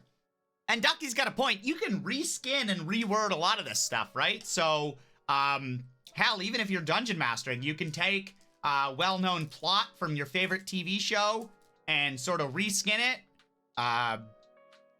You know, flip it on its head, gender bend it, bunch of different things you can do. It doesn't have to just be from thin air. Honestly, whatever's fun with your table, whatever your group's into, that's the kind of thing you want to be doing so that everyone's having fun. Yeah, exactly. And Duke's got a point too. All of these tables are just suggestions. If you have an idea where you're like, nah, you know, my ideal is revenge, but it's not on your table, doesn't matter. Go for it. You're all about that revenge. Hell yeah. So my bond was trying to pay off a debt.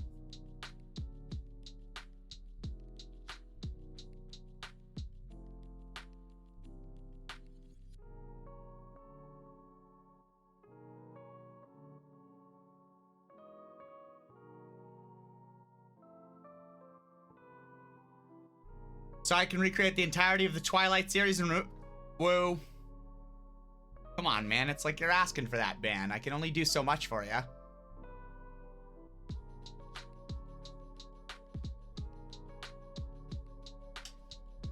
And the flaw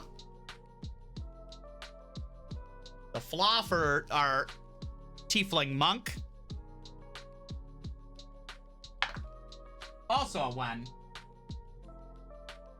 When I see something valuable, I can't think about anything but how to steal it.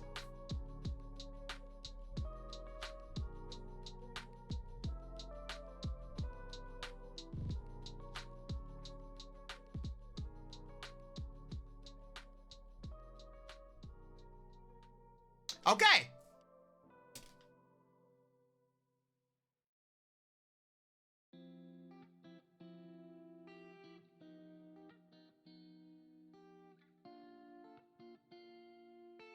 There we go.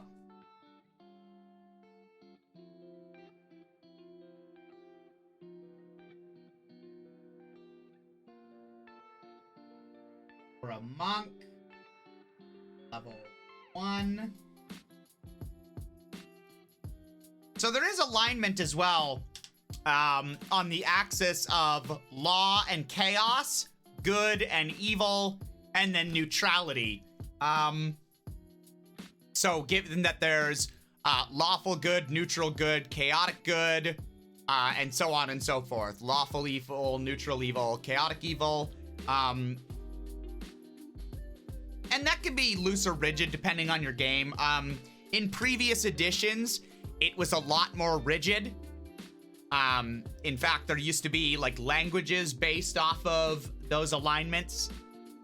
But in my experience, as the editions have gone on, a lot of people have just stopped using alignment for the most part. People might use it as an anchor, or they might use it as, you know, this is generally what the person would do. But I'm running into a lot of people more and more that are just, you know, alignment. It is what it is. People are people, right?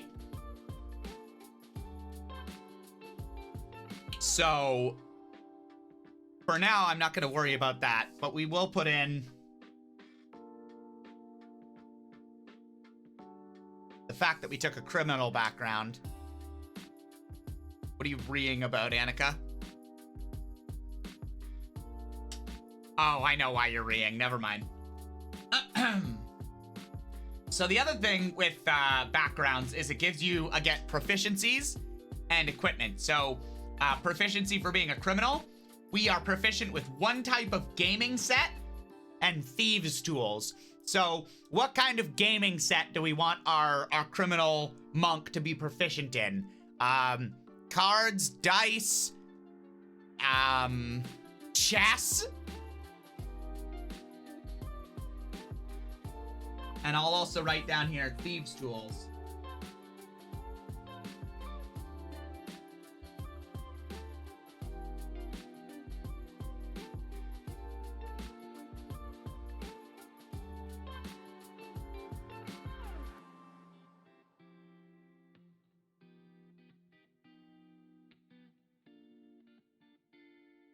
Oh, I'm a big dongus.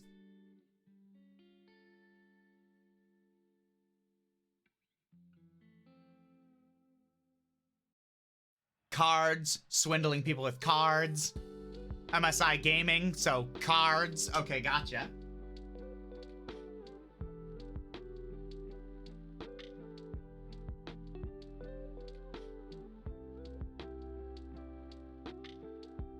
And I like to do under other proficiencies and languages. I like to do the proficiencies at the top and languages I go bottom up sort of thing.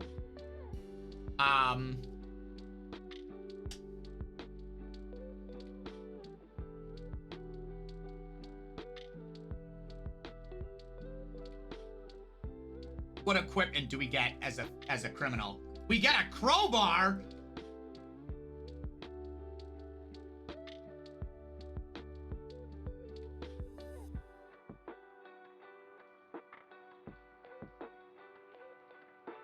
Okay, we've got a crowbar.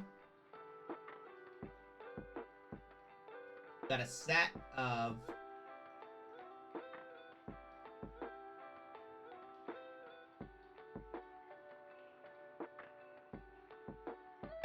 dark common clothes.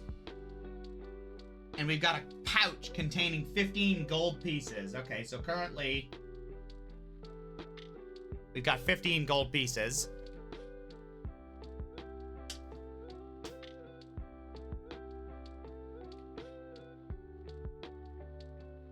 And then typically in your background, you have some sort of feature, so some sort of special thing. And it's pretty flavorful. So for this one, criminal contact. You have a reliable and trustworthy contact who acts as your liaison to a network of other criminals. You know how to get messages to and from your contact, even over great distances. Specifically, you know the local messengers, corrupt caravan masters, and seedy sailors who can deliver messages for you. So that's just a feature we have access to.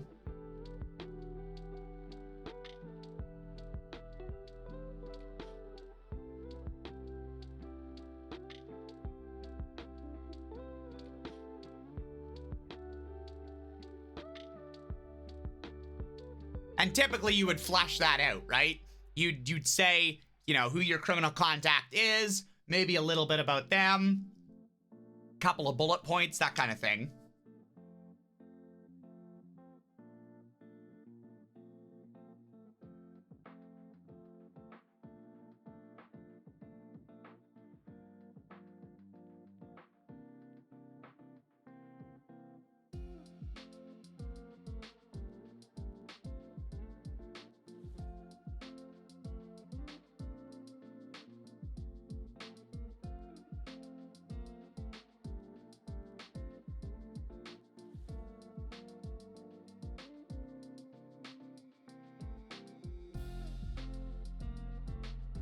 So, of course, our tiefling monk, who is trying to pay off a debt, I didn't put to a benevolent benefactor. We're just gonna be trying to pay off a debt. Our criminal contact can be Jeb Bluegrass, moneylender.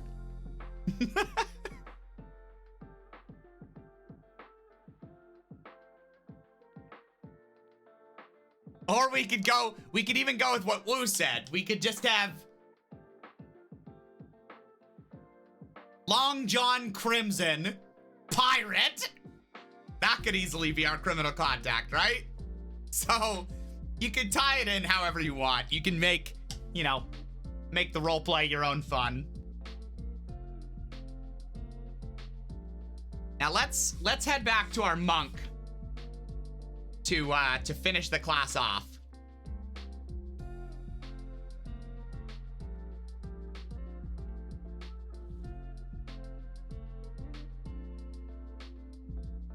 You said seedy sailors, Wu. Hey. So, equipment for the monk. You start with the following equipment in addition to the equipment granted by your background.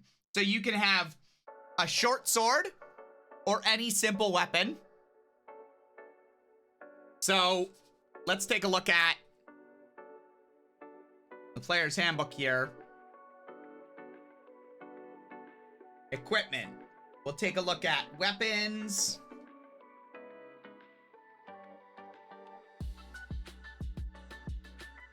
Go to page 146.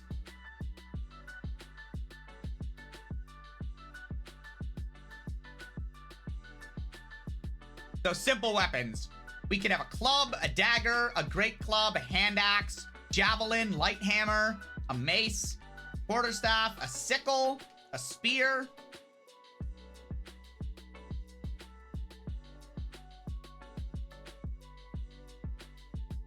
Or it said we could start with a short sword.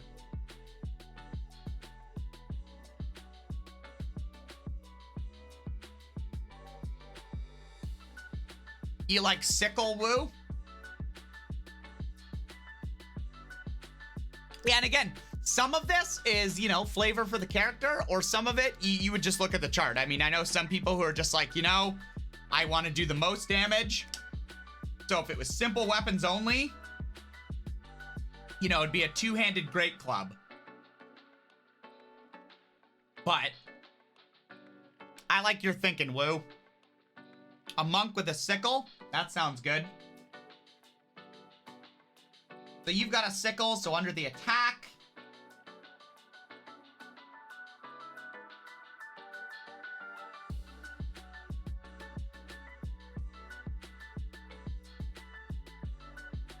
Now the attack bonus, I believe, for monks, I mean, either way, it's a light weapon, either way, and weapons have certain properties. Some weapons, most melee weapons, you're going to do your proficiency bonus and your strength bonus.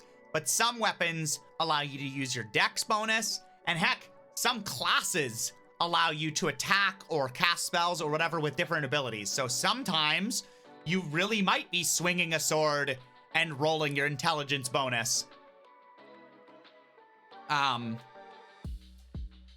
yeah, a lot of it, because of the nature of roleplay and the way that it is, Ducky has a point that, like, your background or just, like, who you are as a person has certain benefits and detriments and stuff like that. And you're all just telling a story. So if you've got a criminal background, you might say to your DM, like, hey, do I know, you know, where a shady meeting place would be? And if it makes sense that your character would, heck, they'll probably tell you, yeah, absolutely. That, you know, you know that they're gonna probably broker the deal. There's an old bridge that the seedy types like to meet under, you know, it's out of the watchful eye of the town guards or something like that.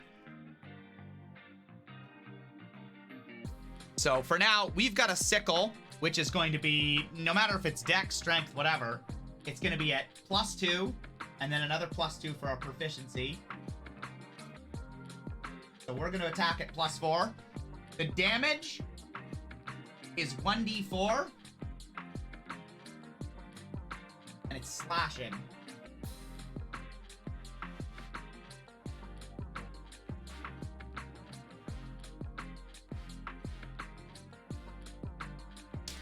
So, anytime you're rolling for damage,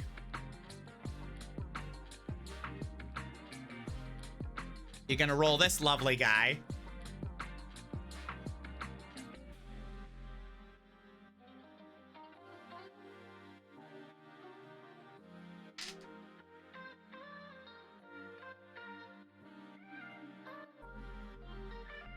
Okay, so we've got that. We also have a Dungeoneer's pack or an Explorer's pack.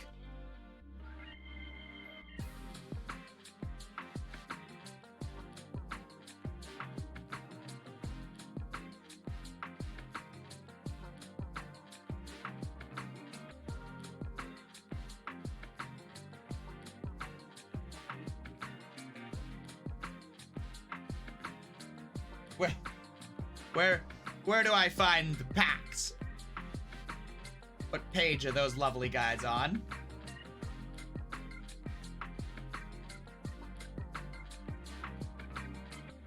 Ah, there they are. 151.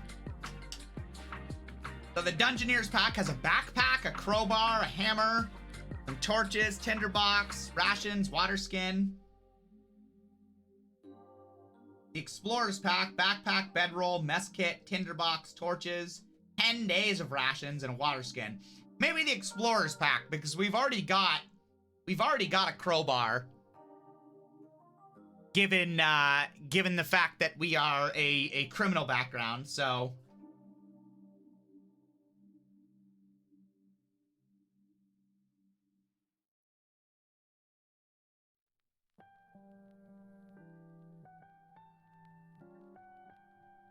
We'll go with Explorer's pack. And we also have 10 darts. So we could just throw darts at people.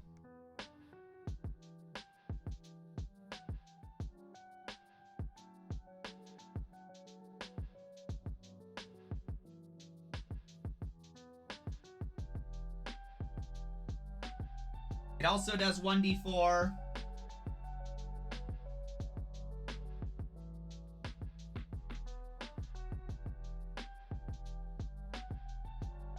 Piercing damage.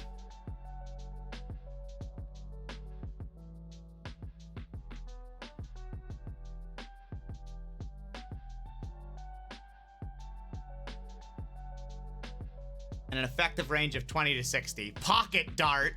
There you go. Yeah, we got 10 darts. So that's our starting equipment. Now, if we wanted, if you remember from the criminal background, we got 15 gold. So we could go back and take that 15 gold and look at the equipment list, and just pick out things that we're lacking, right? Maybe we want to grab some extra rope, or maybe we want ink and quill and some parchment to write on. Maybe we know we're gonna go dungeoneering, so we want to grab some chalk, things like that. So for now, though, let's just keep that, and we'll look at the two. Your class gets features, and so we'll look at the features that the monk gets at level 1. Your unarmored defense and martial arts. So for your unarmored defense, all that says is beginning at first level where you're wearing no armor and not wielding a shield, so we're not. Your AC equals 10 plus your dexterity modifier plus your wisdom modifier. Okay, easy enough. So our AC is 10 plus our dex modifier, which is +2, plus our wisdom modifier, which is also +2. So 10 plus 2 is 12, plus 2 again is 14.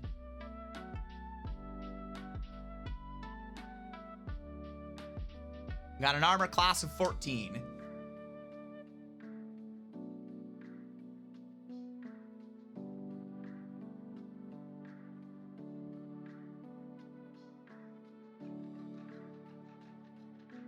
Now our initiative, I think for our initiative, it would just be our dex bonus in this case. I don't think we have anything special that gives us more initiative.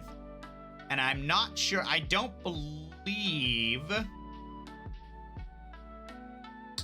we had proficiency bonus for that. Can someone correct me if I'm wrong?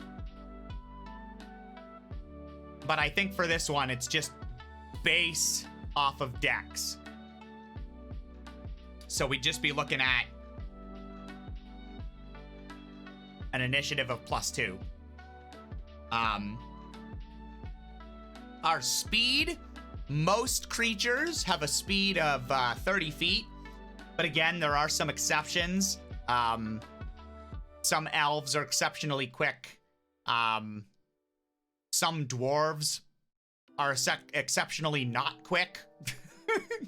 And they go slower. Some classes get access to more speed.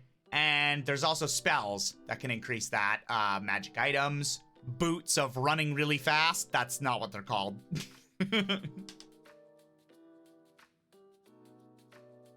But typically, generally,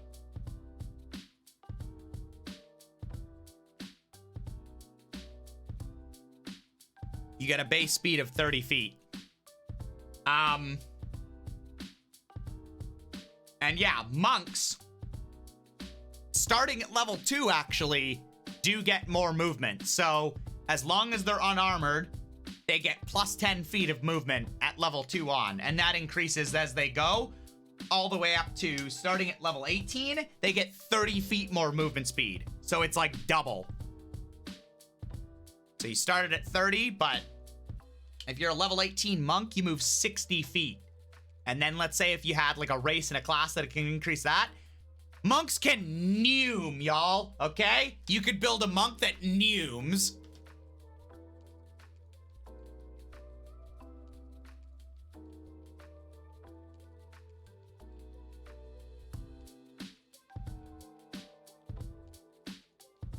Okay, so we've got that. And then we have martial arts. So martial arts. At first level, your practice of martial arts gives you mastery of combat styles that use unarmed strikes and monk weapons, which are short swords and any simple melee weapons that don't have two-handed or heavy. You gain the following benefits while you're unarmed or wielding only monk weapons and aren't wearing armor or wielding a shield. So you can use dexterity instead of strength for the attack and damage rolls of unarmed strike and monk weapons. So remember when I said earlier that typically you're going to be rolling with strength when you attack. But for monks, you can do it with dexterity. You can roll a d4 in place of the normal damage of your unarmed strike or monk weapon. This die changes as you gain monk levels, as shown in the martial arts column of the monk table. So eventually, you're going to be punching the heck out of people with d10s. Starts off at d4, but it goes to d10. And Ducky's right. A lot of classes in D&D, when you get to level 3, you have to choose how to specialize in some way. And so that's when you'll see the classes really start to take off or come online. And they sort of distinguish themselves a little more. So let's take the rogue as a class for an example, right? At level 3, you're going to choose essentially a class archetype, a specialization, and that could either be a thief, So you get better at stealing things, at being acrobatic and athletic when you're going into places. It could be an assassin, where you're just really good at sussing out your targets and dealing a lot of damage, precision. Or it could be an arcane trickster, where you're actually a rogue who's got a little bit of magic skill. You've got some sneaky tricks that you can do.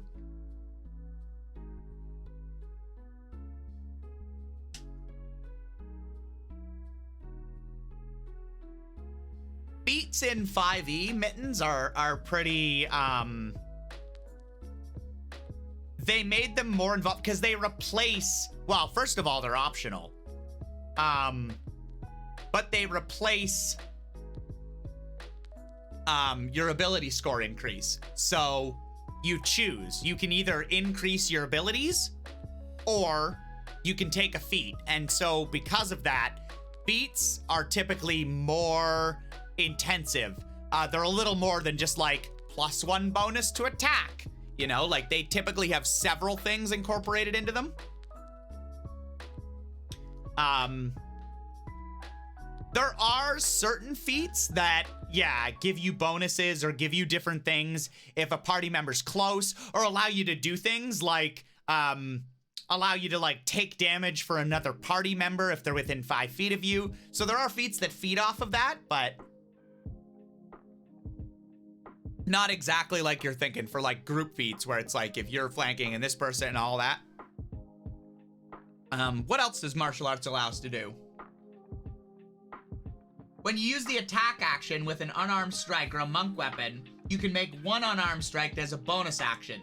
So for example, if you take the attack action and attack with a quarterstaff, you could also make an unarmed strike with a bonus action, assuming you haven't already taken a bonus action this turn. So in D&D, there's your movement, your standard action, and your bonus action, as well as a few other things that you can do, free actions for talking, etc. So a lot of classes allow you to do things as your normal action, you know, attack or cast a spell, what have you. And then your bonus action is like a little extra. So going back to rogues, they get something which allows them to disengage from an enemy or dash, and they can do that as their bonus action. So if you're a rogue and you say, as my regular action I want to dash, but I'm also using my bonus action to dash because I can do that because I'm a rogue, then you can move super fast. So it's just saying that monks, when they attack, as long as it's an unarmed attack or from one of their types of weapons, they can do another follow-up attack as a bonus action, as an unarmed strike. So as a monk, we could take our sickle and we can slash at a guy with it, and then we can also knee him in the groin as our bonus action. So that's pretty cool.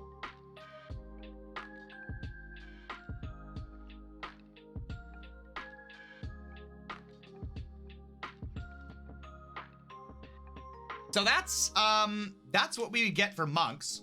So we would just say under features, you know,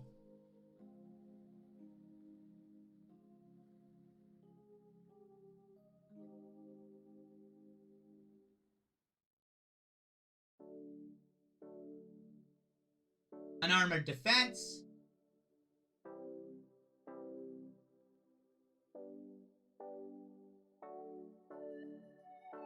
and we've got martial arts.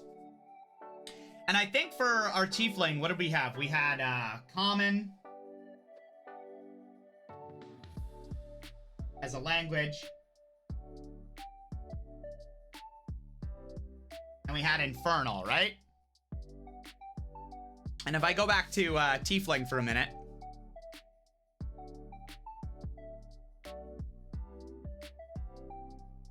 we also had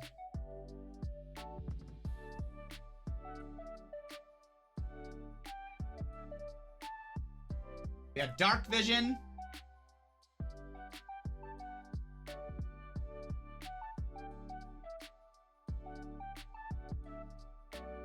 we had hellish resistance,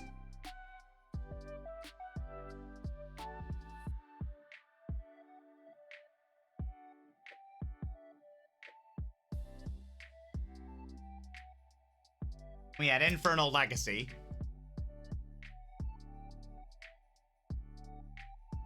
So, looking at this, we've got a pretty good all-arounder monk. They come from a criminal background. They're trying to pay off debt, and that's good because one of their flaws are they just steal anything that has value. They do believe, though, perhaps somewhat ironically, that there's a spark of good in everyone. And they tend to charge head in. They don't pay attention to risks.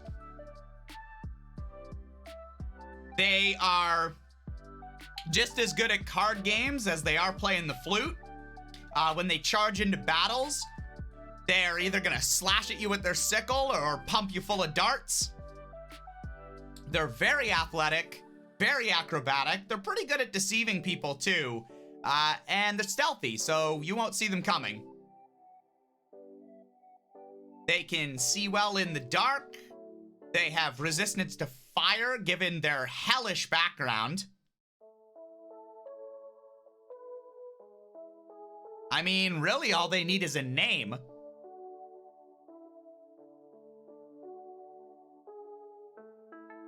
What do you guys think we should name our tiefling monk?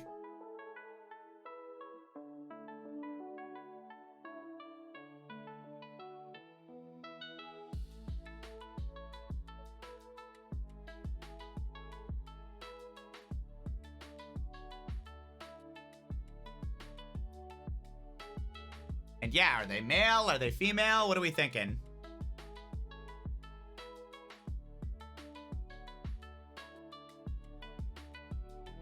Are they neither? Non-binary? Yeah, whatever they... You have nice handwriting. How dare you have nicer handwriting than me? Thanks, guys. I was like, oh, geez, they're all gonna see how I write.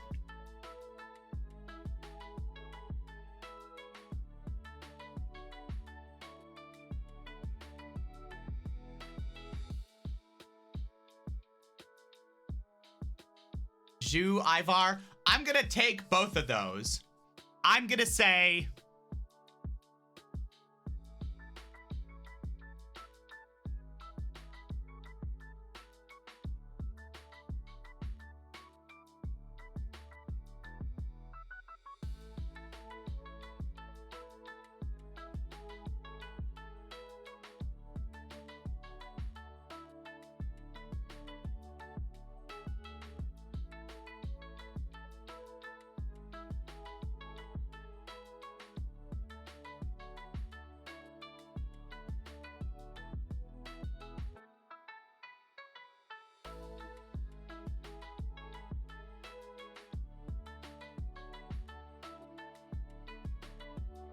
Oh, is it Zhao?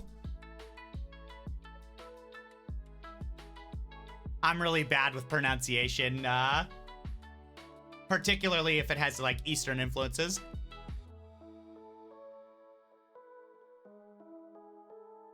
It's Zhao?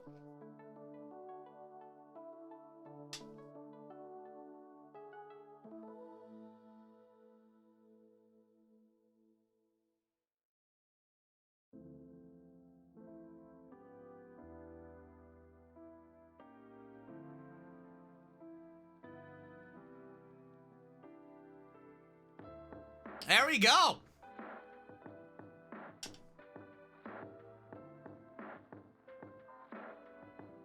So that is our first D&D character. Using my gift set that I got for Christmas for the very first time. And of course, again, you could flesh that character out. And your dungeon master might ask you questions, you know, like, how did Zhao first start stealing? You know, what got them into that life? Tell me a little bit more about their criminal contact, you know? What are they like? Or you might just come up with that on your own. You might have a whole backstory ready to go for when your campaign starts. But again, this is why a session 0 is a good thing to run. Because you got to remember, when you're role-playing, you're playing with a group, right? Role-playing at its core, you can be anything you want, but it's also a social event. It's a group, group activity. And so you're trying to play with people, and everyone wants to tell a really cool story. Everyone's got character ideas. We've all got cool backgrounds we want to do. And a session 0 really just gets everyone on the same page, because if I want to play a game where I just want to hit people with my sword, meanwhile Pyra wants to play a game full of social intrigue and wheeling and dealing and information brokering and all that kind of stuff, it's going to be a real bummer if we start playing and it's one or the other, and people don't, you know, they push and pull. They sort of don't get along. Like, oh, I thought this was going to be a really fighty campaign, but all we're doing is talking to stupid nobles, right? And then you're not having fun. And so that's kind of why you maintain that party cohesion. You talk to your group, and the most fun times I've had is when everyone gets on the same page and you're all like, okay, we really all want to play a game where everyone's combat heavy and bonking each other. Or, you know, I want to tie my character into someone else. So I'm looking to have, you know, an identical twin sister.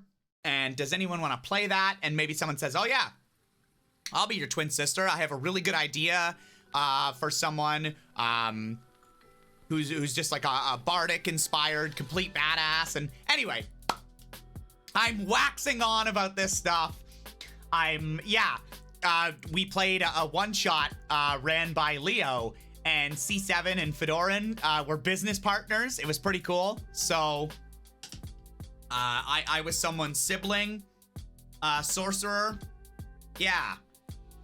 So anyway, again, I'm waxing on about it. I am gonna call the stream here. I'm not gonna be able to do 5 characters because I didn't know how long all the other stuff would be. But I'm happy with it. I cleared out all of the drawings and everything like that I had. We did an unboxing, and we made a D&D character together. So thank you all for hanging out. We might finish these another time. Yeah, we definitely got through some stuff. And good night, everybody. Thank you for hanging out like always. I love roleplay stuff. And I will see you all again tomorrow. Snake and I are back with something. Take it easy, everyone. I had a really fun time.